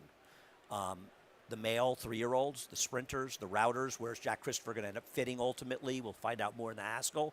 The older horses are stacked. I mean, to think that Hot Rod Charlie is going into the Whitney as the clear, at best, third choice, and clear, distant third choice. Yeah. I think that says a lot. It's a good thing that Central Quality didn't hang around, that he went up to stud, because you just hate to have him in those races, I'm bitter about it. I didn't even particularly love Essential Quality, and don't you wish he was still running? I would love to have had him around long. Yeah. We want our stars to stay running in this sport. But one of the things last year, and we talked about this last year, was it felt like other than him, most of these horses would stick around. And let's also say that it shows. Give these horses more time. You can get a lot better. Of course. As a 4-year-old, even as we don't know if they're going to run to 5, but at least as a 4-year-old, you're going to progress. Of course. I mean, what kind of horse could American Pharoah have been if he ran? And I understand with stud deals why owners do it, and I'm never going to criticize an owner who puts up a lot of money in the game that takes the money in a stud deal. I don't think it's ever fair to criticize the people who are putting up their money in the game. But as fans, you think and you wonder a little bit because I'm old. I remember Spectacular Bid running as a 4-year-old. I remember Ali Sheba running as a 4-year-old. I remember a lot of these horses, even Affirmed, Alidar, who had a sort of star-struck 4-year-old year. But these are the stars that make our sport. We want to see them stick around on the racetrack. And it just feels we're always excited about Saratoga. But I got to tell you, I'm even a little extra excited knowing some of the good horses that are lurking out there. Yeah, there's going to be some big showdowns coming up this summer. The sprinters, I mean, Jackie's Warrior just looks like who is going to tackle Speaker's Corner in the Forego. Yeah, but he's also going to run in the Amsterdam in the out for Vanderbilt first. And I mean, I was skeptical of Jackie. I couldn't have been more wrong. His True North, and I know he hasn't faced the early pressure per se, though we did see him rate when he beat Life is Good in the Jerkins. But man, there's some good horses out there. My prankster, the 2 down to 3-2, so it has gotten a lot closer here on the Still, board. 3-2's not a bad price. 4-5 favorite, though. Gunite, Grade 1 hopeful winner from last summer at Saratoga. Breaks from post 3. The Maxfield, named after last year's Stephen Foster winner. 7/8 of a mile here in the 8th. Let's go to Travis Stone.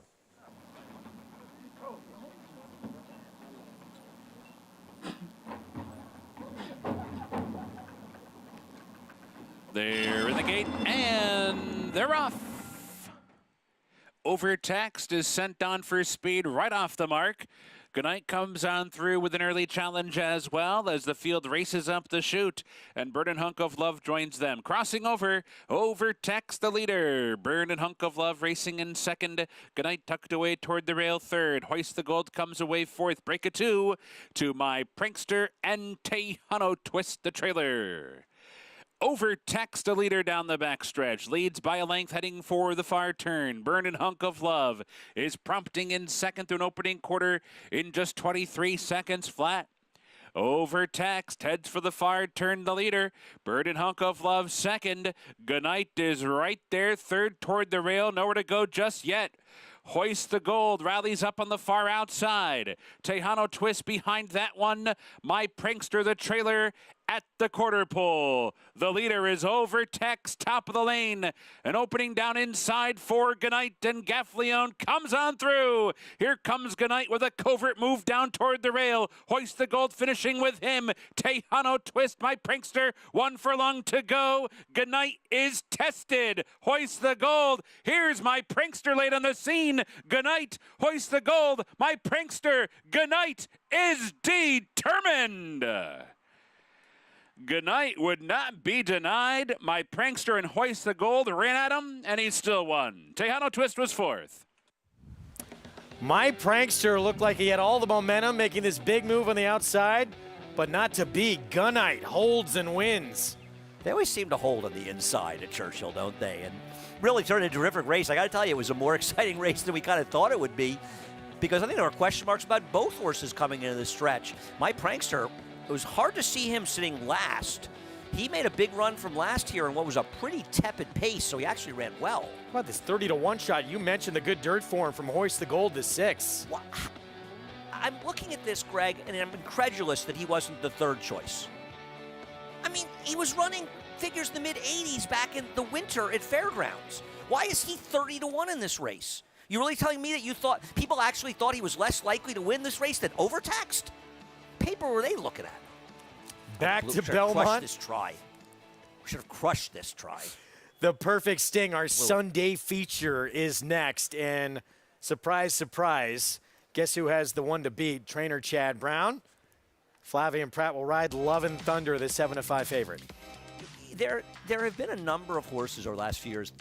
Off Limits is one that I think of, and even the way Regal Glory improved last year, the milers, that Chad Brown sort of gotten to improve over time. And I think 2 or 3 of them have won. Viadera a couple years ago have ended up winning the Matriarch. And you wonder, looking at Love and Thunder, could she be one of these horses that she couldn't get out of her own way last year? She just kept getting bad trips. Some of them her own fault, some of them not. Partly because she has trouble getting out of the gate, and even last time she didn't break cleanly. But Flavien Prat took over, got her out in the clear last time, and she really ran. She also beat Mr. Karras, who came back and disappointed with a bad effort, finishing 4th behind the number 6 Messidor in her last start. So I think there's a real question of who she beat. And is she really supposed to be 7-5 in here? I'm going to try to beat her with Flower Point. Flower Point for Shug McGahee. The 3, Jose Lezcano, will be aboard at 4-1. But the public all over Love and Thunder, owned by John Gunther, of course, bred Triple Crown champ Justify. We're going to head downstairs. Back with us, Acacia Clement. And we'll start with Love and Thunder, Greg, as this one does come off of a win last time out. And this was a filly that I should say, that I just always really kind of had my reservations about. How good is she really? And I think that that's what we're going to have to find out today. I thought the way that she finished last time out was impressive. And now as a 5-year-old, she's carrying just much better weight condition than she typically ever did. As at the age of 5, horses are physically mature. So I think that that has something to do with it. She also has a physical that kind of looks like that quintessential miler. She's pretty forward here in the paddock too, which I appreciate. I still have my reservations, especially given in a field where I think a lot of horses are looking to take a step forward and could be sitting on some big efforts. Looking at the two coming out of the Intercontinental, we'll start to the inside with the one Jouster, who stretches back out in distance. I like that for her. I really didn't mind her going shorter last time, and she really could have won if she'd gotten a seam to go through down on the inside, but she's just carrying such good substance out of that effort, and I think that the mile actually suits her quite well. With the presence of Cheermeister in here, I don't anticipate her being on the engine and using that early speed that she has. She's pretty subdued in the paddock today. I think her speed on the turf is one of her best weapons, so that concerns me a bit tactically with the race playing out, but I like what I see from her getting back to a distance that I think should suit her. And as we've seen the last couple days, Todd Pletcher's barn is just on fire. But out of that same race is the 3 Flower Point. She was one that I had reservations about going the 6 furlongs last time. I think the 7 furlongs 1-turn mile at Belmont suits her best. There's a lot of size and substance to this mare. She also is one that can get pretty energetic prior to her races, which sometimes you would think would lend itself to a sprint, but she was one that I thought was really the most compromised by her trip last time, being so far out wide. A couple races back off the layoff, she actually ran really well in the Plenty of Grace, going a mile at Aqueduct. This is the right spot for her. She looks terrific, and she's just always one that I've had a little bit of an affinity for because she has very large ears, and it is an old racetrack adage that with the fillies, the bigger the ears, the bigger the heart, Greg. You ever heard that one before? I had not heard that one before. Learned something new in the program today. Sunday feature post-parade when we come back. Perfect Sting, race named after the 2000 Turf Champion female and Breeders' Cup Filly and Mare Turf winner. What a year she had. We'll be back. Stay with us.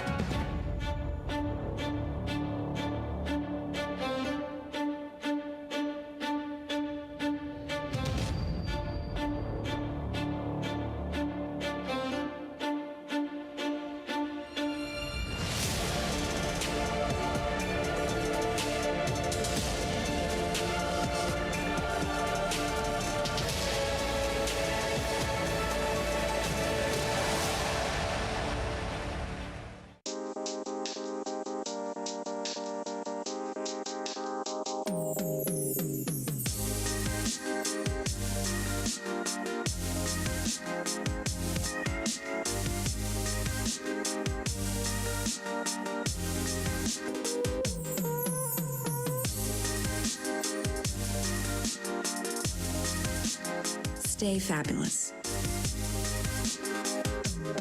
Resorts World.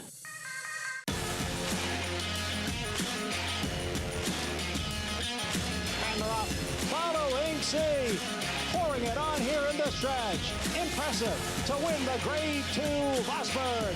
Following C. Smile Happy has kicked it into high gear. And Smile Happy with a powerful performance wins by 2.5. The Cup champion, Run Happy, standing at Claiborne Farm. Racetrack Television Network brings you every race, from every track, on every screen, every day. With monthly packages starting as low as $5, RTN gives you great value and access to more live HD streaming and race replays than anyone. Visit RTN.tv today to sign up and watch on almost any device, including Roku and Amazon Fire. RTN has packages that start at $5 per month.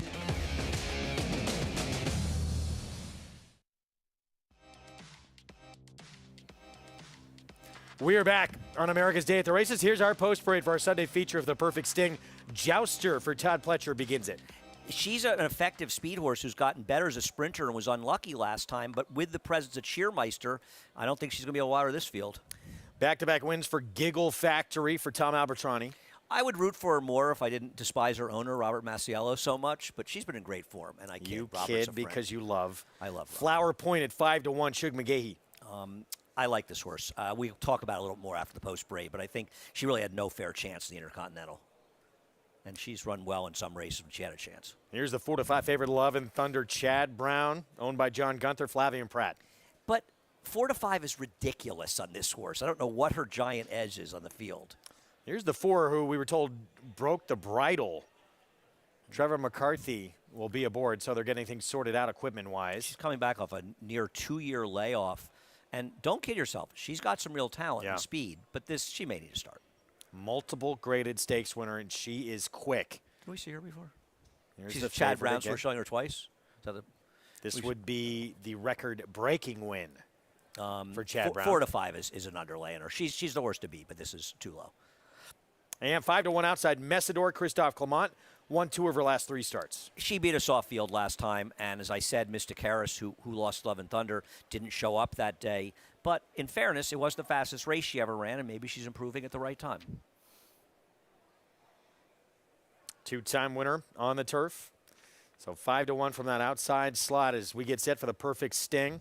That 2000 year when she was named the champ. In addition to the Breeders' Cup, won the Diana, the New York, the Beaugay, the Just a Game. Wow. I was there for probably a huge percentage of those. I wasn't at that Breeders' Cup in 2000, but I saw a lot of Perfect Stings races. She was a tremendous horse. Joe Orsino did a great job with her. How about this performance from Gunite? Picking up the 3rd win of his career. Gun runner for Steve Asmussen, Winchell Thoroughbreds.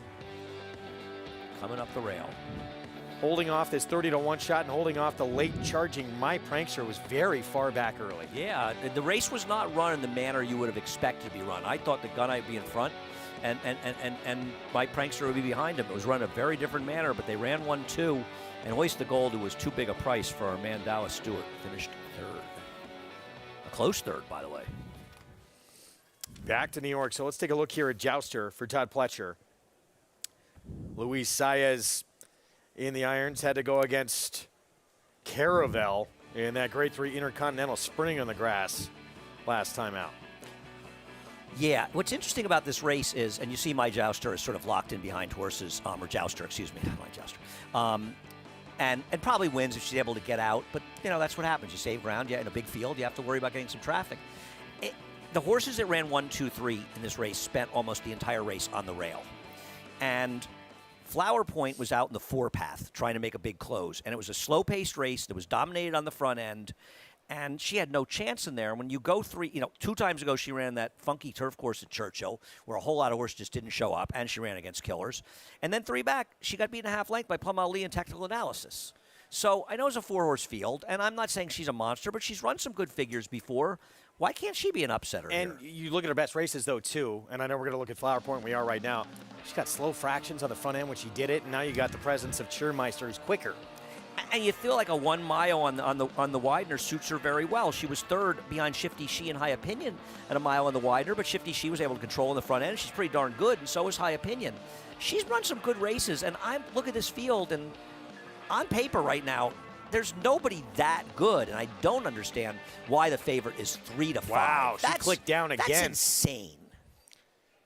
It's just like Chad Brown just can't lose he's won 44 races. He's also lost.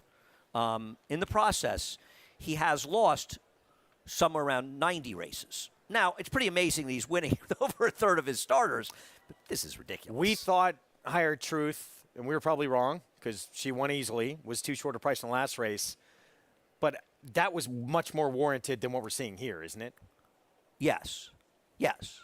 Yes. Because she was running, we talked about it, she was running against very good Santa horses. Barbara. Nobody had running the kind of competition she had run. No, she wasn't running overwhelming figs, but they were faster than the figs the other horse in the race were running.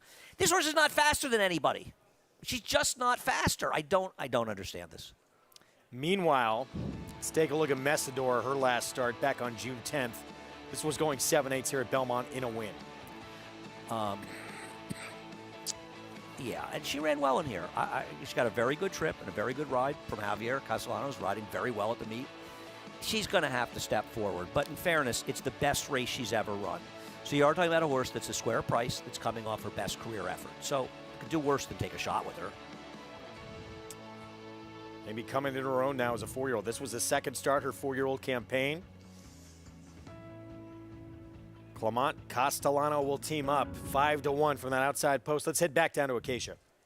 And she certainly does look to be the most fit now that she has been, now that she's third off the layoff. And for the barn standard, she does come back relatively quickly off that win. But Kristoff saying that she loves the one turn on the turf here at Belmont. And she has actually run a couple of times going the mile and had terrible trips in both of those efforts. You can actually see her next to the lead pony here, which is a great shot to highlight that she does have size. She has stretch to her frame. Her physical says that she should handle the mile just fine. She's a lovely mover who has come along. And I think that, yes, she does need to take a step forward to compete with these, but a lot of horses in this race do. One who has a lot of back class is the 4 Cheermeister, and as you might have seen, when she was coming out on the horse path, she was really all over the place, jig-jogging, sidestepping. That's really typical of Cheermeister. Even in the past, you can look through, she's broken through the gate before. She always used to saddle away from the rest of the field. She saddled pretty comfortably today, was pretty sharp getting the tack on, but was fine. But as she was really kind of all over the place on the horse path, she actually broke off a piece of her bridle. And it was actually Christophe L'Oreal, Christophe Clement's assistant, who came to the rescue to help get the tack back on. Of course, Arnaud Delacour, a former assistant to Christophe as well. But this horse, Cheermeister, she's really, really hot. Horses off big layoffs that get so washed out like this, definitely a concern. And I did see in an article from the Daily Racing Form that the Palmers, who own her, saying with no turf racing at Gulfstream Park this summer, they opted to send her to Arnaud Delacour, who says she's probably going to need a race off the bench. And physically, she's showing that as well, both in her demeanor and her fitness, Greg. All right, Acacia, thank you. Post time here coming up, even money. So backing off a little bit, that 3-5 on Love and Thunder. Yeah, at some point I think you have to, people just going to change a little bit. I wonder if she's that big a short a favorite in the doubles. I didn't really look. All the money's coming in Jouster. I don't like Jouster in this race. I picked her third, but with the 4 in this race, I don't see how she gets the lead unless the 4 doesn't get out of the gate or can't run it all anymore, which wouldn't make a lot of sense. And she's not really good in route races without the lead. I'm not a fan. We'll see how she runs. See what the will pays in the double are. Well, I guess it's a Chad Brown double, so it must be super short, right? Yeah, tough to see Jouster, right? Making a kind of impact she's made before at this distance with the presence of the 4. Yeah, I didn't really like her chances. Listen, I bet her last time. I felt that she'd been unlucky in both the turf sprints because she's run well in both of them. She got in trouble in the first race. Don't think it was really her fault. And then last time, you know, Flavien Prat did the best thing you could do, but it ended up blowing up in his face a little bit. So even money, Love and Thunder. This could be number 45 for Chad Brown. Flavien Prat back aboard for him. Favorite stepping in right now. Start number 2 of her 5-year-old campaign, looking to remain perfect after she came back a winner. And the 4 rears through the gate, and Trevor McCarthy had to hop off and luckily did not get away. She's a handful. It would change the complexion of the race if she didn't run. Let's head down quickly to Acacia. And Greg, as I had alluded to, poor Trevor McCarthy today has had an adventure with Cheermeister, but she's done this before. She reared up, she struck out, pushed open the front of the starting gate. The examining veterinarians will take a look at her here, and Trevor will get a leg back up, but that takes a lot of wind out of the sails, especially for one that needs to show speed like she does, but she's done this before, unfortunately. All right, so thank you, Acacia. Trevor McCarthy right back aboard, and then we'll load her back up. Everyone else been waiting patiently. She's supposed to fire right out of there. Here we go with a perfect sting. John Imbrial, the call. Perfect sting stakes. And they're off. Cheermeister breaks on top, out for the early lead. Jouster and Giggle Factory right together, second and third. Then it's Messidor, followed by Flower Point. And Love and Thunder will be the early trailer in 6th. Cheermeister leads by 2. Giggle Factory, the gray, running in second. And then it's a break of 4 lengths back to Jouster, who's in third. Flower Point down at the hedge, running in 4th. And on the outside is Messidor. Love and Thunder continues to trail. Love and Thunder's better than 10 lengths from front-running Cheermeister, who now has built a 4-length lead. The quarter went in 23 and 2/5 seconds. Giggle Factory in second, with Jouster next in third, followed by Flower Point, then Messidor, and Love and Thunder. They're heading for the far turn. It is Cheermeister, the big long shot, who ran the half in 46-1 and has a 3.5 length lead. Giggle Factory in second by 2. Jouster runs in third. And then comes Flower Point. Now Love and Thunder begins to pick it up. Love and Thunder making a move on the outside now. They're closing in on Cheermeister. Here comes Giggle Factory. Here comes Jouster. Here comes Love and Thunder on the extreme outside. 3/4 went in 109 and 3. They are in the stretch. Cheermeister challenged here by Jouster. Jouster has taken the lead. Cheermeister down at the rail. On the outside, it's Love and Thunder. And then Messidor. Jouster in front as they come on for the finish. And it will be Jouster to win it here by 3/4 of a length. A big race from Cheermeister coming off a 2-year layoff to complete the exacta. Cheermeister did get to the front, able to hang on to second after backing up. Jouster from off the pace to get the win here in the Perfect Sting. Yeah, no, listen, I didn't like her. She got an absolutely great ride here by Saez. Sat third. The field gapped out, even though they weren't even going fast up front. Not sure why it gapped out as much as it did. Cheermeister set a very slow pace and ran a remarkably courageous race, running second off of a 2-year layoff. But Jouster, who's a winner, and Love and Thunder, she didn't run particularly well at all. I mean, she may have gotten third over Messidor, but she had no big finish. Again, it's warm out. This turf course has been playing quick. Oh, yeah. Still, 132 and 4. Yeah, well, it's also impressive considering how slow they were the half, right? So they came home in 46:69, and this horse was a way behind the half mile, so she came home in 45 and change, and that's why it's hard for a horse like the 5 to come from dead last when they go that slow early and that fast at the end. You know, when a horse opens up, especially this kind of course, you would think if you didn't see fractions, she was going 22 and 44 and 3 or something, which wouldn't surprise you at all on this firm turf. And in fact, she was crawling up front. The first win of her career, well, she has not been the one in front for Jouster. Yeah, she's just gotten better in these one-turn races. I definitely misjudged her. Todd Wins Pletcher. at 5-2. Jouster at 5-2, and then Cheermeister 23-1 underneath off the long layoff. Hadn't raced since July 2020. Keep an eye on her when she returns for Arnaud Delacour. Todd Pletcher sweeping the stakes this weekend so far. Nice weekend for the Pletcher Pletcher Manila. barn. He's got the favor of the Manila. We're going to take a break. Prices and the nightcap when we come back.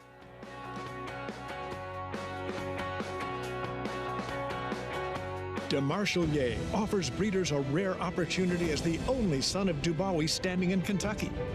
Dubawi, one of the world's most celebrated stallions, is now a sire of sires. His top sons at stud are making a name for themselves across the globe. With a picture-perfect pedigree, this son of Dubawi brings one of the world's most potent bloodlines to America. DeMarchelier, standing at Claiborne Farm.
We're back at America's Day at the Races, brought to you in part by America's Best Racing. For the love of the race, visit americasbestracing.net today.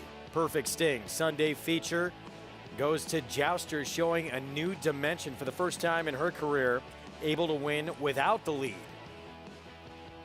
Yeah, she's really improved. She's gotten her sort of back together. You know, it seemed like she was tailing off, but she's come back and run some nice races. $7.30 for the win. Daughter of Noble Mission, trained by Todd Pletcher. Saez rides and owned by Starlight Racing and Glen Hill Farm. Let's head downstairs to Acacia. Very pleased to be joined by connections from Starlight Racing. Jouster, an impressive effort here today. Jack Wolf, we'll start with you. As Jouster, this was her first win not wiring the field. How impressed were you with her effort today? You know, I was talking to Louie after the race, and she relaxed well. She didn't, break that sharply, but she was up there. And this race was so important because we think she's a miler, and we had to cut her back to 5.5 and 6 furlongs, which is not her game. So forget about just being a listed stake. This was, I think, a great race and great ride by Louie. She's a filly that's really continued to improve. I mean, how fun is it to watch her on the racetrack as well? It's impressive, especially today. You saw that Louie was able to rate her, and then she's able to show her speed later. So, I mean, we're always excited to be around and see her win. Laurie spent 30 minutes searching her down on the backside. She forgot. I did. Lori, is she a special one for you? She is. I mean, and she's such a sweetheart anyway, so it was nice to get back there and see her. I forgot walking from the paddock how to get back to Todd's barn, so it was a little bit of a walk, but it was all worth it. She and her groom are a little special place, yeah.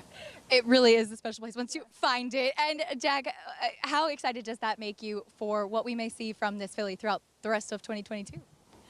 Yeah, we've sort of, charted out a path for her, and thank God the mile, is where we sort of are looking for something, possibly Kentucky Downs, and then Keeneland, and hopefully go from there. So, yeah. Well, we look forward to it. Congratulations to both of you and the whole team. Thank you so much. As Jack and Lori Wolf, very excited with how Jouster performed today, and rightfully so. That's a nice win. Congratulations to them. 4th career win on the grass for this filly by Noble Mission. And I'm excited because I see Jack a lot in Saratoga. I sometimes will sit near him, and I can tease him about how he went on our show, and he said that he's pointing Jouster now for races anywhere but the Naira tracks. So I know what I can say when I see him in Saratoga. I can have fun. And a little surprising. Jack's been in the game a long, long time. You think about Starlight and some of the horses they've had. Strong Hope was a really good horse they have. In fact, Strong Hope, he beat Empire Maker. Dwyer winner, right? Yes, but he also beat Empire Maker in the Jim Dandy, and Empire Maker's final career start. Late pick 5 follow along. Biggest number, Chad Brown to begin it with Sifting Sands. But you beat another favorite? So what do we got? About 100. With one leg remaining. Probably pretty good. Yeah, I haven't looked. They should be okay. And Jack, you need to collect that hardware, please. Todd Pletcher's just been standing there for the last 30 hours just picking up. First of all, I don't think Todd has any more room to put hardware. It is an issue for people who collect a lot. I think you keep the really special ones, It's always a special place for some. We're going to head back to Louisville. Race 9 is next. 7/8 of a mile, and we talked briefly about this one earlier. We thought just extremely wide open, great betting race. Allowance optional claiming field. Favorite right now is actually the 10 for Doug O'Neill. Strong Constitution. We start with the 2 Devil's Tower. And a huge number last start, but that was just 11 days ago. Yeah, can he come back and run that really and probably improve on that number to win this race? But I never want to just completely rule out Chris Hartman. Bourbon Calling could be the 6-year-old debut coming up. I like this horse cutting back, but Ian Wilkes off a layoff. He might need one. Much better is just paired up numbers for Steve Asmussen and has speed. I don't know if he can get 7 furlongs though on the back of a flatbed, but he is the speed of the speed in here. Verb. At 8-1, Jason Cook second off the claim. If you just saw Verb's name, you'd think it was a Claiborne horse, right? It's like a Claiborne one-syllable type name. Listen, Verb is a little on the slow side, but not out of it. This is a good field. It really is. Colt Nader ran a big number last start. He finished just ahead of Verb. that in that 6 furlong sprint at Churchill. I agree. I mean, his last race was solid. I can't eliminate him completely. Bank. Turf to dirt for Steve Asmussen. Last time he was on dirt, got a huge figure. I thought he was really interesting. That was not a particularly fast-paced race at Oaklawn Park. He made a big run and went to turf, and now he's on the right surface. I thought Bank was an interesting player here. John Court's going to team up with Norm Cash. Those connections won earlier on a 29-1 shot. Now listen, I don't like him running out of town. I mean, look at this is like what is his 7th track in 7 races, right? It's amazing, right? Moaning Valley, Laurel, Charlestown, Monmouth, Hawthorne. He shows up, too. Churchill Downs. Ready to Pounce went by Neil Pessin. And then here's Strong Constitution, the favorite. Ready to Pounce isn't pouncing on anybody. Strong Constitution. I don't know what to do with him exactly. He ran all those races over in the Far East, and then he ran synthetic. Boy, he's putting a lot of miles, this guy, huh? And AC Expressway, 5-1. He makes a nice appearance here. He'll have the outside post for Norm Cassie. Last time was the time for him, but not impossible. I love the way he's framing himself up as we get set for post time here. Let's take a look at AC Expressway. Last time out was a win. It was at 7/8 in a first allowance condition race here. He got it done in here. This is a much tougher spot, though, I think, than the field he beat. He just feels like $11 last time was the time, sort of a blanket finish to the wire. I prefer other horses in here. I'm going to bet a few dollars on Bank. That's my play. And bet the double with my horses in the last. Well, the good news, and I agree with you, much tougher field. Did win from an outside post last time. He's going to have to deal with that again today. But wow, going from that A other than to this very tough allowance optional claiming race could be a world of difference. But he looked impressive doing it. He looked very good warming up on the track. And he's coming off of one of his best career races. So it's never a bad thing, right, when you've got a horse coming off its best career start.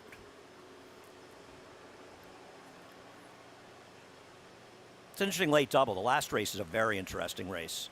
You like the 11, I like the 3. I like the 3 was my second choice. I think the 6 American Mayhem has a chance. I thought Cyclone, the 4, was a little intriguing. Oh, it's Anarchist ran huge at Tampa in his debut. He didn't back it up next start. It's a very, very deep race. Good race here to take a look at the double for the last 2 on the card. But public right now sticking with Doug O'Neill's Strong Constitution. Tyler Gaffleone, who was just dominated at this Churchill Downs meeting. He is the leading rider by a long ways. And we'll see him again this summer at Saratoga. Just around the corner. I'm heading up there a week from today. We hope you got new digs us this year, I hear. What's that? You have new digs up there this summer, right? I'm in the same spot. Oh, same spot you were in last year? Oh, yeah. Oh, I thought you had a new place. Found you have a new found a spot I really like. It's hard to.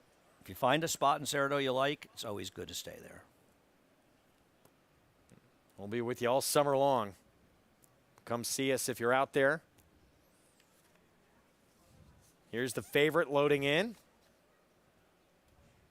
Just won, or I should say just missed in a stake that was on synthetic, the Lost in the Fog at Golden Gate the last time we saw him in April. From the Far East. Lost in the Fog. From the Far East to Golden Gate and now over to Churchill. This guy is getting a lot of frequent flyers. Logging a lot of miles. I like Bank, but it's a crazy competitive race. Here we go. Travis Stone with the 9th from Churchill.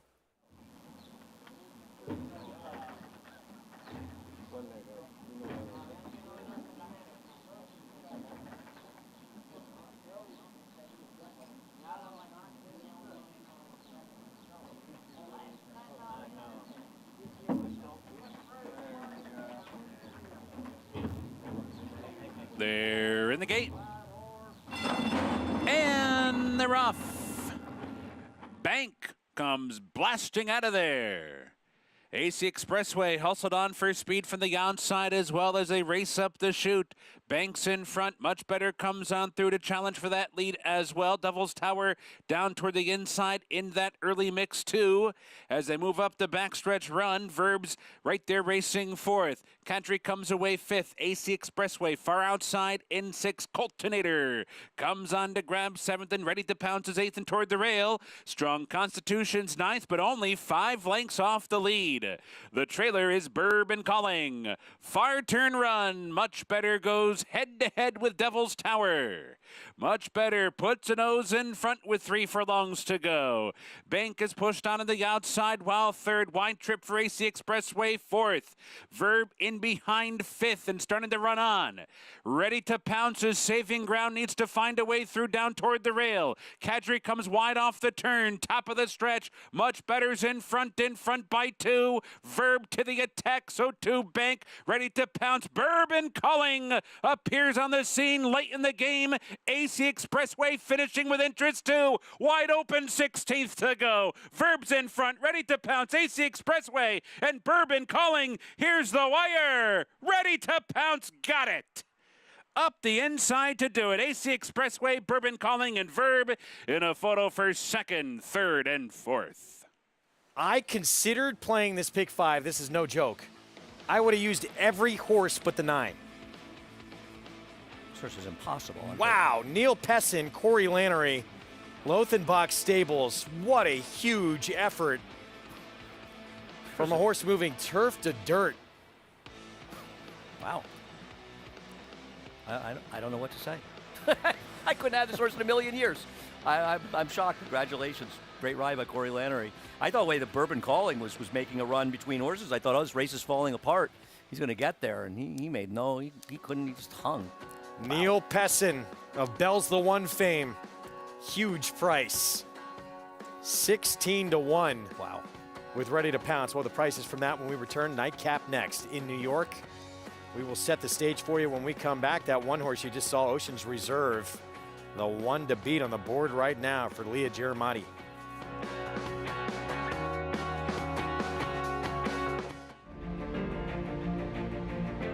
Idol perfectly timed. Idol gets up under Joel Rosario to win the big cap.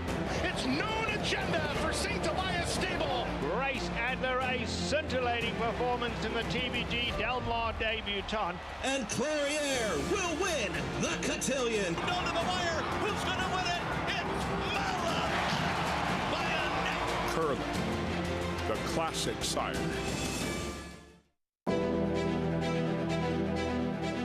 You don't have to be a multi-millionaire to get into this game. You can have a few $1,000s and have fun with it. But with the bonds, you're actually going to win. I've had the opportunity to win multiple races. In fact, this year I won 2 times in one day, which is almost unheard of to be able to do. This is going to happen with them. You will get into the winner's circle in Saratoga. You will walk that horse in, and you will stand there, look at the crowd, and the bonds will take you there and get you into that winner's circle. And it won't cost you a lot of money. The breeding industry is governed by one principle. Performance determines success. And Constitution has won! Now, he's earning his stripes by siring stars. Independence Hall wins the Hagyard Bayette. Law Professor just in front, and Law Professor. American Revolution, fireworks in the stretch here in the Cigar Mile. Constitution, a natural-born leader. Now more than ever, it's time to get with the program because New York Reds start with an advantage. New York Reds run for serious green at Belmont and Saratoga.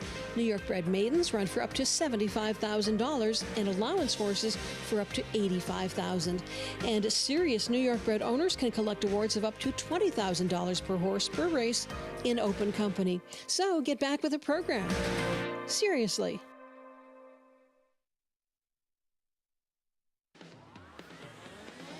Back at America's Day at the Races on FS1. Brought to you in part by Naira Bets. Bet any track, anywhere, anytime. Go to NairaBets.com or download the app. Look at the Brooklyn Bridge. Brooklyn Bridge Park. It's your hood. It is. I may be there later tonight. Really? You thinking of going to the park? Could be. I don't know. You just told people there's going to be a crowd there now. Ninth at Belmont. This horse, Ocean's Reserve, ran big last start. Just missed by a neck 2-1 favorite right now. Let's head downstairs to Acacia. And we'll start there, Greg, to the inside with Oceans Reserve, who did run a good race last time out behind Asymmetric, a Chad Brown runner. And these two really put on a good show, dueling. This is my first time laying eyes on this horse, but he's a little bit of a handier type, doesn't carry a ton of condition, not one of those kind of burly, robust type of sprinters, but he's sharp, he's super, super fit, he's incredibly athletic, and he's obviously a horse that's continued to improve. Cuts back a half furlong in here today. You're not going to get the 12-1 that he was last time out. I thought kicked on really well to the wire in that last start, and I like the energy that I'm seeing from him here in the paddock. The number 3, Refua, to be honest, I've been waiting to see him sprint, and that's what I get today. He cuts back in distance. He is built more like a sprinter. He's more compact. He's always one that's pretty sharp. One of his better races was actually his debut when he totally missed the break. He just was totally clueless, and he kept running well. I didn't like him trying to turf. I think that dirt sprint actually suits him really well. And his last 2 races down at Gulfstream were pretty strong. He goes out first time for Peter Walder, and I like that he's had a couple of works here at Belmont. He's incredibly fit. And also, since I last saw him, he's grown up a little bit here. I just think this is the right spot for Refua, who was purchased after running those big races down in South Florida. The number 7, Beach Boy Al, though, just as far as a physical, a horse that immediately caught my eye when I walked in the paddock, went right to this guy, Beach Boy Al, who makes his first start for George Weaver, who sends out 2 in here. Where's that big shadow roll? A horse that kind of broke in, bumped his foe last time, was a little bit erratic in the stretch. I thought was up against it in there. He's so much stronger coming in here. First time for George Weaver, off a bit of a freshening, looks terrific. And of the 2 for the barn, this is the one that I did prefer, who kind of had, I thought, a little bit more upside and suits in this spot. Greg? All right, Acacia, thank you. We'll get to the post parade coming up in a moment. Late scratch of that 4 there on the board, as you see, as they get set to make their way through the tunnel. You can play this final race with Maurer Bets, Match 200, that code to use at sign up. So the favorite, Oceans Reserve, the rail this time around, 5 wide around the turn in that 3rd start of his career last night when he just missed by a neck. He's probably going to win if he runs a similar race. But in fairness, that was a very contested pace that was coming apart at the end. But he lost to a good Chad Brown horse that hadn't run since a 2-year-old, was heavily bet, had trips as a 2-year-old. He's way the worst. I'm going to try to beat him with a 7 Beach Boy Owl, but I don't have any great confidence. Ready to pounce, one of the biggest surprises we saw all day here. So a good group. Thought you could make a case for just about anybody in here. I don't know if we thought you could make a case for this horse. Well done. Nice job, Neil Pessin. Lothar Stables, and nice ride from Corey Lannery. Saved ground. And I'll tell you something. There's a jackpot, I guess, in their pick 6 at Churchill. And obviously tomorrow with closing day, we mandatory payout. 2, 4, 5, 6, 7, and 13 would take it home. Wow. I'm hoping the 3 wins, so I'm sorry to the person rooting. Wow. See what happens. It's amazing how often that happens at tracks, isn't it? Here's the one to beat. So 3-2 now. Oceans Reserve. 4th time. Will it be the charm? That horse ran very, very well last time out, and off that effort, it's the horse to beat. Gets Lasix, too. First-time starter. Next door by Distorted Humor. He's not completely dead in the board at 12-1 in a competitive field.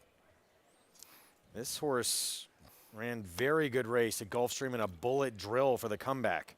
And despite the 3 seconds in 5 starts, 2 of them were on the dirt and was only a short price in 1 of them. Jimmy Jerkins trains the 5 full complement start number 2 and a lot of changes here. Go from turf to dirt for the second start. The pedigree doesn't say it's necessarily going to move the horse up and obviously needs to improve. Gets blinkers, Lasix as well. Todd Pletcher, first-time starter here. Really isn't much damn side pedigree, though I love Street Boss, but Todd Pletcher, as well as he's doing, 7-1. Yeah, cold on the board. The board's telling you the story. Beach Boy Al, bullet work at Saratoga on the training track. I felt he'd want 6 furlongs. He was in a race with his pace held together last time. Something may have gone wrong. He's been a private purchase since then. I like his chances as a possible upsetter. And one of the most perplexing horses we have on this circuit. This horse has so much talent. Horse was 3rd beat less than 2 lengths to American Revolution. As the favorite. Race. As the favorite. I mean, why has he not been able to win? I don't know. I'm sure it's enormous frustration to the Weaver barn with this horse because he's run winning races. He doesn't get it done. He runs big figures. Then he's in races where he doesn't need to run close to his winning figures, and he doesn't, and not even close enough to win. He is a puzzling horse, and I'm sure a very frustrating horse as well. 5-1 right now. Well, if he can run one of his good ones, he's got as good a chance, maybe better than anyone, to win in here. 6-5 favorite, though, this horse off this performance last time out. This race is probably going to win this race. He ran very, very well in here, and he lost to a good horse. A good horse who ran a better race than he did because he did a lot of the dirty work, but still, he runs an 80 buyer. Even if he got a little help in doing it, he's way the worst to beat. But I'm still going to try to beat him with Beach Boy Al. Here he comes right up to asymmetric and throws down to the finish with this Chad Brown-Klarovich runner. He ran terrific. And you see the separation between the top 2 and 3rd. It's a very tough field he was in last time. It wasn't like it was a deep field. That was probably too good a race for these. But like I said, I'm going to take a shot with Beach Boy Al, which brings me to a question, an important question, Greg. What's your favorite Beach Boys song? I know you've got one.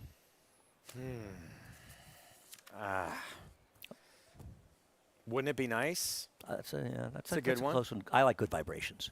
Okay. A lot of good choices. Yeah. Barbara Ann, if you really want to Okay. go for more of the Beach Boys Wish they stuff. could all be California. Yeah, California Girls, yeah. That's probably got to be my fave since I'm a California native. I'm going to look back to yesterday and our ABR race of the week, John Nairud. Many expected this kind of performance and return off a 99-day layoff for Life is Good. He did not disappoint. My heart kind of breaks for Speaker's Corner. Look at him. I mean, he's just running his heart out, right? He's going, all right, they stuck me against that. I don't know who that monster was that beat me last time. He's a very, very good horse. And he's just trying so hard to run with Life is Good. And Life is Good is just too darn good. He's such a smooth running horse. And I don't know what exactly it is about Life is Good, but I really have a huge affinity for him. He's kind of my favorite horse running. He's just fast. He plays come and catch me. He can run fast in shorter races. He can run fast in longer races. He's a terrific, terrific racehorse. And to have, we were talking about with Mig yesterday in the program, to have two horses with the kind of ability that Life is Good and Flightline have running in the same year. And you don't see it a lot. And you've got Olympiad out there as well, Yeah. who ran that big race yesterday. Poor Speaker's Corner can't keep up with these. We had a 3-year-old run almost fast as he did yesterday. He's got to show he can do it in tougher races, but you've got 3-year-olds that are running fast enough to suggest with a little improvement over the next few months, maybe they could belong. And you keep your fingers crossed with all of them, they stay sound. But this is really an exciting year at the highest level. Here's the good news, too, maybe even better than that performance. Elliot Walden said they couldn't even pull this horse up after the race because there's still the question of a 1.25 miles. Oh, of course. They're looking forward to getting back around 2 turns, and that's going to happen next in the Whitney, and Olympiad's going to be there tackling him, as well as you mentioned Hot Rod Charlie. And he has to point to the Breeders' Cup Classic because there's no other race he can run in. He's not running in the Breeders' Cup Mile this year. He could argue that running the Breeders' Cup Mile would almost devalue him. It would be a concession. They'd be waving a white flag. So it's kind of Breeders' Cup Classic or bust. The second biggest race for older horses, arguably, in the country is the Whitney. The most premier race. And so the Whitney is the big win, and then they go from there. Does he train up? Does he run again? We'll see, but we're looking forward to that matchup, and I know Acacia's looking forward to it as well. Yeah, I certainly am, Andy, as Life is Good was tremendous yesterday. And this Nairud was all along meant to be a prep for the Whitney to go a further distance. And if you're one that does subscribe to Gallop Bouts, he did indeed continue on well past the wire, which is what the Todd Pletcher horses do in training as well. But I love this shot of him in the paddock from yesterday. I know Flightline is an absolute machine and has been tremendously talented and done so much good work in just a short amount of time, a short number of races on the racetrack. But physically, I'd take Life is Good any day. He is so well put together, so incredibly athletic, so very strong. I was also impressed, as we talked a lot last year when he moved to the Todd Pletcher barn, about the type of bit, the type of equipment used on him, because he had the tendency to drift. We saw none of that yesterday in the Nairud, and I'm really excited for Life is Good, as I too have gotten a bit of an affinity for him. The Ninth race, though, coming up here. Speaking of Todd Pletcher, what a perfect segue. Here is his first-time starter, Street Czar, who worked 10-1 at the Fasig-Tipton Timonium 2-year-old sale back in 2020. It's taken 2 years for him to get to the racetrack, and he's a gelding. I think right there it would be enough to warrant the kind of cool number on the board. Also, and this is not typical of a Todd Pletcher firster, he just lacks some strength, particularly across his top line and across his flank. He's a little bit more tucked up than you would typically see of a Todd Pletcher firster. He's one that I'm going to let the board drive me. I'm going to take the wait and see approach with this firster, though, of course, leave Todd Pletcher out at your own peril, Greg. Well, quite often, too. Thank you, Acacia. These races, first-time starters, you can let the board be your friend, and the board is telling you play against this first-time starter. Yeah, it's just not taking any real money in here. But, I mean, part of it also is because there's a very heavy legitimate favorite, even money, so there isn't that much to go on. But this horse didn't take much money, but I'm undeterred. I'm all about Beach Boy Al. John Imbriel with the nightcap from Belmont. And they're off. And a good quick start for Ocean's Reserve from that inside post position. Street Czar now moves up in between horses. Full complement. Full complement. Goes on with it now to grab the lead. Street Czar is racing in second. And then it's Beach Boy Al in third. Extreme Outside, Sinful Dancer. Ocean's Reserve now shuffled back to fifth, but again moving up. Then it's Refua, and the trailer is Sight Unseen in seventh. The quarter went in 22 and 3/5 seconds. Full complement leads by 2.5 lengths. Streets are running in second. The favorite Ocean's Reserve is down at the rail. And on the outside is Refua, who has moved up a couple of spots. Farther back, Sinful Dancer. Then Beach Boy Al, and way back is Sight Unseen. They're at the top of the stretch. It's full complement. Challenged here by Street Czar. Room on the inside for Ocean's Reserve, who's looking to come on through down at the rail. Here comes Ocean's Reserve going up now to challenge Street Czar for the lead. Ocean's Reserve and Street Czar, they are right together with a 16th to the finish. Ocean's Reserve on the inside, Street Czar on the outside. The two of them will battle it to the finish, and it is very tight between first-time starters Street Czar and the favorite Ocean's Reserve. Todd Pletcher having that kind of weekend. Wow. Street Czar, first-time starter, completely ignored on the board for this barn with a first-time starter to go off at 7-1. What a performance. I just want a little reason to bet a Street Boss. I love Street Boss. Not enough pedigree. Horse didn't take much money, and he ran very well because Ocean's Reserve got a great ride from Javier. Broke sharply. It's not a speed horse. Let the other ones go. Stayed inside. The rail opened up. I mean, I thought he was going to win by 5 lengths top of the stretch when the rail opened up. And Street Czar was battling it out, just kept on fighting the wire. And Todd Pletcher, what a weekend he's having. Incredible. 4-win day yesterday. It's number 3 this afternoon. It's hard to overshadow the Chad Brown equaling the record in just a 40-day meet with 44 wins, but I think the star of the weekend has been Todd Pletcher, at least so far. Incredible. What a weekend he's had. Impressive first-time starter that began the card. Lost Ark with that big pedigree out of Marion Ravenwood. Took the feature with Jouster and now closes it out with a 4-year-old first-time starter. A little patience to get this one to the racetrack. Yeah, I mean, wow.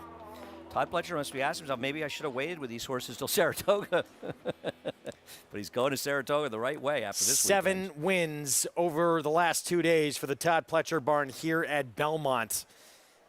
Street Czar, first time out, son of Street Boss. Well worth the wait for this 4-year-old to make his debut. 6, 1, 3, 5.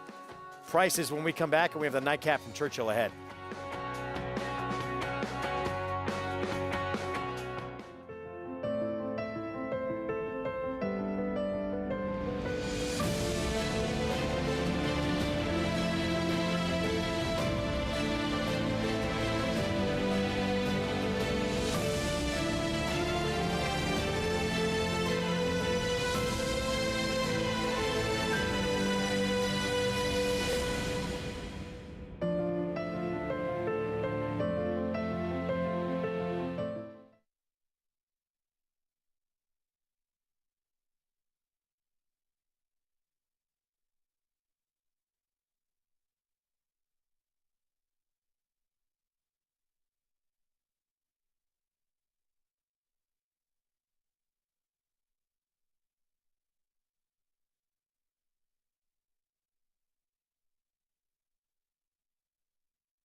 We're back at America's Day at the Races. Glad to have you with us. Thanks for spending part of your Independence Day weekend with us here on the program.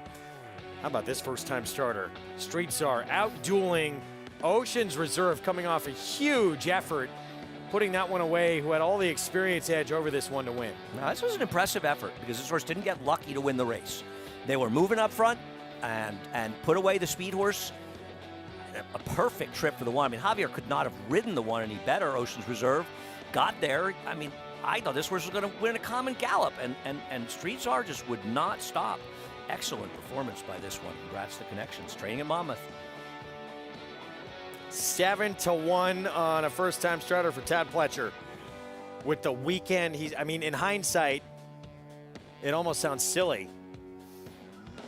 He had 6 wins going into this race. Pletcher. Why not? But this horse took no money. Is this his 6th win of the weekend or 7? Did he win 7. 2 today? Who else? Oh, he won with the maiden in the first race. Oh, he only had 3 today.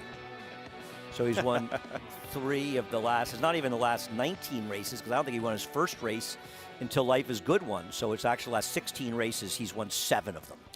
$1,252 pick 5. We still have the nightcap coming up at Churchill Downs. Maiden special weight, 7/8 of a mile. Can Seal Beach seal the deal? In his 8th career start, he was second to Epicenter 3 starts back, and he just ran the best figure of his career last out.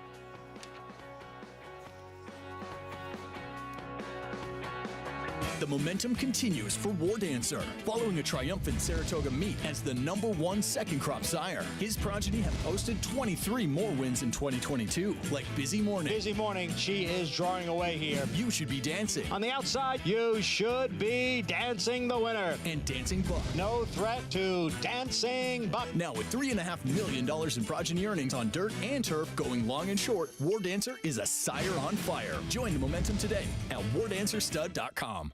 The Thoroughbred Owner Conference is back in person for the first time in 3 years and is being held in the new 1863 Club at Saratoga Racecourse, July 25th and 26th. Attendees enjoy 9 ownership topics with an impressive list of speakers, along with social events to meet other owners and network, an opening reception at the National Museum of Racing and Hall of Fame, a conference dinner, and an afternoon of racing at Saratoga. It's the 2022 Thoroughbred Owner Conference, July 25th and 26th. See you in Saratoga.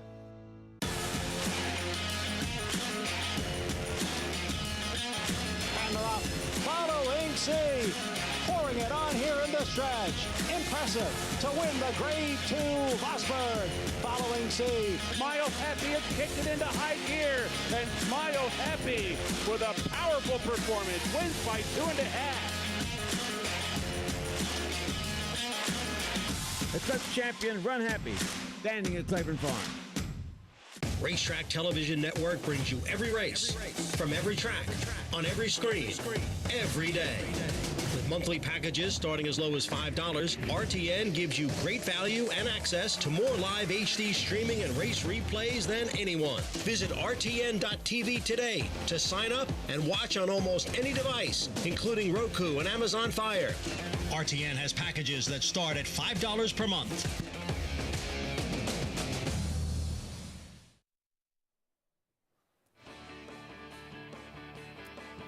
We're back on America's Day of the Races program, brought to you by America's Best Racing. For the love of the race, visit americasbestracing.net today. Those iconic twin spires at Churchill Downs, great shot. We have the finale coming up on our Sunday program. Maiden special weight, 7/8 of a mile. And the favorite, a horse named Seal Beach. You would think this is a California bred, making the second start of his 3-year-old campaign. Here's the one, Raised to Roof Charlie. I don't think you want to ignore a horse that showed a lot of speed in his debut, that switches to Chris Hartman. I think this is a very interesting long shot. Thatch, second time out, Brendan Walsh. Yeah, Brendan's horses often need a race first time out. This one didn't do any running, but maybe he'll improve. Intriguing second-time starter for Brian Lynch. Just ran tremendous in a very, very strong race first time out. A super wide trip for breaking slowly. Brian Lynch has tremendous numbers turning back in maiden races. I like him. Way too big a price on Cyclone.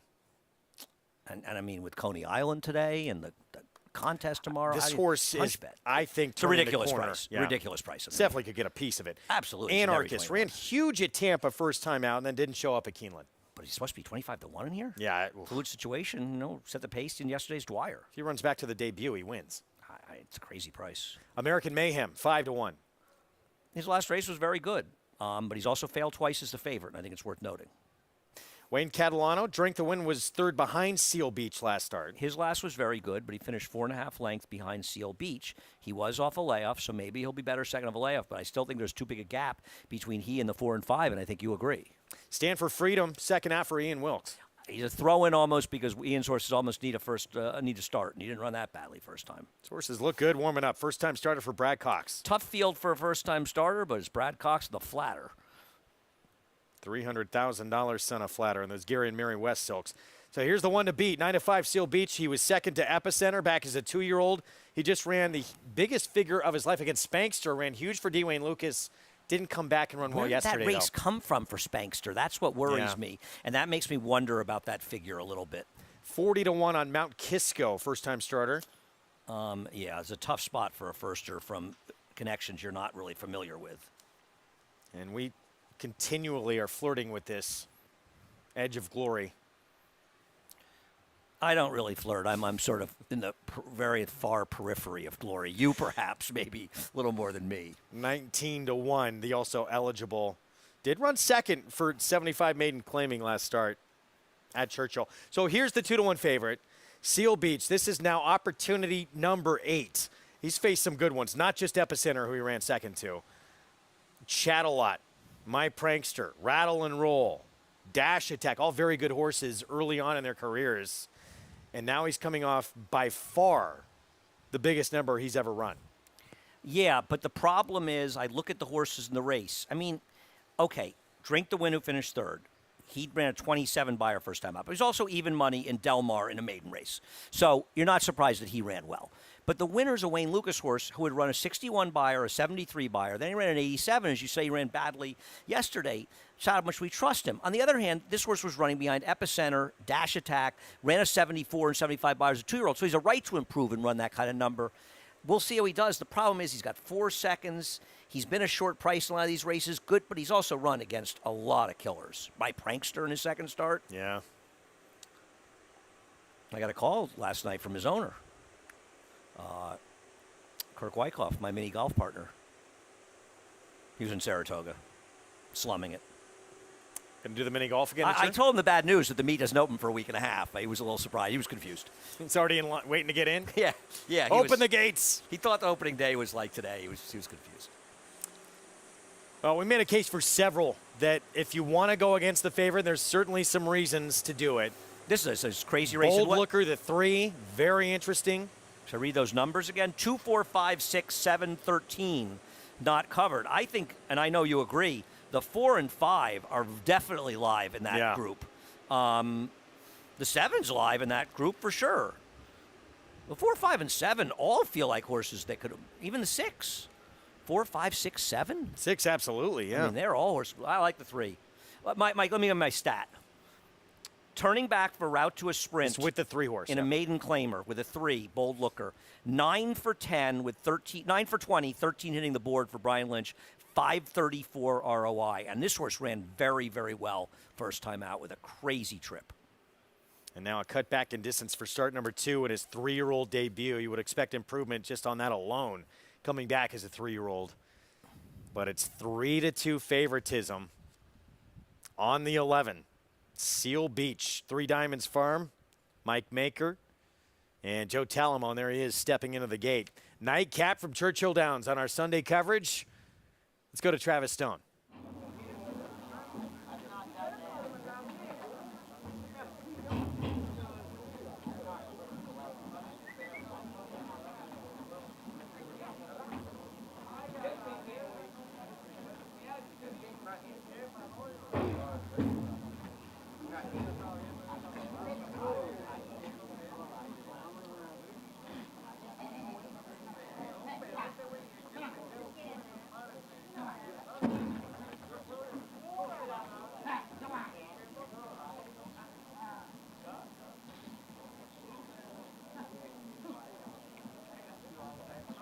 Waiting for Edge of Glory.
Still waiting for Edge of Glory.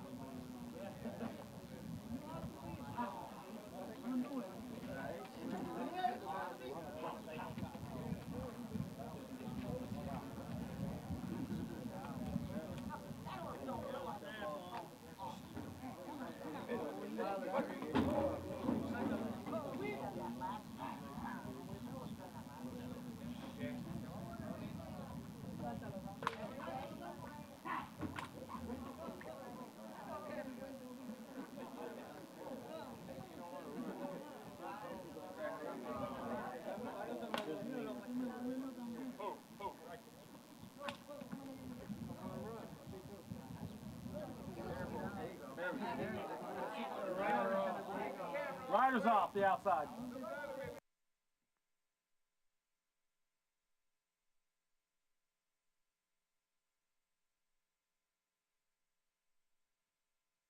Riders off, Edge of Glory.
Edge of Glory has gone in. They're in the gate.